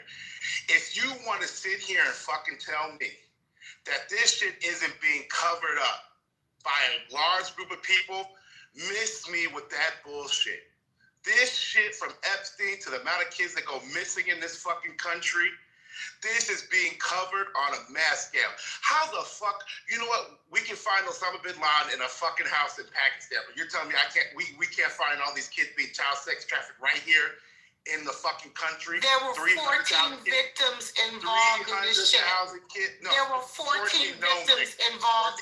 There were 14 victims involved in this shit. Give me a fucking break. Yeah, okay? You need a break. No, because you know what? Y'all want to make this seem like this was something. In what, Rez? Oh my God, you know what? I'm not doing this with y'all because y'all are acting like, you know what? I'm not doing this with y'all. There were 14 victims involved.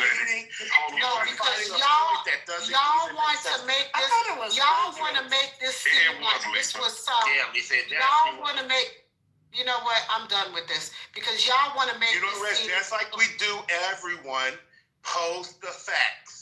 Everyone else is saying it's we're gonna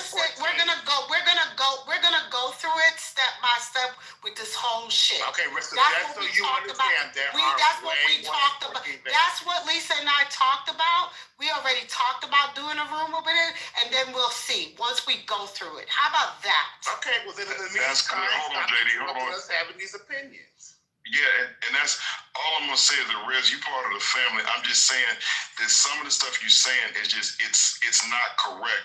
And I would just ask, and I'm not trying to argue anything like that. I would just ask you to look at some of this stuff because you have like Chase is involved.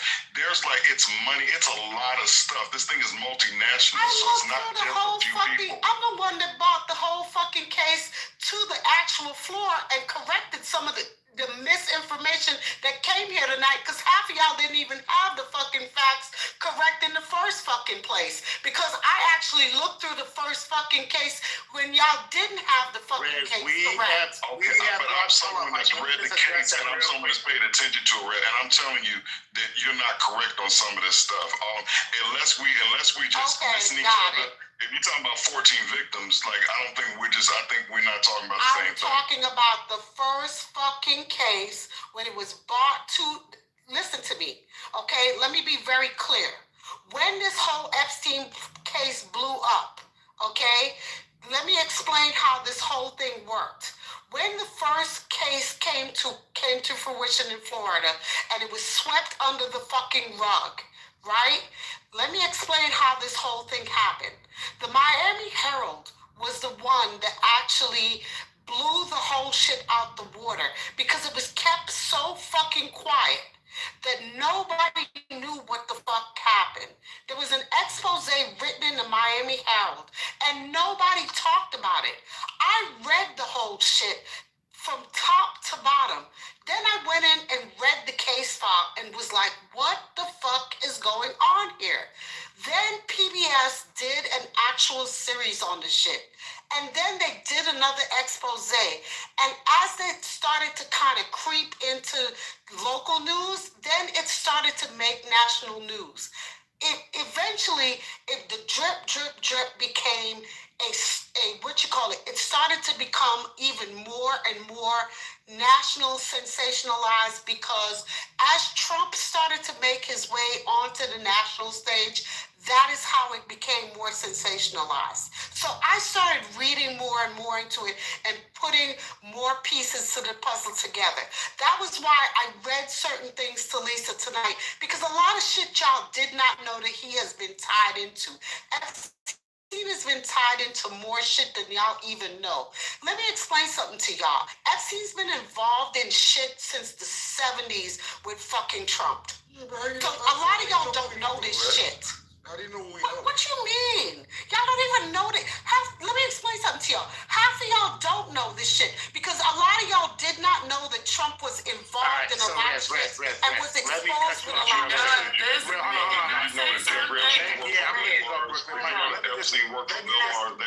I'm saying we know stuff too, Rez. It's okay. We know stuff too. I'm not speaking to you, Michael. Hold on. We had the Attorney General. Hold on.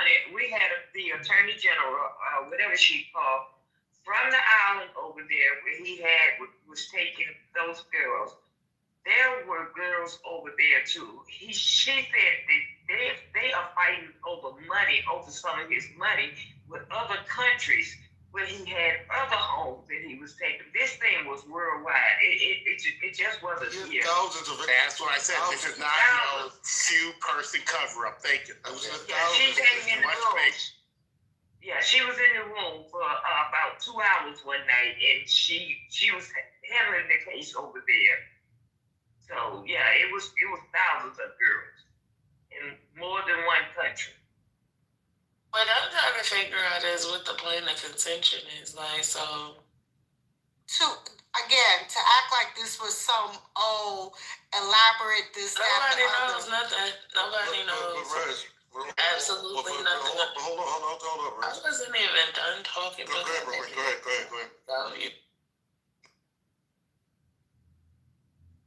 Go ahead, finish, Brooklyn. I started playing my game. I'm just trying to figure out what's the point of this whole conversation, because we really don't even know about Trump, to be honest with you. All we know is that out of all of the people that could possibly be implicated in this situation, he's trying his damnedest to get to cover it up. That's what we do know. So we could basically, say, he's guilty by association, and then as things come out, we're finding out more and more about him. And then other people, we do know that they also were involved to some point, some kind of way, but we don't know to what extent, right? We got them on the flight logs. We got a gang of people, a lot of people on the flight logs, and I think that where the argument is coming in is, now that you know that these people were on the flight logs, you want to say that those people are also doing exactly what Trump is doing, and they might be. Just like the prince that got caught up. He obviously had a guilty conscience because he had to step down from all of his duties as a prince. They forced step. You know what the fuck I mean. I don't even understand what was. Go ahead, yeah. It was more than just him being on the flight logs. He literally was Interpol actually came. They interviewed him. And he was literally one of the girls actually. Virginia Guthrie. Right. No, I'm saying one of the girls actually implicated him. Virginia Guthrie.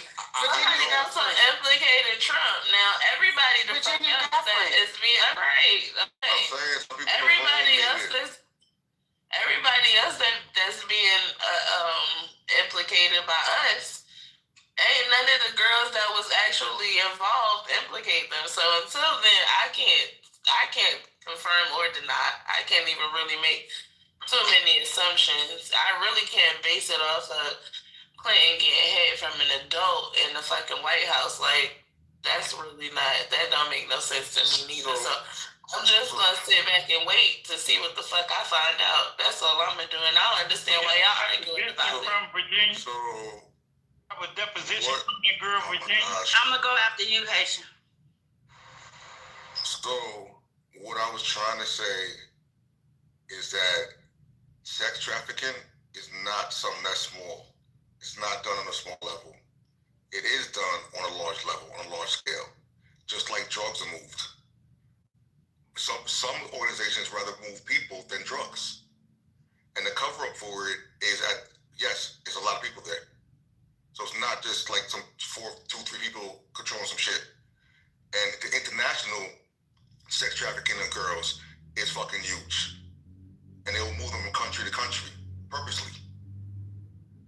So do you know how Virginia Guthrie was sex trafficked from what you call it? From, Hey, I'm gonna be next though when Haitian is done.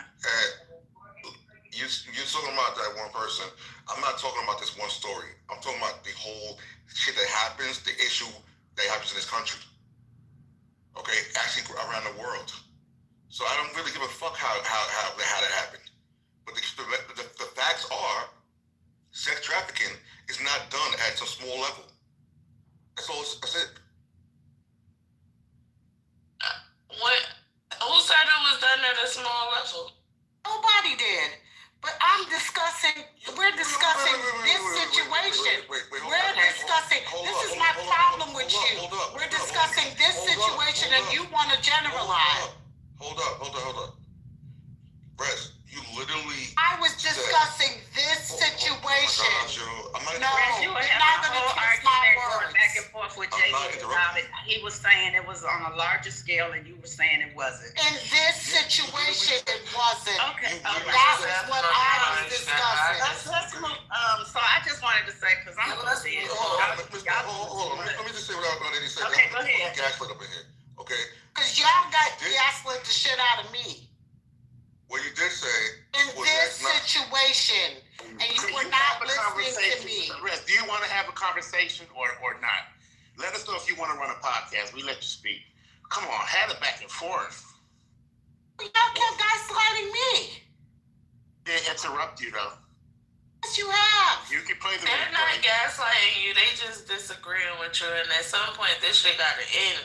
Because we ain't never going to agree on this at this point. Like, I'm really over this part of the conversation. I just wanted to say one thing, that this, the whole thing for me, and I think people who think like me, whoever that is, the fact that Donald Trump said that he didn't have that kind of relationship with Epstein, I think is the issue. And more than anything, because as far as I've heard, nobody's accused him of any wrongdoing, just being his friend. And he tried to make it be that they weren't that type of friend. But now that the emails have come out, he's caught in another lie. And I don't know why anyone would have believed him in the first place. His whole life is one big lie. And we act like we don't know that.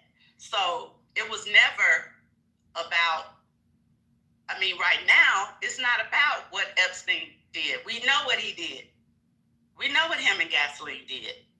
It was more about Trump saying what his relationship was. And now he's gotten caught in the lie. That's what it's about right now. It ain't even about how many people it is right now. We don't have to go back and forth on that right now. Because we don't have enough information to spend a whole room arguing over one point when neither side knows. But what we do know is Donald Trump lied about his relationship with Epstein, and that came out through the emails. I 100% agree with you, Deborah. And I will agree with you on that. You got two people that's the Epstein and that girl Virginia.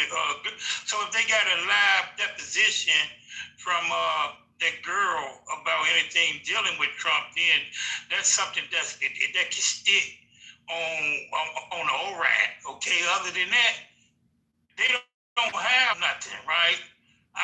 I want it all to come out because everybody know the man guilty of something. Those emails are clear, okay? I seen those emails, a couple of days ago? Man, yesterday I seen them emails. And, man, the stuff that I read, the man ain't talking about nobody but Trump. But they don't have a deposition from the girl that passed away. It's a thing called dying declaration, but this is not that case. But a dead person, if you make a deposition, recorded deposition, that can be used as evidence. So that's what I see them trying to capture and get and work for, if there's one out there anywhere. See, Brooklyn, it happened again. I just said that, but when a man said, he came right behind me and said what I said, because he's a man. What did I say that you said, sister? You ain't say nothing wrong. Tell me what I said you said, though. I just did a deposition. The girl It was in the emails, the relationship. Yeah, okay, I understand that. It's confirmed in the emails, but go ahead, sir. Well, that's confirmed in it, but the email is not evidence without a corroboration. Okay, you need a corroboration with that email. You got two dead people. Okay, the suicide girl. Okay, the email was to who? Maxine? Jocelyn, yes. Whatever the lady name. Okay, so as of right now, right? As of right now, we know that she's on Trump's side. So who's gonna make her talk? As of right now, we know according to what she said, she lied. She lied. Yeah, I know, but she already been convicted. She lied. She was asked about Trump, and she lied based on what the email said. We do have two dead people. We have the woman in Epstein. She committed suicide, remember? Okay. Exactly. So this is what I'm saying. As far as with now when it do come out, everything come out, that lady got to be subpoenaed. The lady that's locked up, and you got two dead people on the other side of what's going on. If she plead the fifth with the emails there, what is going on? Absolutely nothing, right? Because if you don't write it down, it didn't happen. Now what's more glammy evidence, if it was a deposition, a recording, right? A live recording, they could bring that back to that live recording stands as a dying declaration, declaration of testimony of a live person actually representing themselves, even though they're in the grave.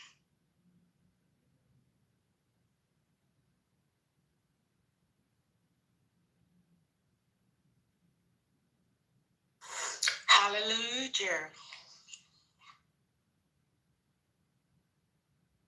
Y'all always let them Mac and niggas get y'all off topic and come in here and fucking make y'all move y'all point. Like, y'all was literally talking about fucking Trump, and he talking about, but what about if everybody else? All you had to do was say, well, fuck them too, and they could get locked up, and we could have moved on. You're right, Brooklyn. You're absolutely right. You're right. But y'all, but let's come on, y'all. These rooms, look, the one thing. These rooms go on. We talk about Trump and this shit. It goes on and on and on. You know, I got it when there was a race going on, right? Because Michael's gonna know exactly where I'm going with this. When there was the elections, Michael and even me, we brought up other figures of the Democratic Party. Michael got his ass chewed out because it was not productive to talk about that in a Democratic room when we're trying to fight to win an election. Am I right, Michael? You know what I'm talking about, Michael, right? You saying, I'm sorry, JD. You remember that one room we had, it was still during the elections. You were bringing up stuff about Biden and pretty much I remember. Right. Yeah, I remember that. So I got it then because, it's unproductive. We're trying to run a race. We don't want this maniac in the house. So that was, I remember Michael got his butt chewed out for that. This isn't necessary. This isn't that. So if it falls off to the entirety of what's going on, because the entirety isn't just Trump. A lot of people are focused on just Trump, but what BT brought up is it's actually facts. This shit is about to unload a lot more people than just Trump. There's nothing wrong with me personally. I don't think there's nothing wrong with bringing that aspect of it up too. That's not distraction because we've been talking nothing about Trump. How are you guys distracted? So if we for a few minutes talk about something else, it's distraction. That doesn't make no sense to me. It's facts. The facts is what when this shit really does drop, it's gonna bring out a lot more shit than Trump. I don't think it's nothing wrong with mentioning that. Yeah, that's true. Right, but that's what. And again, no, I'm not saying he's done anything wrong. I'm saying he said he didn't have that. His relationship was not that serious with Epstein, and now we know for sure it is. Oh yeah, we knew it. Yeah, we knew it before because of the evidence that was out there. But now we have proof, and there doesn't have to be a trial to. They have an email now for that part. I'm not saying he did anything with any girl. He said he did. I'm not saying he did. I'm talking about his relationship with Epstein.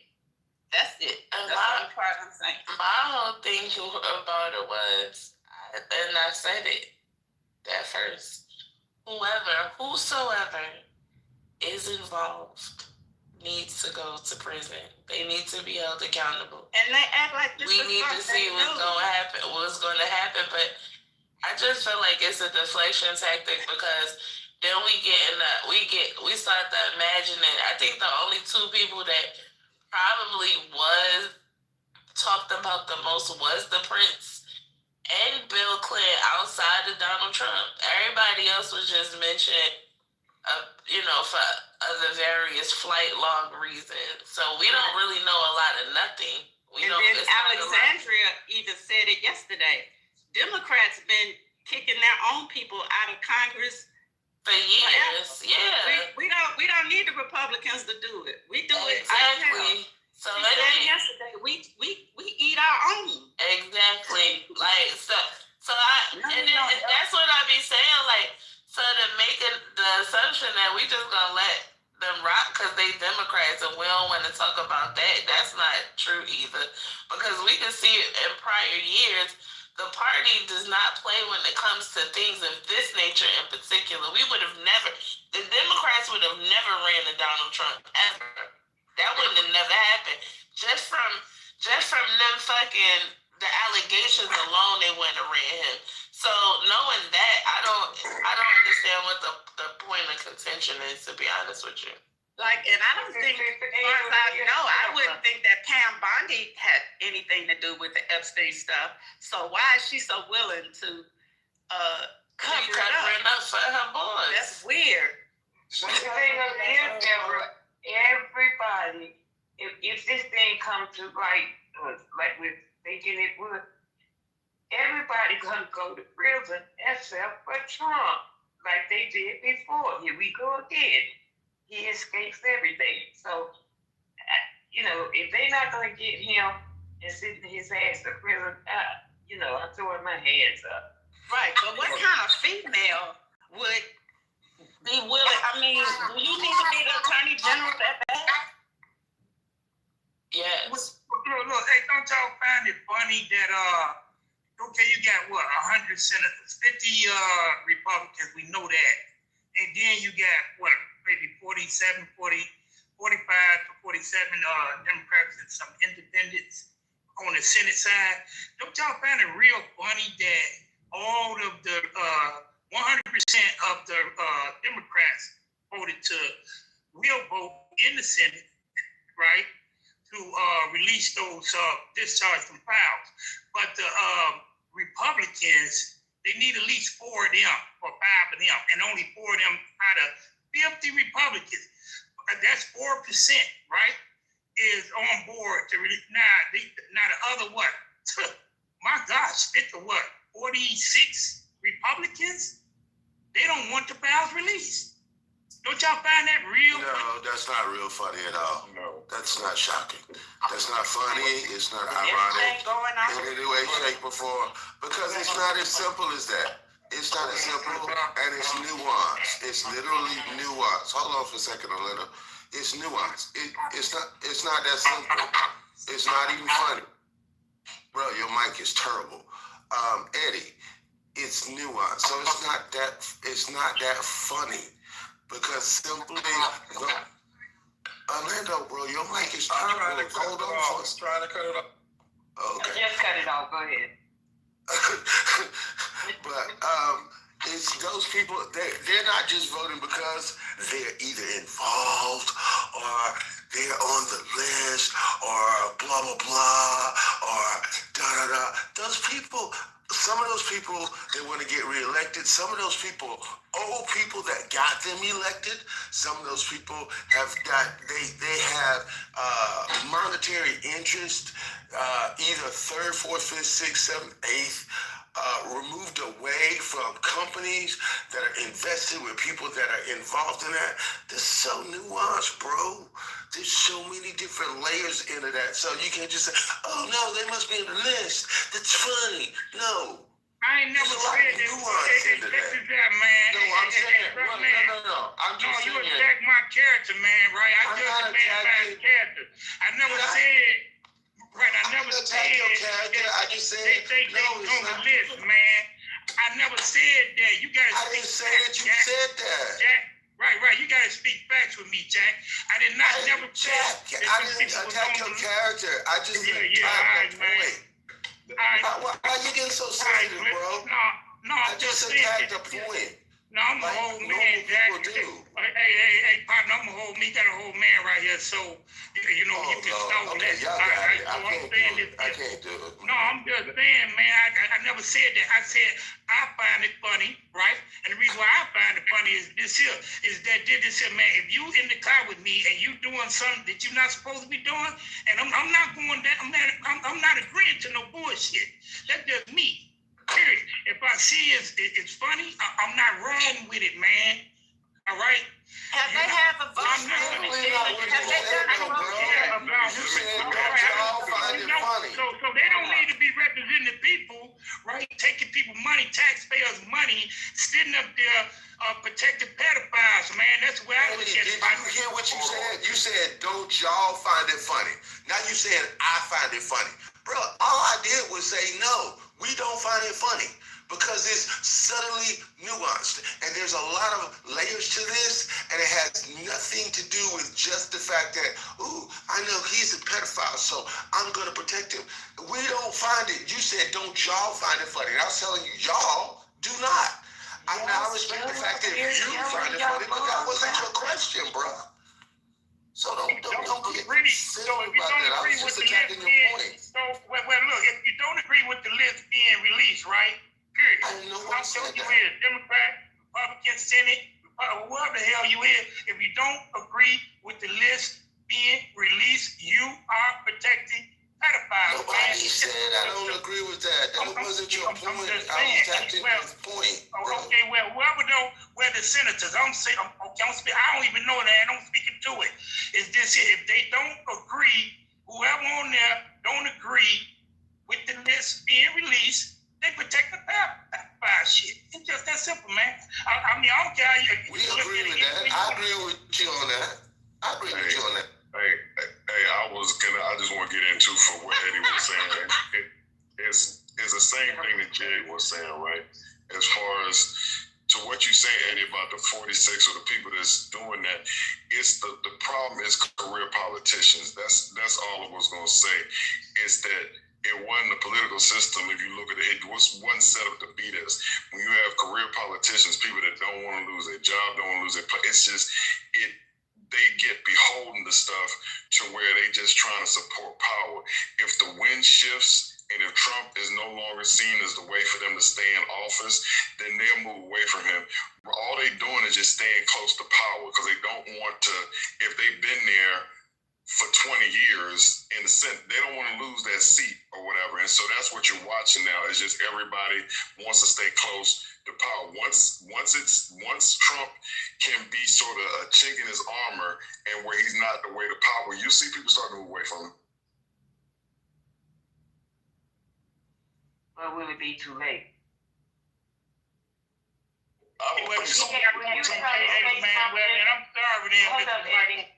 Well, hey, Mr. Mike, I'm sorry, man. The school I come from, Jack. Hey, man, you just, when you fall down, man, you get back up, Jack. And you do whatever you need to do all over again. That's just me, man. You know what I'm saying? I don't care about no power. I'm not siding with no bullshit. If you ugly with it, go on here and man, do your thing. It's not finna be on my watch. It's just that simple. That's how I live. That's how long I live. That's why I live to be 60 years old with my motherfucking integrity, right? I'm going to do the right thing, man, even when no one is looking, okay? I'm going to be good to people going upstairs because them the same people that you're going to see when you're coming back down. It's just that simple. That's how I agree with you. I agree with you, Eddie. Oh, my bad. Mike, hold up. Eddie, let me ask you a question. What brought this on? Because GA wasn't saying he agreed with those people. What brought this on? GA was he was agreeing with us. I just felt like I got get it out. Right. Well, okay. So it's first and foremost, I lower my tone, right, because I'm talking to a woman. I just felt like he attacked me. Okay, when he said, "Oh well, everybody ain't you this and that, and everybody ain't they on the list and this and that." I never said nobody thought one of the senators thought they was on the list. The only thing I said was that if they don't vote to discharge the list, right, they protecting the pedophile. No, that's all I that's said. not what you said, That's sir. not You what said, he was. don't you find it funny? Whatever it was you said after that. So Right, and you didn't give him a chance to finish saying what he had to say. Well, the brother feel like I offended him, or you know what I'm saying? Hey man, check this out.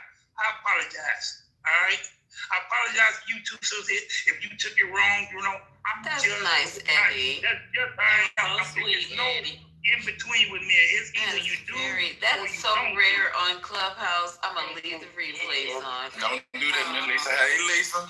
that was so sweet. That's unbelievable. Hey. Hey, Lisa, I just came up here to tell y'all leave my homeboy alone, man. You know Trump, my partner. It was cool. Oh Lord, there go the neighborhood. Look who's on. Y'all just Look who's in the building, girl. No, it's I ain't seen Flo in forever. What's up? Where you been, bro? Man, I've been high, man. I'm on a radio tour right now. I'll be hiding somewhere. You on what? You on the radio? So you're doing good? Mm-hmm. All right. All right, I'll look for you to come through my city. I'm in Oklahoma right now. You in Oklahoma? Yes. I got a little. I was in Fayetteville earlier. Now I'm in Tulsa. I got 3 interviews tomorrow in Tulsa, and then I go to OKC, and I got a turkey drive Saturday that I'm doing for OKC, and then I got 2 interviews down there. So yeah. I'm proud of you. Oh yeah, man. Keep in touch with us. Oh yeah, man. I gotta cause a little havoc. I just came up here to miss me. Hey y'all, bother y'all. I know y'all done missed me. I ain't been around here to cause y'all headaches. We really miss you though. But are you the this name or you got a stage name? Yeah, that's my name. That's my stage name. Okay. Yeah. But I'm still on the Trump. You know Trump my partner, man. You know what I mean? We walking in. He said before he get out of there, he gonna let me come to the White House one time. You better hurry up and go, because he on his way out. I know. He told me he had to get a couple of folks out of jail before they kicked him out of there too. So, you know what I'm saying? You better take some Happy Meals for the kids to be messing with. Are you gonna be christening the ballroom when the open or what's closed? You gonna be up there headlining at the ballroom? Oh no. They be trying to pay in crypto and stuff like that. I be wanting real money. Trump don't pay. Hold on, Nate. Trump don't pay. Hold on, Mr. Orlando, I keep muting your mic because you're making a lot of noise and you keep opening it back up. Please let it stay muted, okay? Unless you got something to say. Yeah, I think he been trying to get in, according to the chat. Little Squeal, you said that he tried to pay crypto. I've been trying to get for the last 5 minutes, but yeah, man. You know, he gonna try to pay us in Trump coins. I don't want that, you know. What if he pay you Mary coins? That's good enough, man. Come on. I don't know, man, because when he get to me, I'm gonna be scared it's gonna go down as soon as he get to me. You see, I need something that's got some what they say, utility. All right, we're gonna get back to this quote. Mr. Orlando wanted to speak on this, I guess, on the Trump thing. Go ahead, Orlando.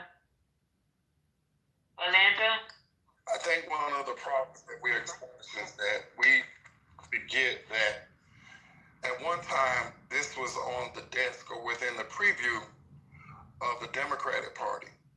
And they didn't do anything with it because of the possibility that it had some heavyweights from the Democratic Party, and they didn't want that to come out because it wouldn't look good for them. And so now it's in the hands of the Republicans. So it still went through not only the Republican hands, it went through our hands also. But at the end of the day, the number one thing that should be most important is that whomever was involved in this on either side, they need to be dealt with, whether it be the Democrats or the Republicans, and that's where we have to focus our attention on. Orlando, I really appreciate that because I will say this, for the whole duration since the Epstein file started, I really haven't heard any Democrats say that, oh no, we need to protect ours. I don't think, because every Democrat that I've heard, like we listened to this Jasmine Crockett interview, what was that, yesterday? Listen to that. Democrats had soundly said, look, we don't care who it is. If it's Bill, send him to jail. If it's Obama, send him to jail. We don't care. Just actually the whole thing come out, and I've said this from day one, is that people get wrapped up in, like, I wish people would even stop talking about a list. There is no list. They're just people that are mentioned in the sculpatory evidence that surrounds this case. And in that, talk about the emails. The emails and stuff like that. Hold on for a second. Hold on for a second. There are emails. Yeah, hold on for a second.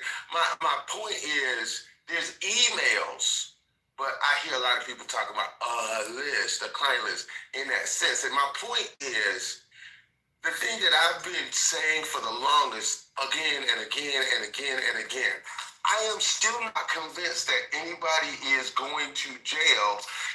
I will be convinced when all of those videotapes from Epstein's apartment, those years and years of videotapes that has Prince Andrew literally physically assaulting a young person, that has Prince of Saudi Arabia physically assaulting, the videotape that's at Epstein's office with Trump physically assaulting, the videotape of Epstein and Trump physically assaulting that 14-year-old girl, and it was in the 90s.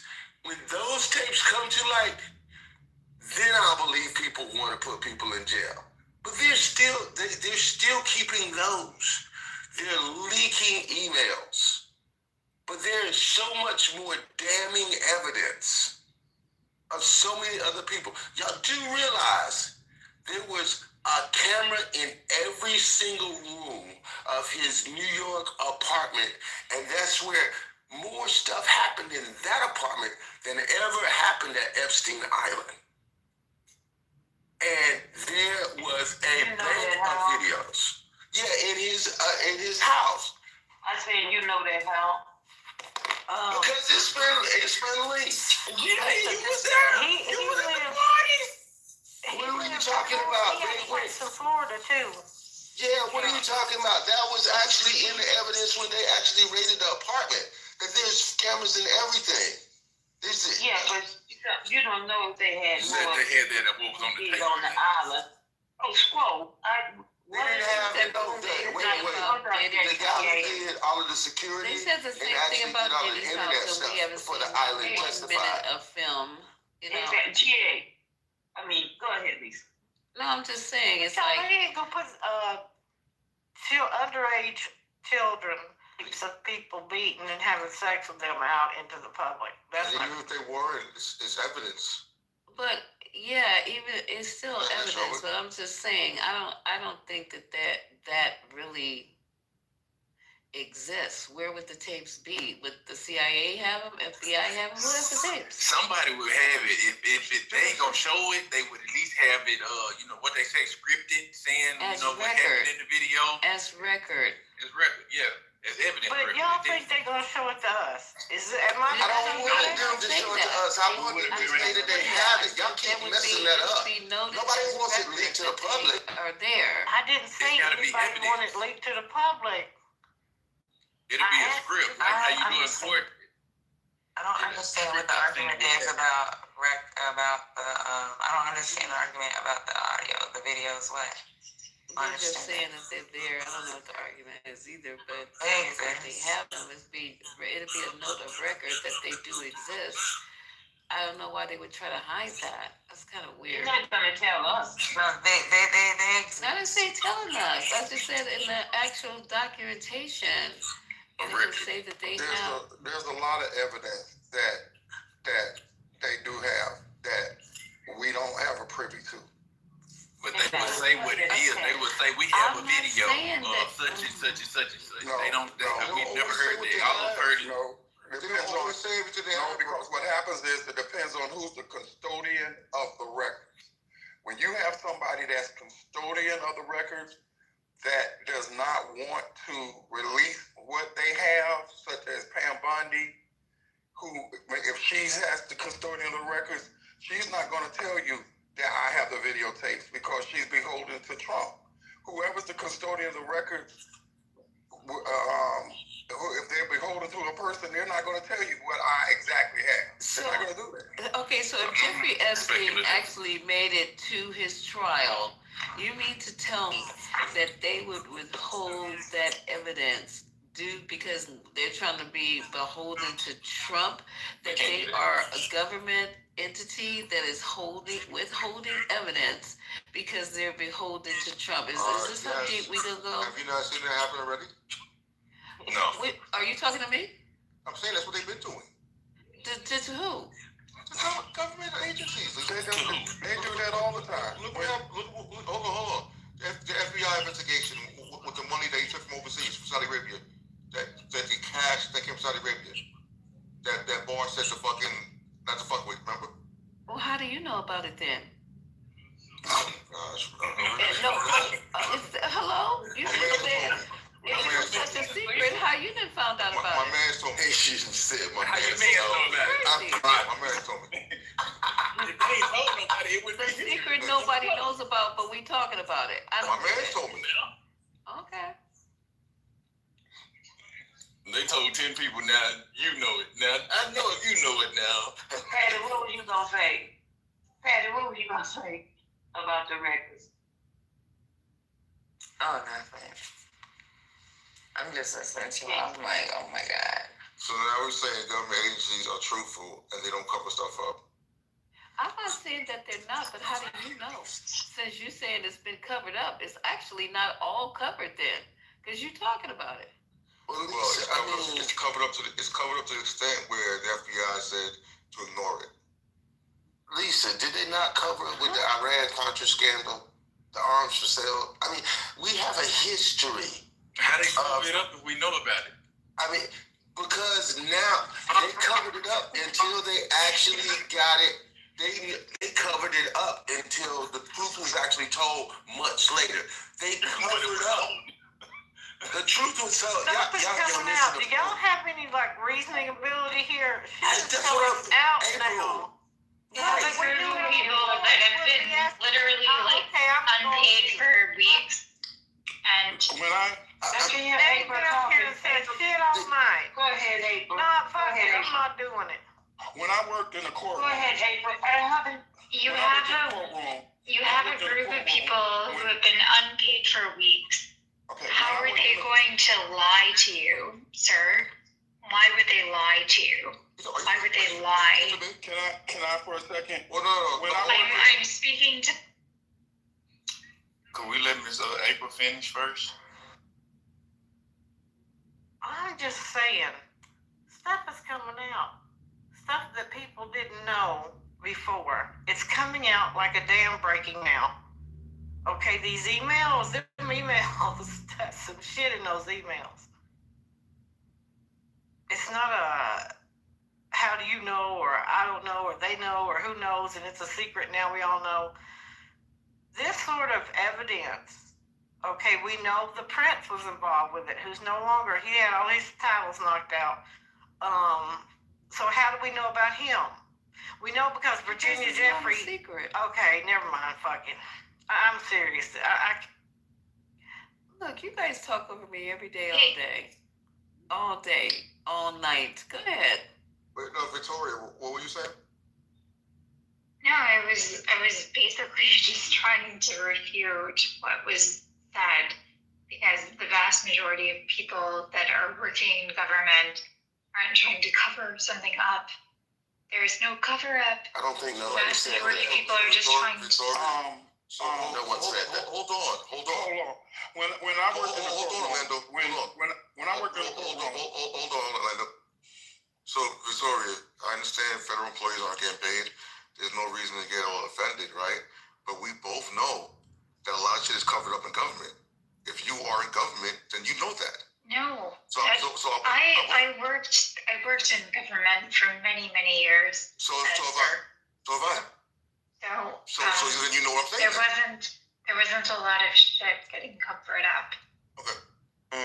Hey, her title might not have been there. She might not, her title, you gotta find out what her title was. She might not have let her know shit if she was a secretary or something. Right. If she was a copy, if she was making copies, she didn't cover nothing.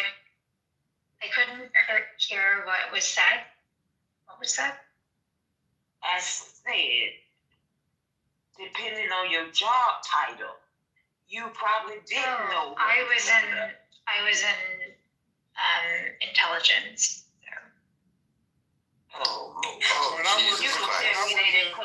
all stupid now, Vanessa. Alexandria, we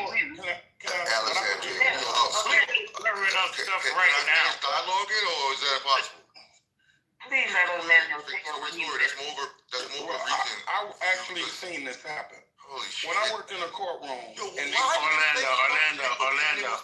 Orlando, you gotta stop doing that. I don't know if you're not getting a feel of the room, sir, but you keep talking over somebody. I don't know if you're noticing you're doing it or not. You gotta chill out. It's on Haitian.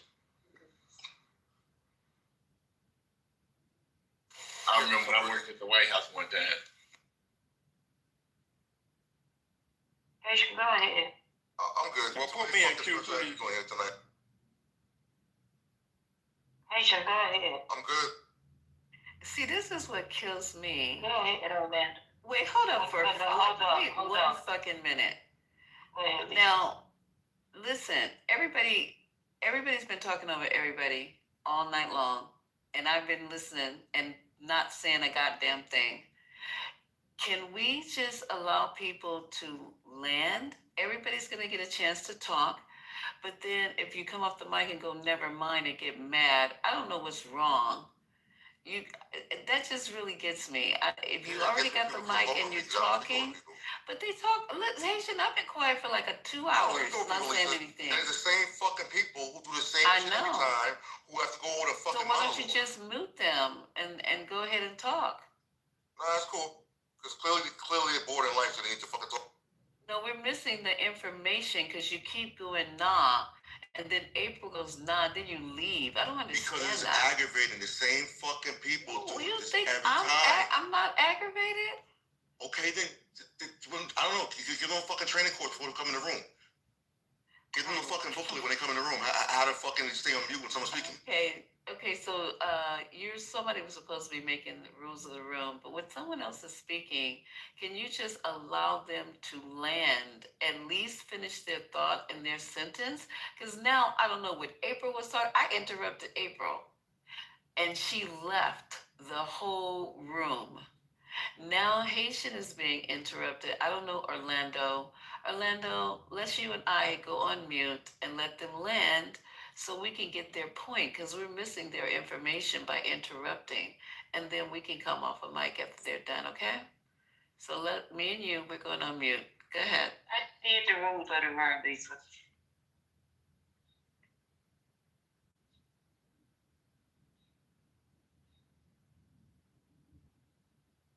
Amanda? you know, it also, when when you do wait for others to wait till they get through, then when you get ready to get started, someone else beats you to it. So if there's a queue, then that wouldn't happen. So didn't they just give you the mic? I don't know. Didn't they just give you opportunity? We don't need your involvement. Orlando, the only issue is you interrupt during a dialect. So sometimes it is popcorn style, but when you hear two people that are clearly having a back and forth, that's when you're interrupted. You know, that's it. I get what you're trying to say, though. It is sometimes hard to get in. So, well, you know, if we got to do a queue, we got to do it. It's been more popcorn style because, you know, not everyone just wants to sit up here and queue all day long. So just, you know, you got to get in where you fit in. But just when people are dialected back and forth, y'all just let them have the dialect. Let them have I said dialect, dialogue. I keep saying dialect. Let them have the dialogue. Okay? But now it's on you, brother. It's on you. And unfortunately for me, I'm blind. So when I hit the button, I don't hit the button. I try and hit the button and I miss the button. So I apologize. No, you're good, bro. It's on you. What I was going to say was that when I worked in the courtroom, when the judge say I'm going to do things in camera, that means that I'm going to take the information, whatever I need to see inside of my courtroom, inside of my chambers, out of the preview of the public, and I'll get back with you. There are a lot of times when there's information, when there's evidence that only the judge or the recorder of the records of the record of it only sees. And anybody that don't understand that, I don't know why they don't believe that there are a lot of information that only the person that holds that record will see unless they release it. Okay, so I have a question, Orlando, since you brought that up and you work in the court system. Now, if there is, let's just say there's tapes, videos, right? Mm-hmm. And let's just say that the police or maybe the government has it. And can that entity hold that information from the court because they want to or they don't want it to be part of the record? They can't hold it from the court, but they can hold it from the public. Yeah, I was only talking about the court. Go ahead, sweetheart. Thank you. And if the judge deems that the evidence, the videos, for whatever reason, is not appropriate or is national security, whatever the reason is, then the judge will side with the government and say they don't have a what's the word they use? They don't have don't have to release it. I can't think of the court word. Who is that? Okay. I'm trying to figure out, Lisa, who would have the video? A person or the premise was. So I'm asking Lisa now, Amanda. The premise was, for some reason, we know that there were cameras everywhere, so everybody has that information.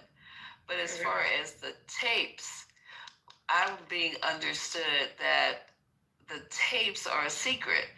Now, and no one knows and they're hiding it, it's like, well, if we all know and it's been widely publicized or talked about that there were cameras in every room, well, goddamn, we know that they're tapes. The cameras were just up there for show, like the fake cameras in New York where you can't afford to have a real fucking video system. You put up dummy cameras in front of your building. They would take the tapes. And so they would take the tapes, so we know the tapes exist. Yeah, you know the tapes exist. And what you're saying is true, Lisa. The tapes, and it depends on what the crime is. The tape goes to the DA, and the DA holds on to the tape. So Pam Bondi, or whoever's in charge, the name that they threw out there, she can't withhold the tapes. Yes, she can. Well, Lisa, the way it goes. Tapes from the courts. If they don't request release the tape, you cannot release the tape unless charges is brought against someone. The tape, even if it is a video recording in a court of law, you cannot release that unless someone is charged. Right, And and we're you talking work about in law every enforcement too? estate, so, you know, Yes, that's. Amanda and I did, and I think we were doing a pretty good job of explaining it to her. Wait, what? I was telling Eddie cut me Orlando off, and I just told him. I So asked what happens, Lisa, if he is worked in law enforcement too, because Amanda and I did. right. Pam Bundy is the custodian of records. Pam Bundy is the custodian of records. If there's any tapes, she will hold on to those tapes until up to trial. And what happens is that she would have to that the defense attorney would say, hey, they got videos that we need those videos for our case. And then what the state would say, listen, we don't believe that these videos have anything to do with their case. We're refusing to release them. And so what would happen is the judge would say, okay, let me see the videos, and I will make a determination if those videos need to be released to the defense or released in public. Yeah, and that's how it works. And if the judge deems that those videos, but if it's evidence, if the prosecutor using it as evidence, then it needs to be part of discovery. Right. To give the other side. It's not them choosing if they want to give the other side.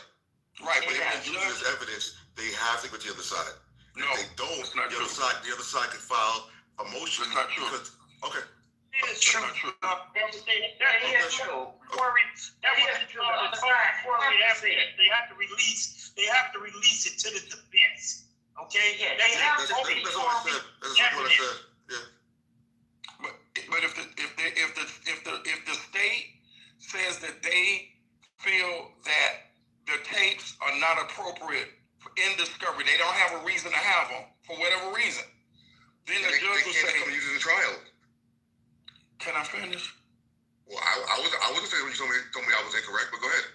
Okay, so what happened is, if the state says that these videos that we have no pertinence to this person's trial, then the judge will say, let me see the videos. I will make a determination, and I'll get back with you. And if the judge thinks that it was pertinent to the defense and their trial, then he will tell the state or the custodial records, you must release those records within a certain date to the defense. If the judge sides with the state, then he will say, I don't believe that those videos or those have anything of pertinence to your case. That's how that works. And then they're going to file a motion, and then they're going to hold the case up. Alexandria. Okay, so my point is about just talking. I'm not trying to challenge anybody. I'm not, but I am. If there's secret tapes, they're not secret. And if they went around and told people in their reports, and it's documented in their reports when they went through his homes and including on the island and documented everything, because when that attorney was on with us. Please, can I just interrupt for 1 second? And the court reporter, Johnny Cochran, please look up Brady versus Maryland, please. And then come back to me, I was incorrect. You wasn't incorrect. No shit, I wasn't incorrect. I know I wasn't incorrect. Thank you, Ms. Hauser. Go ahead and finish, Lisa. I'll go behind you. Okay. We had an attorney on. I'm not an attorney. I'm not even a court reporter. Hell, I'm not even I don't even go to court and sit up and watch. I don't even watch court TV. I don't even like Judge Judy. But what I do know is when we had that attorney on, CEO supplied her. Thank you, CEO. And she was working on the Jeffrey Epstein case, but she was working on the portion or whatever that involved the house on the island, on his island. And I remember clearly, because we were doing so much research on that one case with that young lady out of Lisa Bloom's office. She said that they went into that mansion and they documented every inch of it. They took pictures of every fucking inch of that mansion. So everything has been documented so they know what was in there for legal purposes, and also if they needed to turn over any of this property to whoever it belonged to, right? I'm saying if they documented in the record that there were cameras everywhere in his house, I guess on the Upper West Side, the one you guys are speaking of, I'm not sure. Yeah. Then, okay, so then there is tapes, and they cannot keep that a secret if you documented everything. And I'm not saying that they documented every fucking tape. I'm not saying that. I'm saying that they documented that there were cameras in the house. So unless you got dummy cameras in your home just to fake people out, And Lisa, there is tape that goes along with those cameras. So the judge is going to ask, and the people, when Jeffrey Epstein was going to trial, if he would have made it there, that's the point. Could not have been held by Pam Bundy. Talisa, that's the point that I'm making right there. That's the point. Alexandra, can I just make this point and I'm shut up? This is the point that I keep trying to make and trying to get us to. Epstein never went to trial. So them having it, they don't have to produce those for nothing, because there's no trial.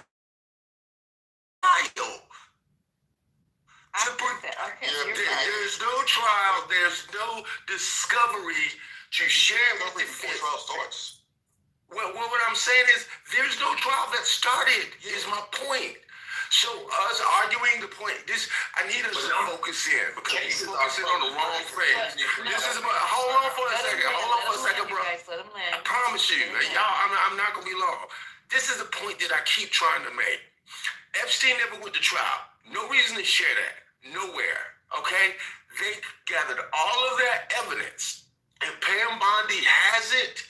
The tapes have no reason. Nobody has any reason to tell the public, hey, we got tapes of them doing stuff. There is no trial going on.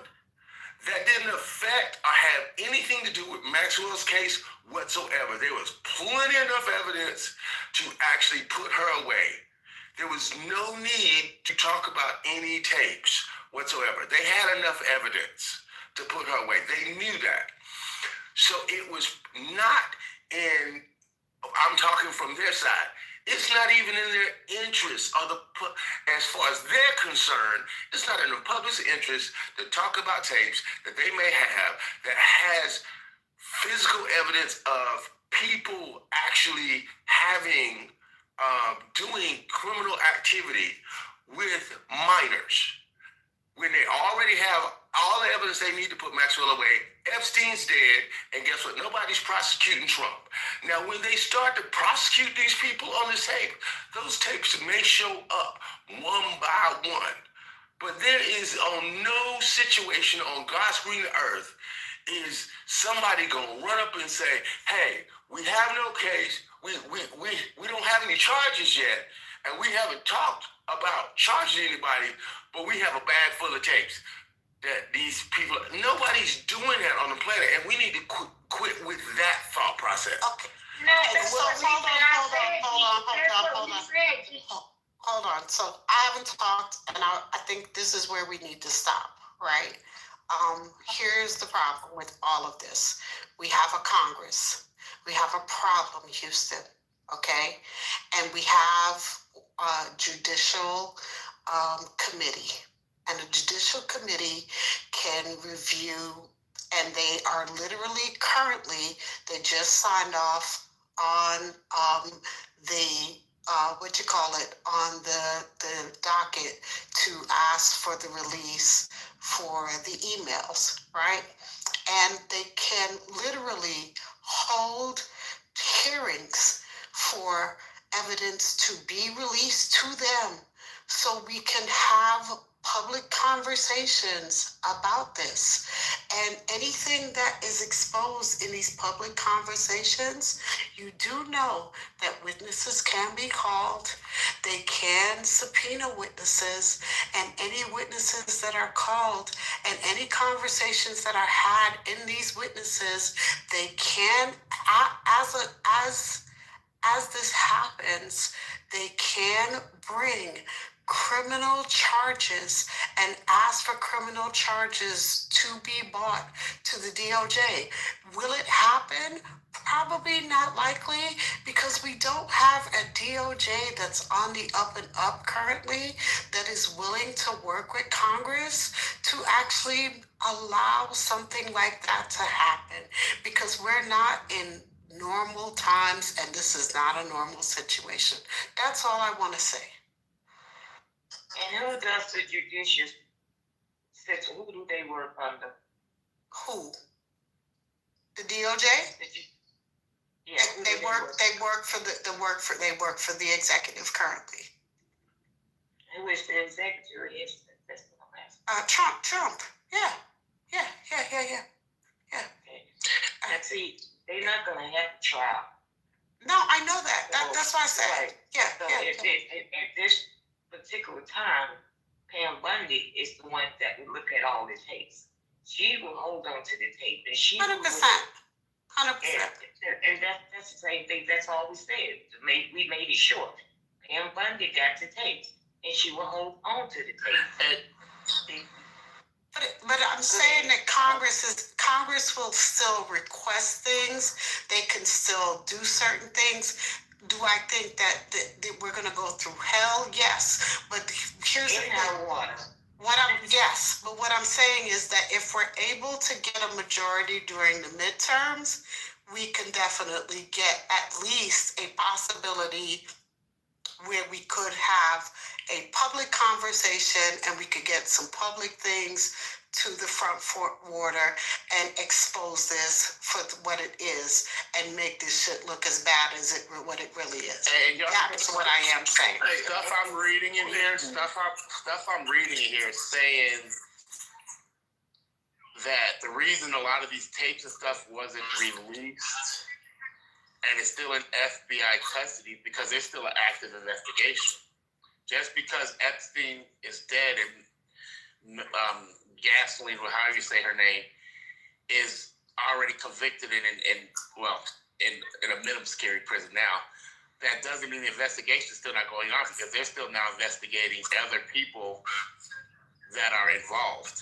So with there being an active investigation, they can hold on to those tapes. Thanks, Jay. And that's the thing that I was about to say earlier, because they keep saying it like they just holding on these tapes and they just locked away. No, it's been an active investigation ever since they discovered them.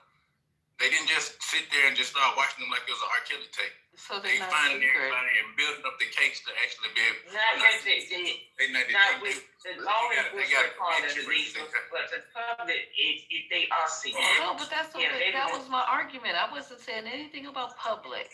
There's a lot of stuff that the public is not going to know, even because if there are children on there, you should not know.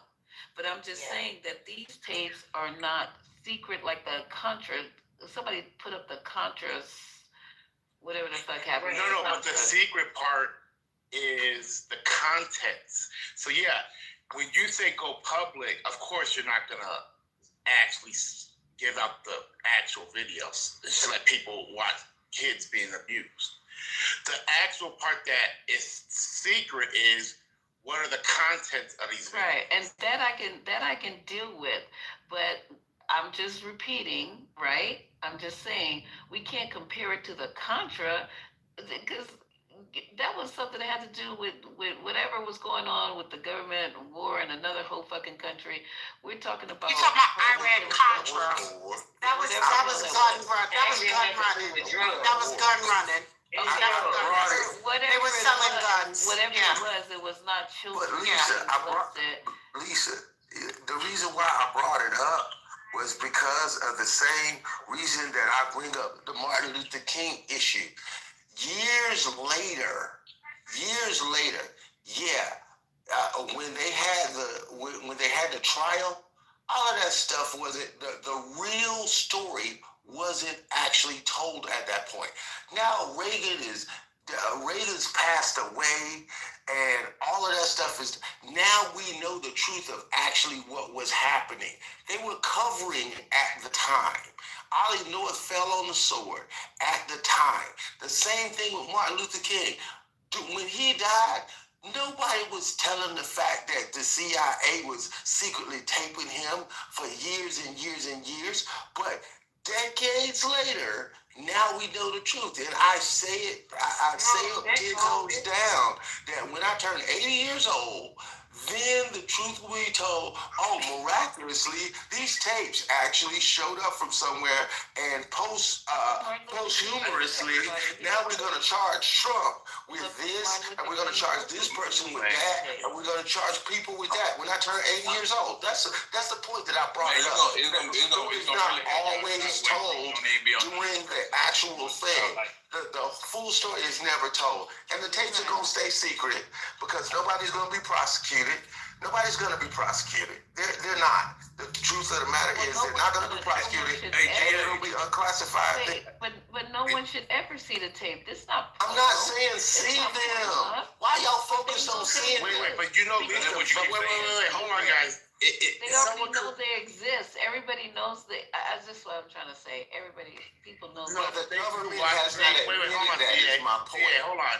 Lisa, someone correct me if I'm wrong. They, as you know, crazy as it sounds, they watch these. I mean, obviously they watch these tapes. They had to, right? But even if it goes to trial, I mean, your jury would. I'm assuming they would have to watch these tapes. No, I think it'll be kind of like with Diddy. It'll be like Diddy. You remember when Diddy tapes, they didn't really show them in the court case. They had like it scripted. They read it out. No, they showed it in the court case. That's what I thought. I thought they showed it in Diddy's case. They gotta show the actual evidence. Yeah, they can't just. Fuck y'all talking about, yo? They showed it. I'm talking about for the public eyes. Not public. That's what I'm saying. When you in trial, a lot of times they let cameras inside. So when they did that right there with Diddy, for the public, we got the scripted version of it. Having sex with a grown ass man. That's not. And when they come to law enforcement, a lot of times the law enforcement phase of it will always say that we still are further investigating, so they don't have to release stuff. As long as they use the word "we're still investigating," they're not compelled to release. Yeah, that's what it looks like it's happening. But you know what is going to be released? Everything that Epstein's brother has as executor of that estate. Unless there's going to be some willy-nilly court situation where they pull a rabbit out of their ass, he's trying to release everything. He wants it to be seen and known because he's trying to vindicate his brother. So he wants to sing like a canary, and the other guy, Wilson, wants to be his backup singer because they want. I don't know what Wilson's motivation is because he's like, I've been waiting to talk about this for forever, but I know what his brother's vindication is. He said his brother did not commit suicide. I don't know. It's just so funny. See how God works? They didn't go through all that shit that he's now executor of. They did not do their due diligence and go through everything. And now he's sitting over there with a treasure trove of shit that he's willing to give. It might not be exactly like a fucking bullet to the head, but it's enough to have, know that if you do forensic, that bullet came from that gun. That's the way that's gonna work, and I'm very fascinated with the whole thing. Can't wait. At least remember that attorney general said it was hard as hell to get to that house over there. He said it was just flame man from a whole nother city. It was hard as hell to get over there. Oh, to get to the actual mansion on the island. Remember? Yeah. Yeah. Hey, I got a question. Because you know what? Nobody has ever. GA had said something earlier. He was saying like Democrats don't be covering up for their own. All politicians cover up for each other. All of them. Republicans, Democrats, all of them. All of them. I never said that. We ain't heard nothing. We ain't heard nothing else about Hillary. Hillary ain't never go to trial either. They had all of the evidence on her. You did say that earlier. You No, I didn't say that, bro. For trial for what? For trial for what? Trial for what? Huh? Trial He's making for up what? stuff, Alexandra. I never said that. Trial for what? Trial for what? Hillary did go to trial. What are you? Trial for what? What was she? She was doing emails of what? Her wedding? A wedding? What? Her daughter's wedding? Some recipes? That wasn't what that was about. What? Yes, it was, because there wasn't shit on her fucking emails. What in the fuck are you talking about? Nigga, stop. You making up stuff. Nigga, stop. Nigga, stop. Nigga, I'm gonna tell y'all. there was nothing to go to trial for. Nigga, stop. You are stupid.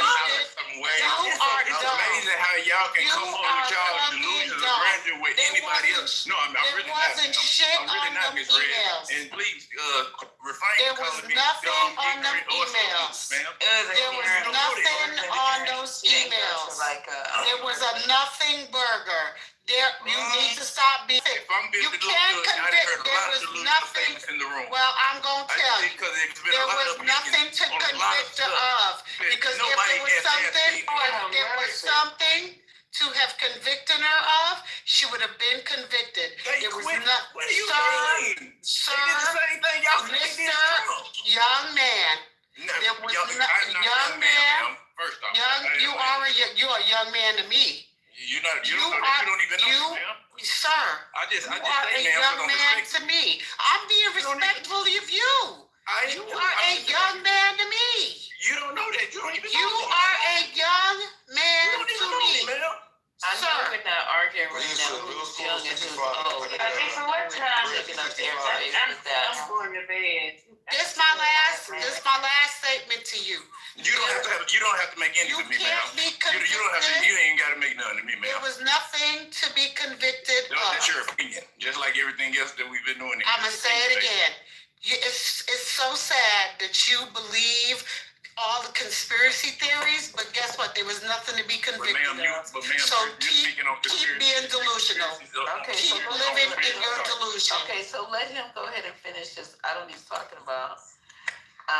Go ahead and finish. He was saying something I didn't say, but go ahead and finish. Okay.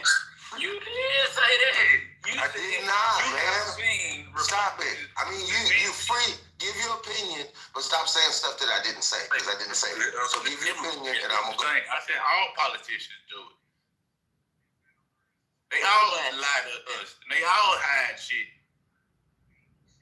Okay. That's what he wanted to say? That's what he wanted to say? That was stupid. I was dumb, That right? was a breaking news, homie. Well, Nigga, you know, you had the thing, you on stage. You know what I'm saying? well, the one thing I've always wondered, and I know there was no big thing made about it, was how that Epstein committed suicide on suicide watch in closed in a safety cell area. But nevertheless, because I find that almost not impossible to do, understanding how that works. That he was able to commit suicide on suicide watch in isolation. That's almost nearly impossible to do. But the guards weren't doing the checks, though. They showed those pictures of the guards sleep. Yeah, they And falsified that their part I checks. can really believe. You know, when you in there and you've got one person to watch and it's 3 o'clock in the morning, you probably working. They said they were working double shifts. I don't know if that part's true, but they're literally showing video of these people sleep, that female and that male. Well, if that's the case, I stand corrected, because if it was done like it was supposed to do, that's not supposed to happen. Yeah, they They're supposed to be doing They weren't doing their 15-minute checks at all. checks. They were sleeping. Right, because you They guys know actually how y'all. prosecuted. Okay, don't get mad when he talking over me. Watch this. Watch. Go ahead, Asian. They prosecuted the two of them for falsifying the records. Right, because they were caught on video. Unless the they video fired? is fake. I don't know. 2 got fired. I don't know. Hey, but whoever Yeah, made they were fired and prosecuted. They were indicted. Hey, whoever made the statement that the government's not covering any of this up or the government doesn't cover up. I mean, I don't know who believes that. And we already talked about the sweetheart deal, but we all know back in 2008, Epstein avoided federal prosecution, served only 13 months at a county jail, was allowed to leave day leave for work relief. His co-conspirators were given immunity. We talked about that. You all brought that up. But what's suspicious about it, right? The deal was hidden from the victims, which violated federal law. A federal judge later ruled that prosecutors broke the law by doing that. The U.S. attorney who approved the deal, Alistair Cuff, which you guys talked about, said Epstein belonged to intelligence. Acosta's words, as reported to the Trump transition team. That was confirmed by federal court rulings, the district attorney, the DOJ Office of Professional Responsibility, and Acosta's own public statement. Right? We know Epstein was allowed to do work release while serving a sentence. Epstein's 29. I want to read this part. So Epstein's 2019 suicide watch failures.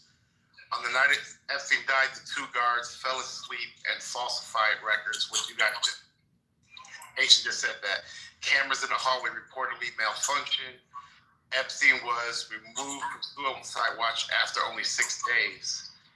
His cellmate was moved out, leaving him alone. The DOJ prosecuted the guards for falsifying the logs.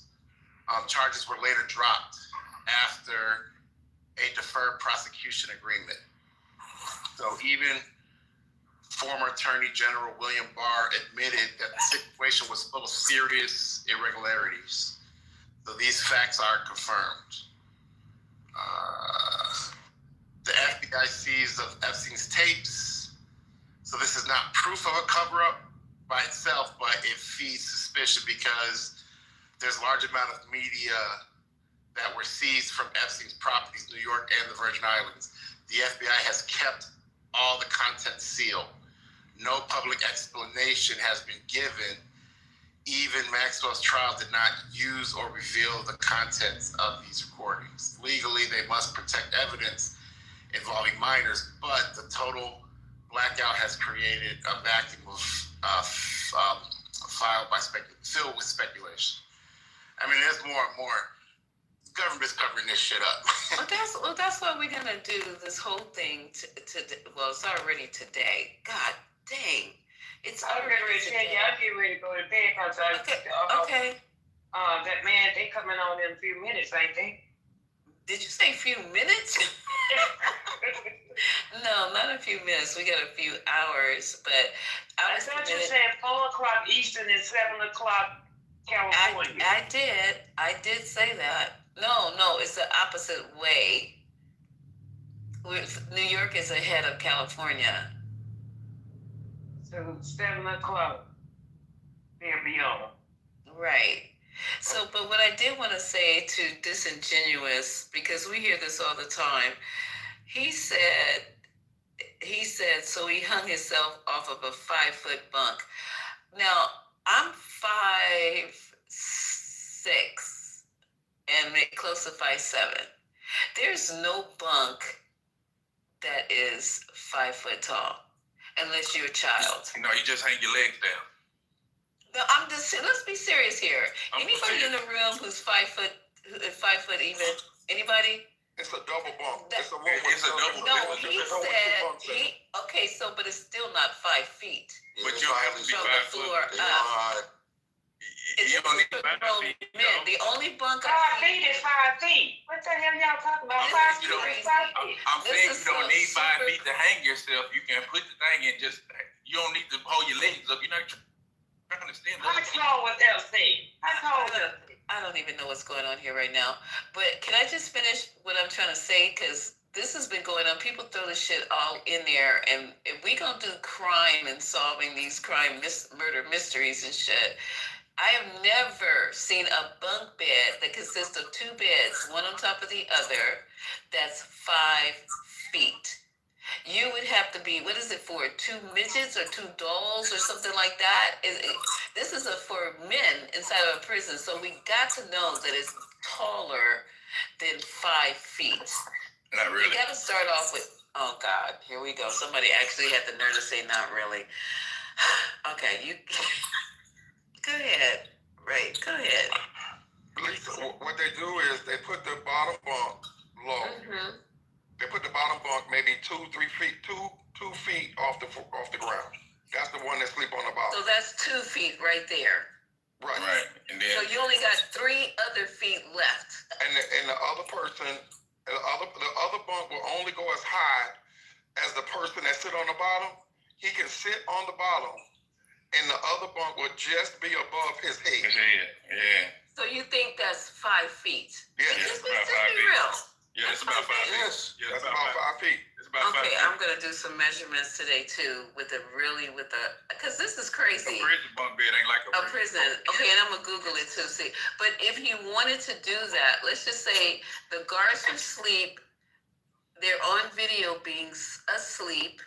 So somebody tiptoed in there off camera, invisible, put his invisible cloak on, and tiptoed in there, subdued him, because, he's just gonna go willingly, maybe. Subdued him, got the sheets while they're holding his arms behind him, right? Or he just say, kill me anyway, I'll just kill me, I won't resist. Put the sheets around his neck, threw him or pushed him off the 5-foot bunk bed, and broke I think his hyoid bone was broken. We can look at the passports if they released it. Then they tiptoed back out, put their cloaking clothes back on, and tiptoed back out, invisible to the camera, invisible. Guards didn't hear nothing. No struggle, no nothing. They were sleeping so deep. Maybe they were drugged. Did you guys ever think that those guards were probably drugged? Well, I would think Maybe they were paid. Maybe they were paid. So they sat there and they fake Why would sleep. it be hard? Maybe they were paid. Oh God, this is crazy. So they paid me to fake sleep. Damn right, it's happened before. Okay, so I'm sitting over there faking sleep. So how did I cloak the camera? Lisa, how do you think drugs get in prison? Wow. Up the ass. Of who? Of whoever. What you mean of who? The guards, the visitors, the fucking delivery people. Who work there, right? The fucking delivery people. But But then when you test them, they go, I just said the guards. Exactly. But when you test people and they're positive drugs, you know drugs are being snuck in. You wouldn't even know drugs are being snuck in unless they're testing positive for drugs. I can't look at you, Haitian, and tell what medication you on. I can't. I'm sorry. I know I'm good, but I can't. So they know that people are getting drugs snuck in. But you guys keep going. Now you're going over to something else. We're trying to figure out how these people got in and out the cell. Even if they paid them to fake sleep. Because they're complicit. They allowed it. How did the people who killed him get in and out? Oh my God, Haitian. Lisa, have you seen that movie? You don't want to answer. Lisa, have you seen that movie? When you run to jail, you can turn the cameras off, or so they turn the cameras off. Yeah, it's having like a you know how they have the thing playing in repeat, where it's cycling and showing the same thing over and over, and then making it look like it's still playing. Oh, okay. And then you got somebody go up in there, do what they gotta do, and leave out, and then you get the camera playing back regular. Oh, okay. The guards really wasn't sleep. They just if he was so the guards were faking sleep. They put the thing on a loop. This was very well planned out. So do you think he was randomly killed? Huh? I don't think he did. I think he had another one in his house. I think he had another one in his house. Where was his body? Biggie and I think he said another one in his house. Well, I don't know about them. I really don't think Elvis, they all together. They all have a good You did not really let this thing go on there. Somebody else too. Fuck it, y'all got it. Y'all know what No, I don't know anything. I'm sitting here trying to solve it, and I don't know why you guys get sensitive. Neither one, nobody. It's like every time certain people like myself say something, cut me off. And when I do, it's a fucking issue. Off one time, Haitian, but you cut me off. I'm not talking about you. Oh, okay, good. Thank you. Who's talking about that? guys be cracking me up. You guys say Clubhouse. Dead over here. We can't. With my pajamas with the feet in it. This is crazy. No, it's like you act like it's hard to believe that shit gets done like that. On the movies? No. I don't believe. Okay, Haitian. Can I ask one more question? Just to leave it alone. Forget you, Haitian. Go to sleep. I know you ain't mad because she don't believe it. What's going on now? No, Patty. You too damn big and old for that. No, I'm good, yo, because I can't fucking speak, so it's good. He keep on blaming it on being cut off, but he's still talking. I'm saying motherfuckers go on a 15-minute rant. Don't get interrupted. I'm saying something, I gotta get fucking interrupted every time, so. How many times have you said that? You could have completed your thought. You just said you've been interrupted like 7 times, and out of them 7 times, you could have completed your thought, sir.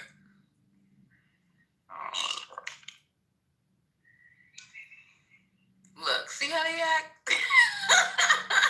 But anyway, we will continue it. I really am so fascinated with this, with all these theories and everybody experts. We got court reporters in here. We got ex-CIA. We got Navy SEALs. No, but Lisa, hold on. I'm interrupting you, sorry. But when I say it's actually factual, and it's actually black and white.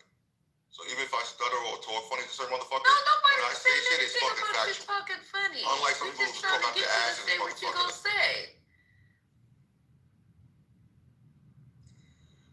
Okay, all right. I'm not gonna argue with you. I'm gonna argue with you, Lisa. And Pat, I'm not taking it out. I'm just letting some motherfuckers in here. Oh, okay. Make it plain, Haitian, because I'm making it very plain. When we have the room today, it's going to be everybody gets their chance to speak. Oh, I'm not saying shit. Y'all got it. Hold up. Oh, my fucking God. Okay, what's available for me to take over here? Oh, just plain aspirin. God damn. Go get the belt, Lisa. The belt. Do they still make the belts with room. Those the people used to buy and then leave those marks on you. That's the kind of belt he needs. It's called hold on. Lisa, what's the name of your room? Y'all got special belts and shit. I'm seeing belts that. Can y'all hear me talking? Oh Lord. Go ahead. Shut up, Patty. Shut up, Patty. Lisa, what's the name of your room? What are you talking about? Don't you have another room? You're talking about the 30-minute one? The 30-minute room that lasts 2 hours?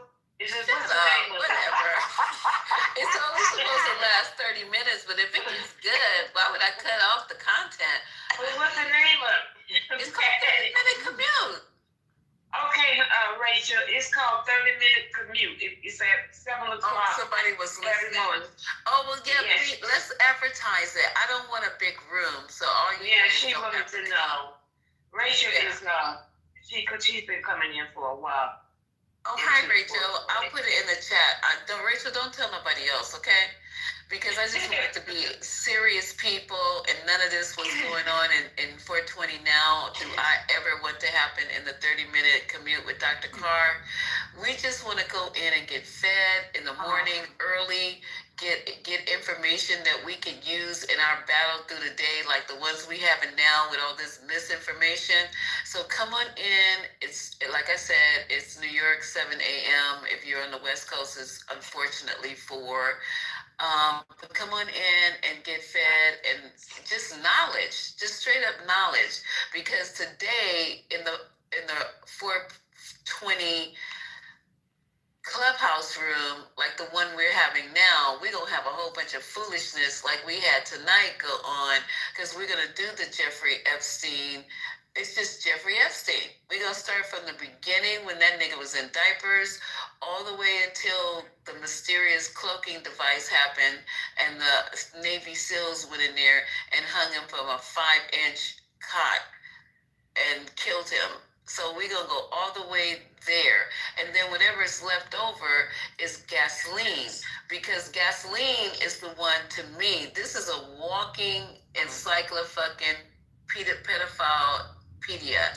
She knows the names. She knows if there really were some fucking cameras with videos of people doing what. She knows what every motherfucker ate when they came to that island. She knows everything. And that's why they're giving her the ability now, I heard, to walk off that camp and get like special day passes and shit. Who does that? Who gets that after you have been found guilty of having sex with kids? It's just so much more out there, and I am so fascinated. Not fascinated because I'm celebrating anything happening with children.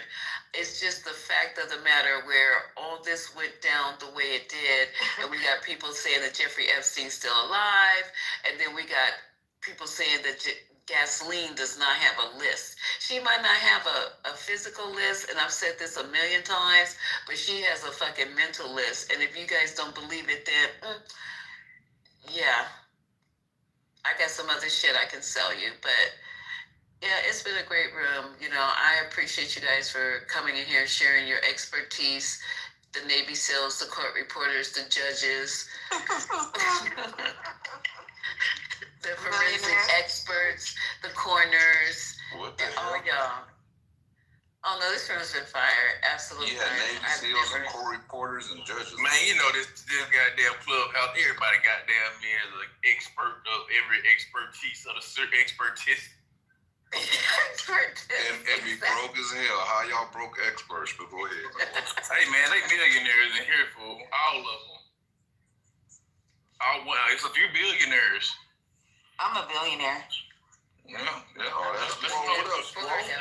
What up, though? I ain't seen you in a minute, gang. Man, I've been on the under, man. I just help her cause a little havoc and get on Lisa's nerves. I know she did a good job. Nah, Squall good at that shit, for real. He did an excellent job. Hey, man, Lisa is my homie, man. This is what I used to come and do. She missed me, cuz it's a year. Yeah, I remember I met him when I first started opening up the room. And I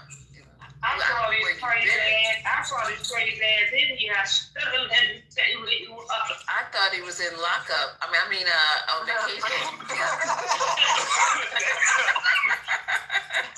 Damn, Lisa. You made him straight on me, sir. You made him choke on his blunt. He choking on his blunt. Yeah, you made him choke up like, dang. I am a veteran. I'm glad he's back. Don't be a stranger, especially the 420, because I know you're going to have them on edge, okay? So don't be a stranger. It starts around, I don't know, it just starts after Patty's room whenever I feel like opening it. But I would say like between 6 and 9. Okay, Eastern Standard. So don't be a stranger, Little Squad. I missed you because you're going to have these people on edge, okay? They're going to be on their hands and necks. I'm tired of this damn about it, nigga. No, that's okay. We don't do that. We don't dump people. And we got a new MAGA man. Is this a man or man? Man, baby. Next you're going to have Matt Toddler and shit. But can you imagine? Man embryo. Okay. Man, little boy. Man.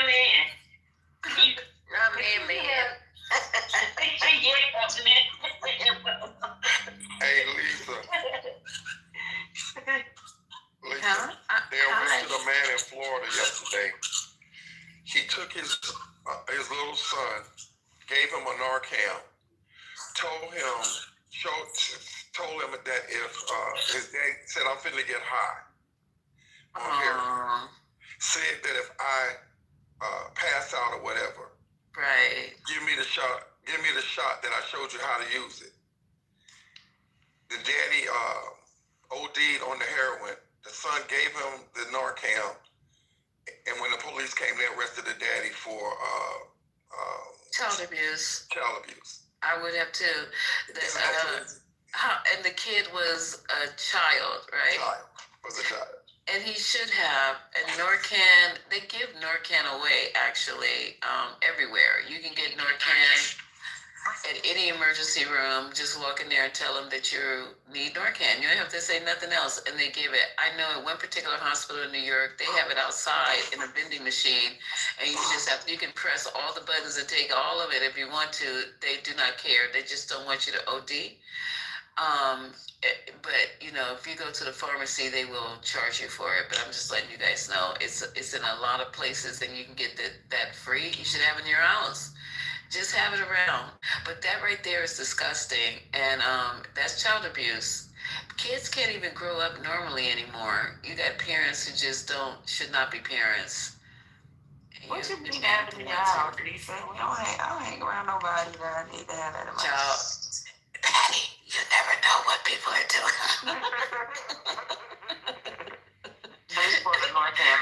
So Lisa, are you saying that if somebody falls out and you don't even really know why, you can give them that? No, I'm not saying that at all.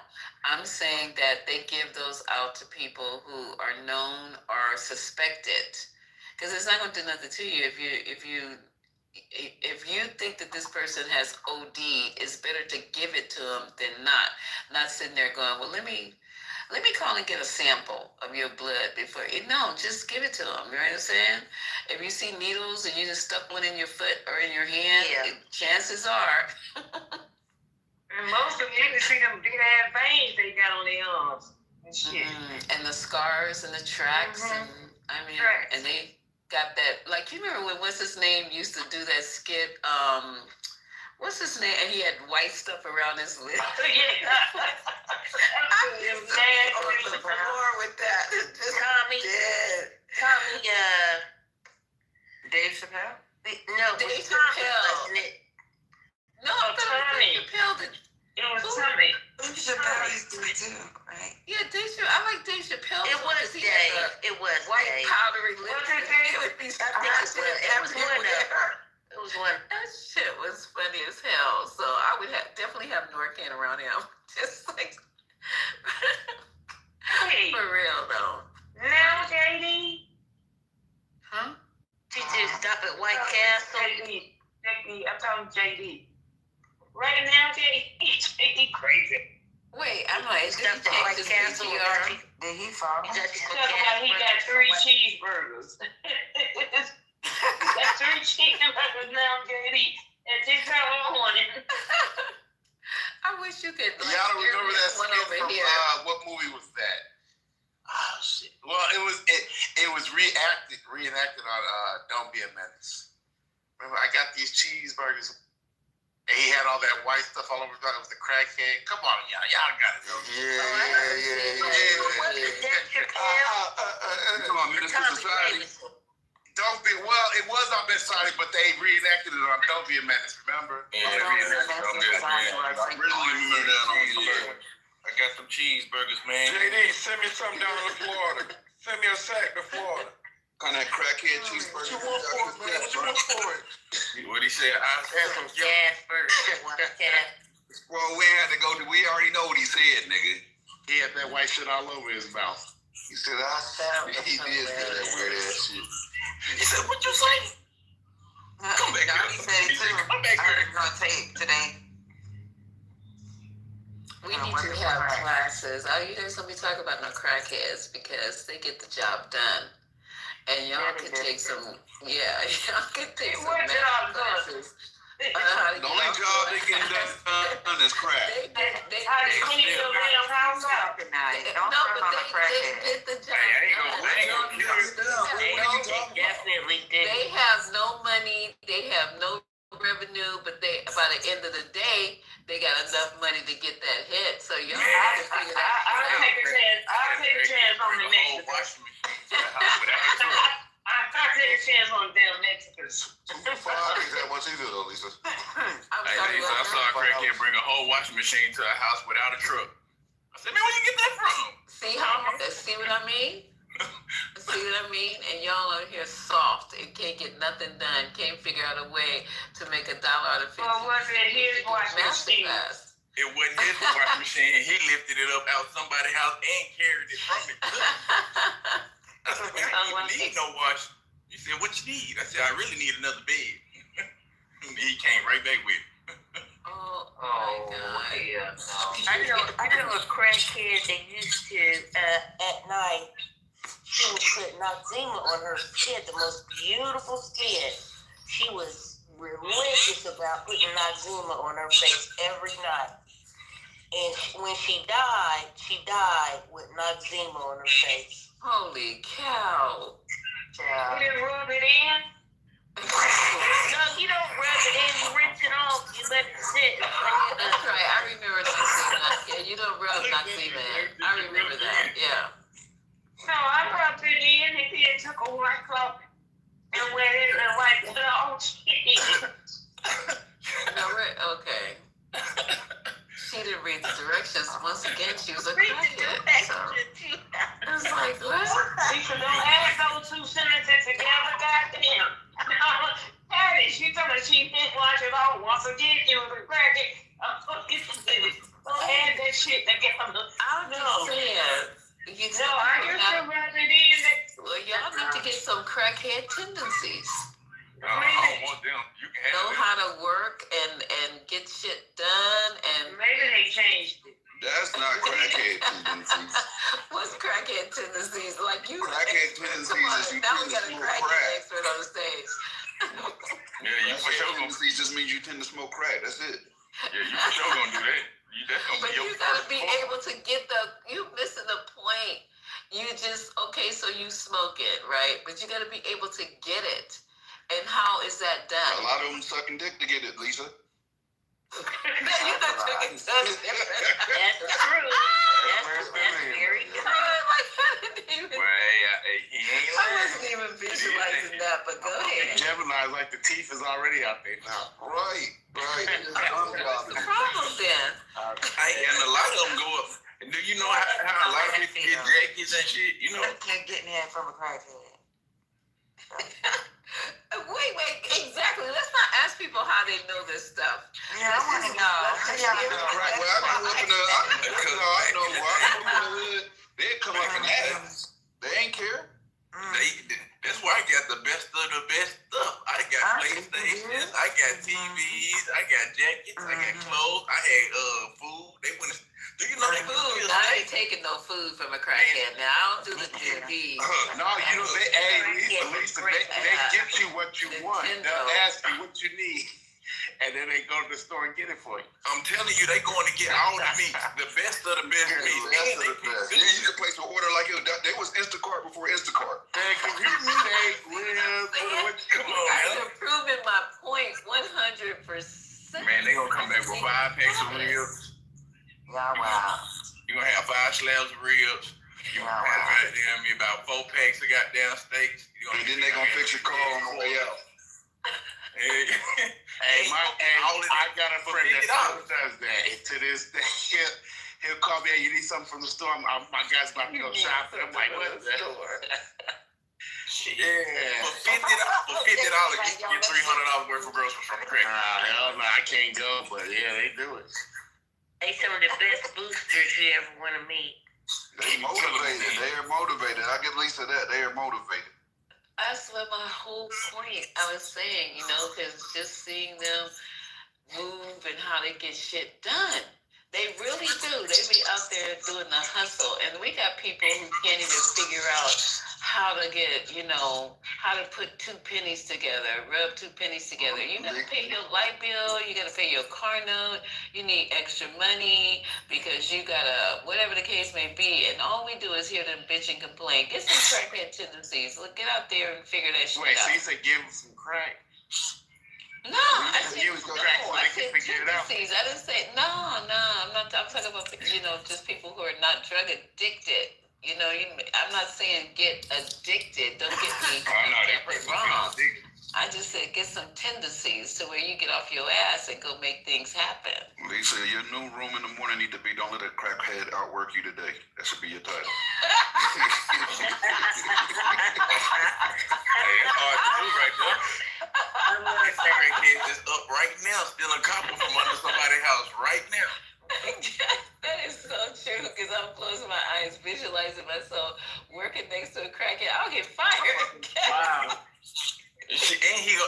gonna do it without sweating. It's like, get rid of that lazy bitch. Look at them over there. This motherfucker did your job, his job, and the next person's job. Exactly. Nah, but they just be doing. They be doing some of the nastiest shit though. Let me look. This is gonna be nasty. So, at one of my restaurants, right? You know, crackheads, whatever. Because I have, dining. So literally, there was this one customer who was sitting eating, but he was, after he drank his, his pop, he was spitting in it. And he kept spitting in it, and he filled it up quite a bit. I don't know if he was chewing tobacco. I don't know what was the deal. And then he threw the cup away. The crackhead goes to the garbage, grabs that cup, empties it out so that they can come in and help themselves to some fucking pop. I see that all the time. Nasty. I see that all the time. That part I do see all the time. I don't remember what restaurant it was, and I don't know if he was a crackhead, but I know that he probably was housing challenged. I put it that way. He brought in what do you call those things that? I don't know.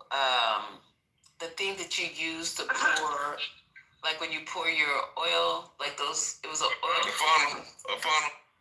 No, it wasn't a funnel. It was the actual plastic thing that the oil is in.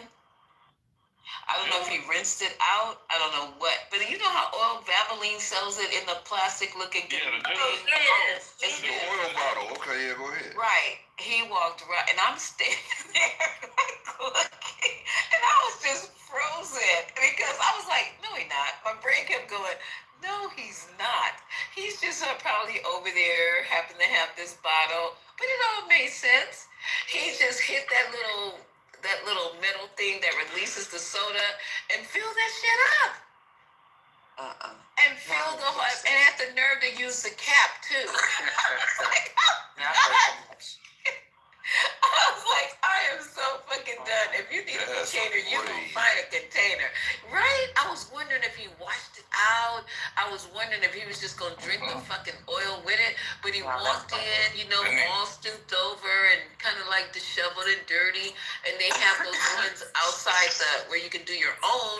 And he hit that little metal thing and it's had the big V.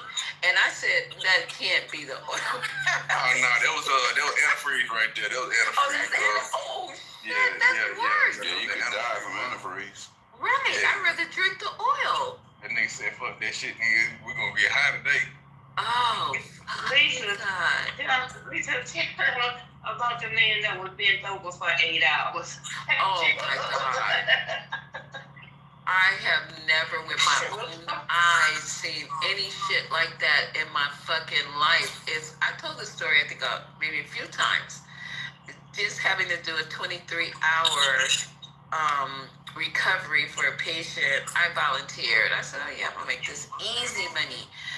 And I was in San Francisco, and this kid, it was a kid, a teenager, I know for sure, because he had his skateboard, he had all the garb, and you could see out to the street from where we were, and I was like, oh, this is so fucking nice.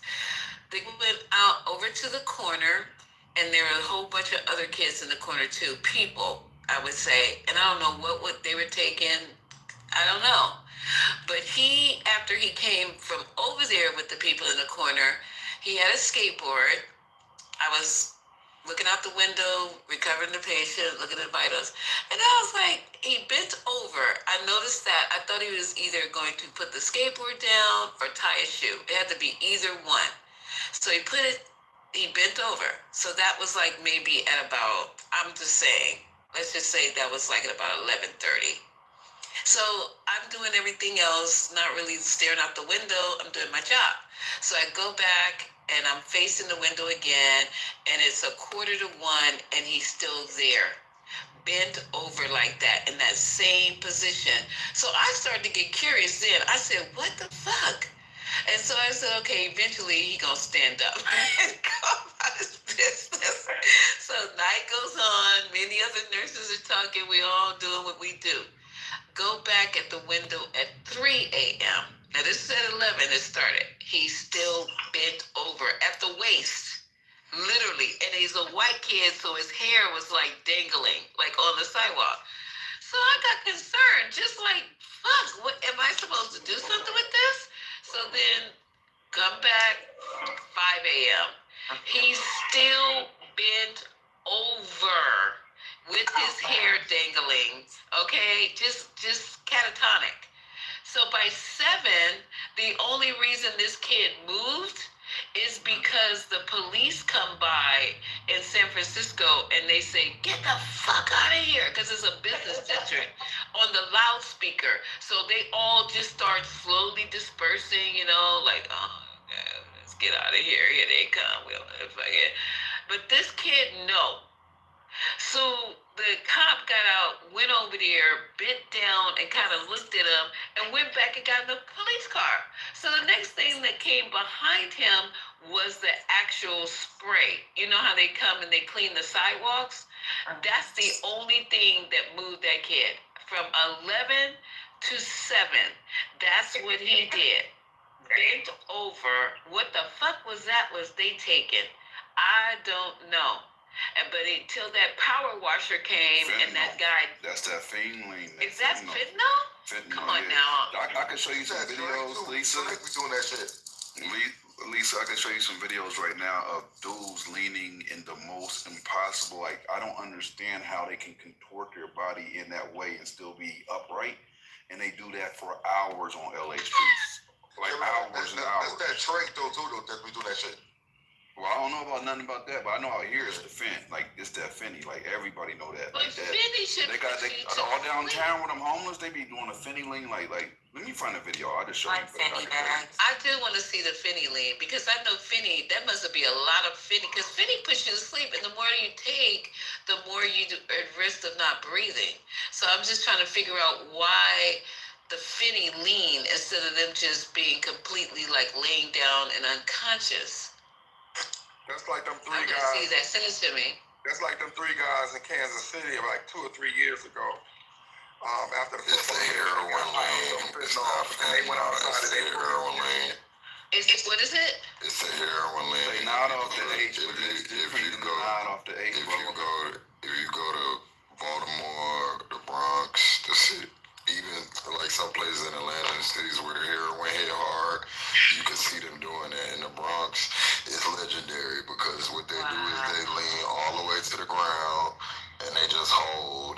Yeah. And they never touch the ground. And then they may pop up just suddenly or whatever, but usually they just stay like that, like all the way to the ground, and they'll just pop up eventually. But that's the. It's not just I know what you're talking about. They be high, but it just makes you like nod off, like nod off. Yeah. And then, but you just keep like it, you know, if you nod off forward, and you just keep leaning, you lean all the way forward, like, but just keep on leaning till your head is like to the ground, and they'll just like stop, like hover right there, and but they won't they're fall. very similar. That's why people. You got some good ass backs. But you can only do like a corner of like a crumb of fentanyl. If you do more, you'll die. You'll overdose. But I'm telling you right now, what they doing is they lacing this shit out here, so everything got Fenty in it, and they leaning off of that shit. I know about the H now. Everybody know about not off the H, bro. But I'm telling you right now, out here, that's what's going on. Like, it's wow, that's a dangerous game. That's Russian roulette right there. Well, half of them be ODing and being brought. Like, everybody got Narcan because they be ODing coming back. Yeah, that's what I told them. Narcan is free. They didn't have a guy that put that shit in the Olympics. Did you guys see that? She say crack that Olympics. There was an actual comp. I don't know. It's been a minute that I actually saw the video of it. It's been a minute. I don't know what precinct, what state, no nothing. But this is the story though.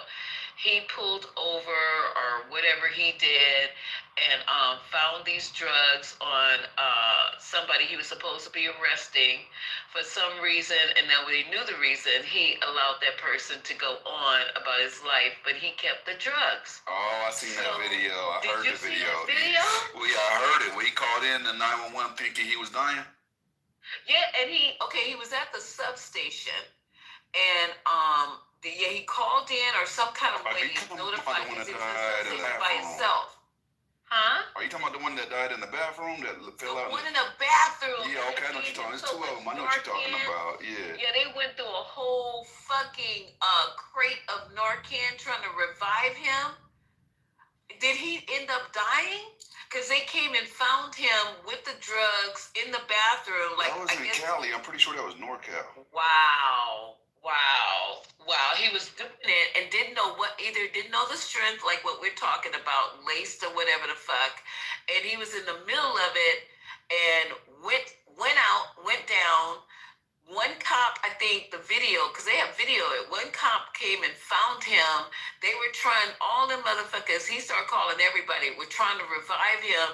They were giving him so much fucking Narcan. I was like, oh, he don't have no blood no more in his system. His heart is pumping Narcan through his body. It was crazy trying to save him. I don't even recall if he made it because I was just sitting there going, ain't this a bitch? These cops are high. They taking the drugs that they taking off of people, and now they gotta have Narcan in the substation for the cops. It's like, this is crazy. And I bet he kept his job. You should have seen all them cops trying to save him. They had sweat underneath their armpits trying to get this boy to come back. It was crazy. So, You said you only need a crumb? Couple crumbs. You don't need much. It's not. It's if you were to put a penny in your hand and drop a few grains of salt on the head of that on that penny, that's what we talk about, right? Like it's like that. Like one of the police officers out here was sent somebody through an apartment. Someone up in the arm, he overdosed. Like you don't need damn near nothing. We're talking about a pinch of salt. Like you reach into the salt with your fingers and you take the smallest pinch you can take and drop it on your hand. OD. And that's really weird to me. I don't understand that. And I guess we're gonna have experts on y'all come up who know how to do the fentanyl lean and how to mix the stuff. Because I'm sure we got some people on Clubhouse that got expert on that shit too. Lisa, you think somebody gonna come up and just say on that shit? No, we have people, when I say if you've been in jail, we've had people come up and say, we have people say when, blank, if you've done that, they want to be so Clubhouse popular, they be coming up and be saying, I got a PhD in if you PTR, it shows the difference between a deadly amount of heroin versus a deadly amount of fentanyl. Because just let me tell you, they have fentanyl. I gotta go in and research this because fentanyl comes in tablet form and it's been prescribed for decades to people. Yeah, not true. They gave it to me when what the hell?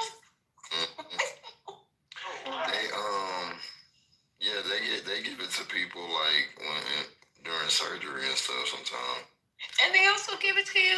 You can get it post-operatively, or you can get it for chronic illnesses. Like if you have, for example, cancer, maybe they do the fentanyl patches, which is actually a cream. So I'm trying to figure out, I'm not a pharmacist. I don't know how to, I'm not a, what do you call those people? Apothecaries. I don't know how to mix up fucking drugs, but they do give fentanyl. And I'm wondering why, if you have this amount that you're showing me now, what's the difference if I just didn't crush the fentanyl pill?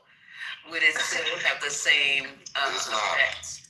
It usually is not pure. Like, it just takes a little bit of it. I think because it's an opioid, and from what I understand, the part of the opioid plant that it comes from is like the most strongest concentrated part.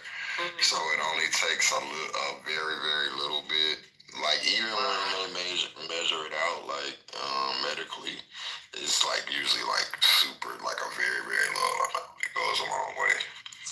That's wild. So you're saying that amount, you need that amount that's in that bottle to kill you? Yeah, a friend of mine I think it had got sprinkled on his weed. Well, that's regarding what they think, but he it was about that amount and it killed him. Wow. I'm not into that kind of high. Because every time I do it, it's like, oh, it's a good chance I'm gonna fucking die. So and I just still do it. It's a good chance. Well, here's the problem, Lisa. You don't know what you like. This is the thing. Out here, I'm only speaking for out here because I don't know what's going on everywhere else. But out here, it's in everything. It's in the coke. It's in the meth. It's in the everything. Right? So you might die. You might say, I'm gonna just go ahead and take this off-brand little Xanax, I got from the homie, and die because it's fentanyl. So a lot of people want to try different shit. That's why I had to really get on my daughter about in school. Like, it ain't like it used to be. You can't just try random shit. If it don't come from the pharmacy, you put that in your body, you might fucking die. Even before that, Gemini. Go ahead, Patty. I ain't trying shit. I don't even know why people take other people's drugs. If you gotta take my goddamn aspirin.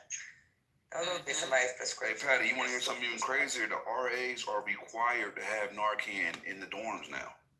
Oh, yeah, that is not surprising. Yep, they gotta have it. We're in college, so I get it. Doing other people's drugs, using somebody else's prescription, that shit weird. Not even just that, taking something at a fucking club. I wish somebody would hand me some shit in a club, some random, take this. It's like, are you fucking lost your fucking mind? Unless you have a lab coat on with a prescription pad and a plaque on the back of your desk saying graduated from Harvard. Taking no shit. And then too, I'm questioning that. Like, are you sure this dosage? But people randomly take shit from people at clubs in the bathroom, from their stupid ass friends that they, ain't barely graduated from high school, and you taking shit from them to put in your body. It's like, nah. I don't get the mentality to get high and figure out something else to do. And you trusting some Asian somewhere that, like, a lot of the Asians press the pills up out here. Why I gotta be Asian? I don't know. They just happen to be the ones that make it. No disrespect to you, Patty, but a lot of the times the pills are being made by the Asians. They have the pill pressure. And you trusting them to buy as fuck Finny in every fucking pill. Ain't trusting nobody. That's crazy.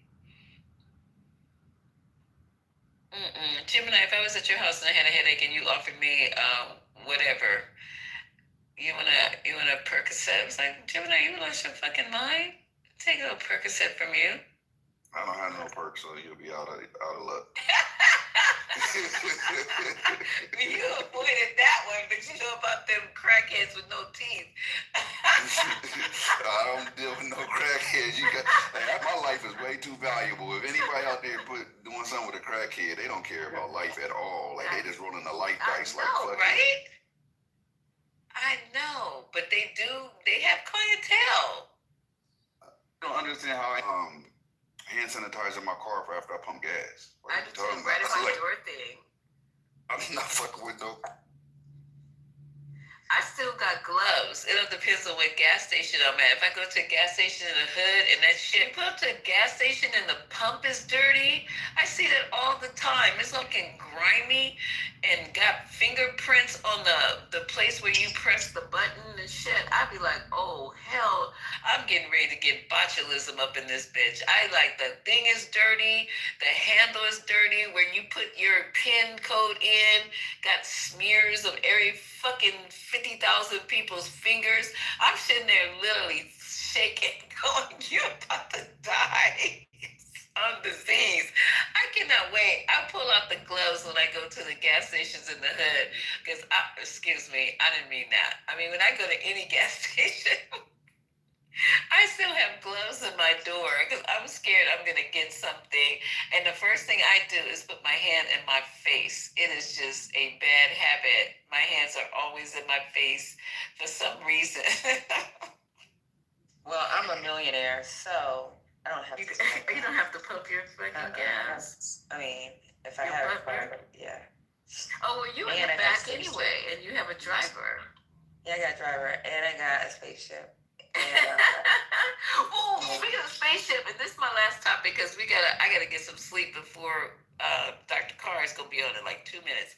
Listen, I saw a news clip like yesterday, and they said that they have already produced flying cars, and I saw this fucking car fly over a body of water.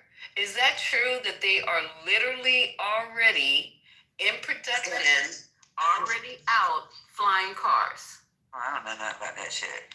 I swear to God, I saw it. I swear to God. And they were talking about the situations that they have with how high can it go and FC. I'm gonna look that up. I know I wasn't crazy. They've had a few prototypes, but you got to change a whole bunch of things before we have to get flight pathways and all That's that what they were stuff. talking about, Jess. And you're not lying, because I see the same thing, Lisa. I said it in the movie. No, I saw about a couple that. of months ago. Yeah, it's like, what the fuck?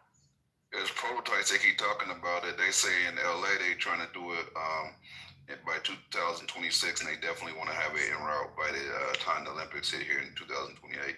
But there's nothing where you can't even publicly test it right now. It's just they keep talking about it. Okay, so yes, I googled it. They said yes, and they said that they're testing several companies developing and testing road legal vehicles with vertical takeoff and landing (VTOL) capabilities.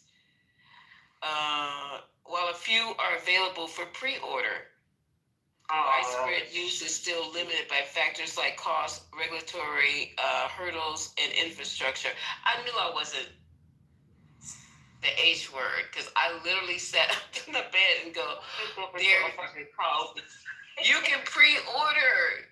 You gonna get? I know Gemini gonna get his. I know he because he loves cars. He's gonna be the first one on Clubhouse with a flying car. No, I'm not. It's like the first generation of anything. You gotta wait for a few people to crash and die, and I'm gonna get the second and third generation together. I'm gonna wait for generation 5 for that one. Right, that's what I'm saying. I want to be the first. Hey, Lisa, if you want to see a couple of Dolphin nods, you can look in the chat, but that's not the real. Like I just found some shit. Oh yeah, let me go look. Rough idea, but I found a couple in LA that I had seen a couple in LA that was way crazier than the ones I put in the chat. And let me look at these because I just thought, oh hell, the one in the car, is that real? That's real. That's not. There's way crazier. Like the ones on Skid Row is crazier than that. Like they head be by their heels. Like seriously, they head be next to their heels. Gemini, I know I saw it, and I was like embarrassed. I didn't want to take a picture of this young man, but I literally watched him for 8 hours in a lean, bent at the waist, like as if he was gonna tie his shoe, but there was no tying of shoe. He was just bent that deep, and I was like, damn, look at this shit right here. Holy cow. It is not that serious. I would never want to be this high ever in my entire fucking life. Wow. Let me look at the other one.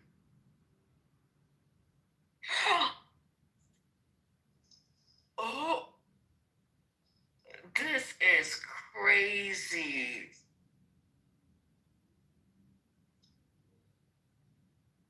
Yeah, they it's something different. I don't know why they like doing that shit. What the hell they get out of it? But look at the one I just posted. That's what I used to be seeing on the way to school. Okay, let me look at yours. This is sad. That's the way the kid looked. That's exactly how he looked, but he was even further bent over. What? That's exactly just, and I mean, for literally the entire shift. And then they start itching. We'll see them like scratch a lot. Yeah. That's another telltale sign of them perkies too. Like if they on perks real bad, they'll be like scratching and doing like rubbing the top of their head a lot, real itching. And if they do like, there's a drink called lean that make you itch too. Oh my God. And now, I'm gonna close the room, but I'm telling you, Donald Trump don't give a fuck about these people. You think he's blowing up speedboats over there in Venezuela to help these people that we looking at? He could give a fuck. If he really cared, there would be centers on this where these people are that could help them over or get through their addiction, first of all. And these people are going to be addicted. So you blowing up some speedboats, like this is going to change anything happening right here. How are they going to get out their addictions? Most of them are going to die. If they don't get what they need, if they that far gone, how are they going to rehab? How are they going to get through the first? You have to be medically supervised at that point to rehab out of addiction like this. You go lock yourself in the bathroom. Look at that last video I just posted right there. I'm scared. You guys, I won't be able to sleep. You'll be fine. They sleep. You'll sleep too.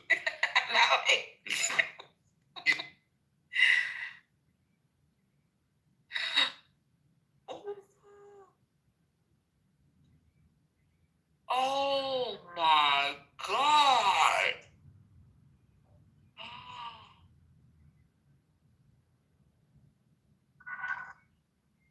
Oh my God. Don't cry, Lisa. No, you should see this. Oh my God. Can you tell me that's not crazy? Like, how is he still standing? Like, how is he still on his feet? Because the way he's contorted, he should be completely fell over. Right. It is no way in hell that I can even hold that. Like, how much money? Hey, if I give you $1,000, do you think you can hold that pose for 5 minutes? Get in the pose. Look at that contortion. I could not even get in there, and then broke a couple of vertebrae by that time. That's what I was trying to explain to you. That one I think explained it like. And like this guy ought to be ashamed of himself talking about the dope Olympics. He just goes down the street filming everybody. That's sad, man. That is very sad. And once again, you guys think Trump cares about these people? This man right here, he can give a fuck about him. Oh. But look at the other arm. How did you get the other arm? It's like, how? Every time I see them, I'm like, how? Like, if you pay me to do that, I could not do that. Ain't no way. This is some Cirque du Soleil shit that they can't even do. This is wild. I just saw this like 7 times. Let me come out of that. Okay, y'all, it's morning time. Oh my God, this is just too much. I enjoyed you guys a lot. And I know you guys are going to sleep. And for those of you who have insomnia like me, we're going to listen to Dr. Carr break down,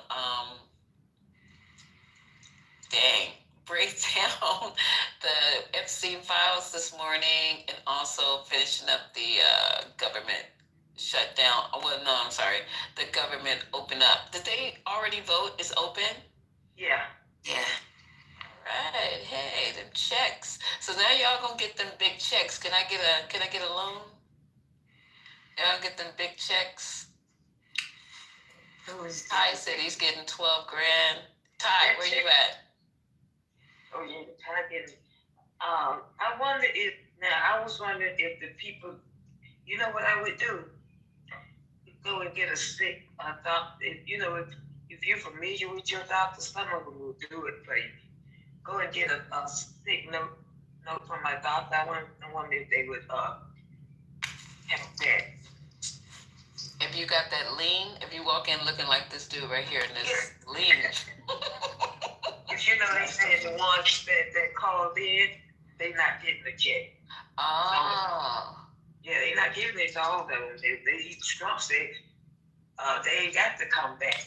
We were talking big shit about them.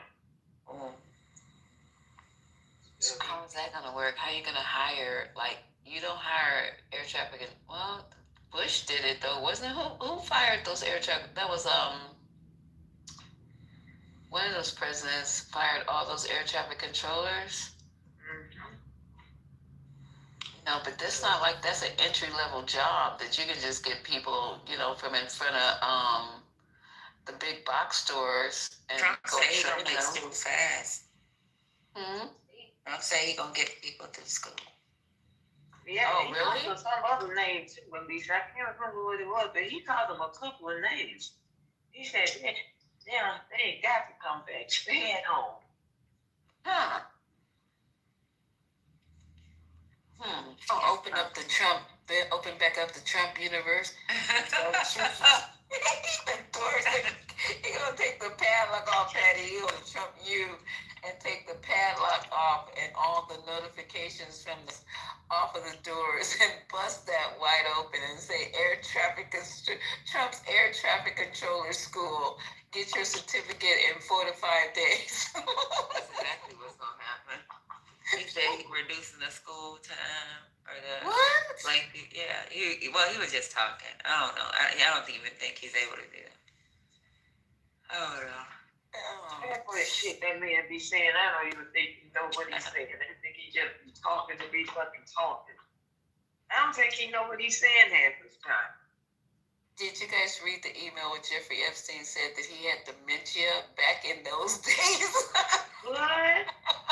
I'll not show you the email, but I will put the email if I can in the chat. He said that in one of those emails that they have already found, he was saying that Trump has dementia back then. Why would he say that out the blue? Like, that nigga be forgetting and shit. I don't know.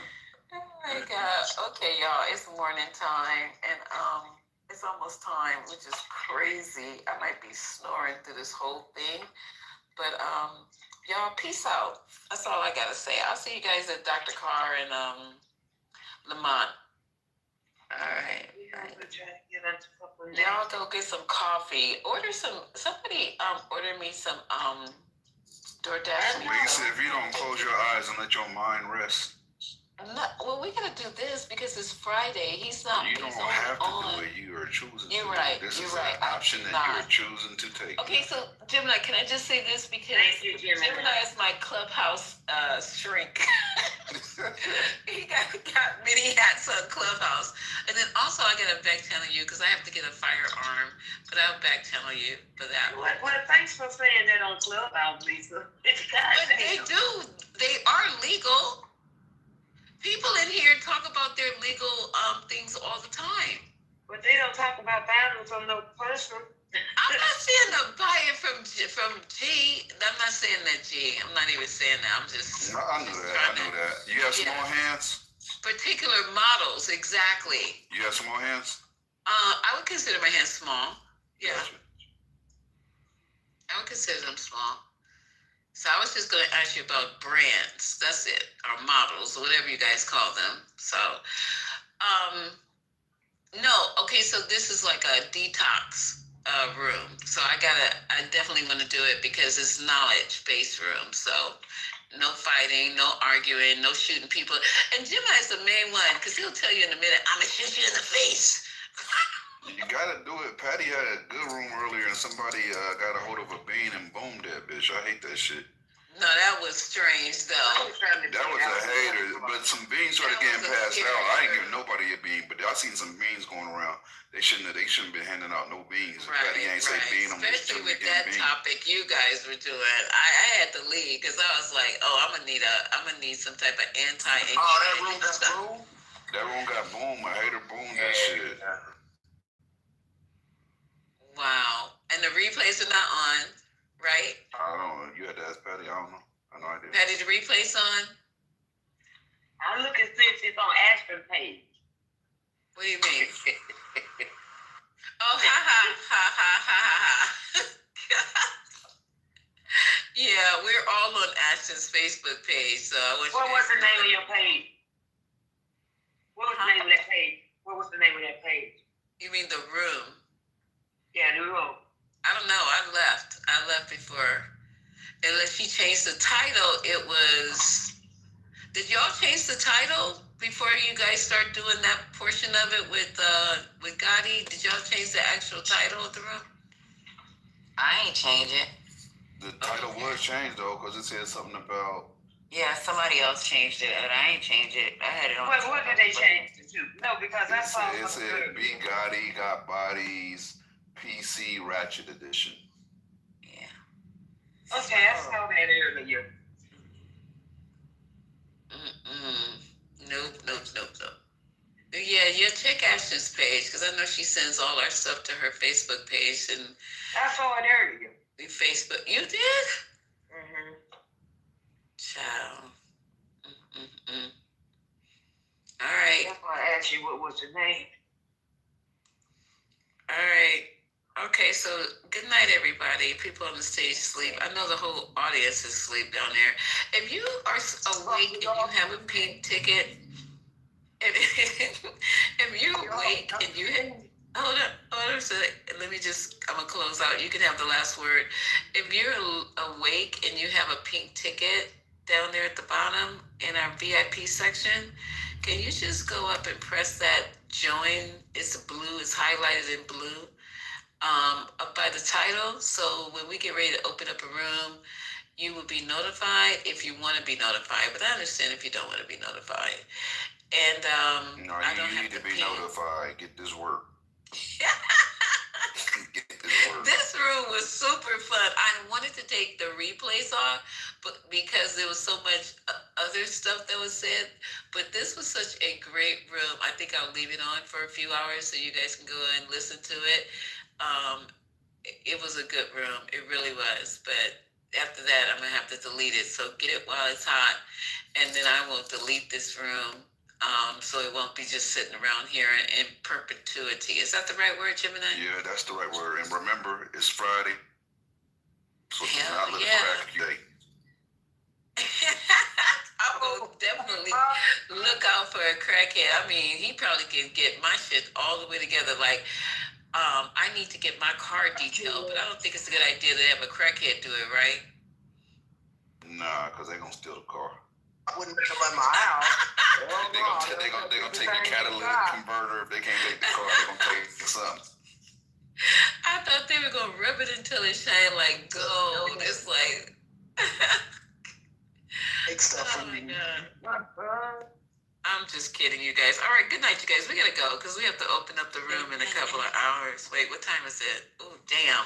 Bye, y'all, in a couple of minutes. Bye. Bye.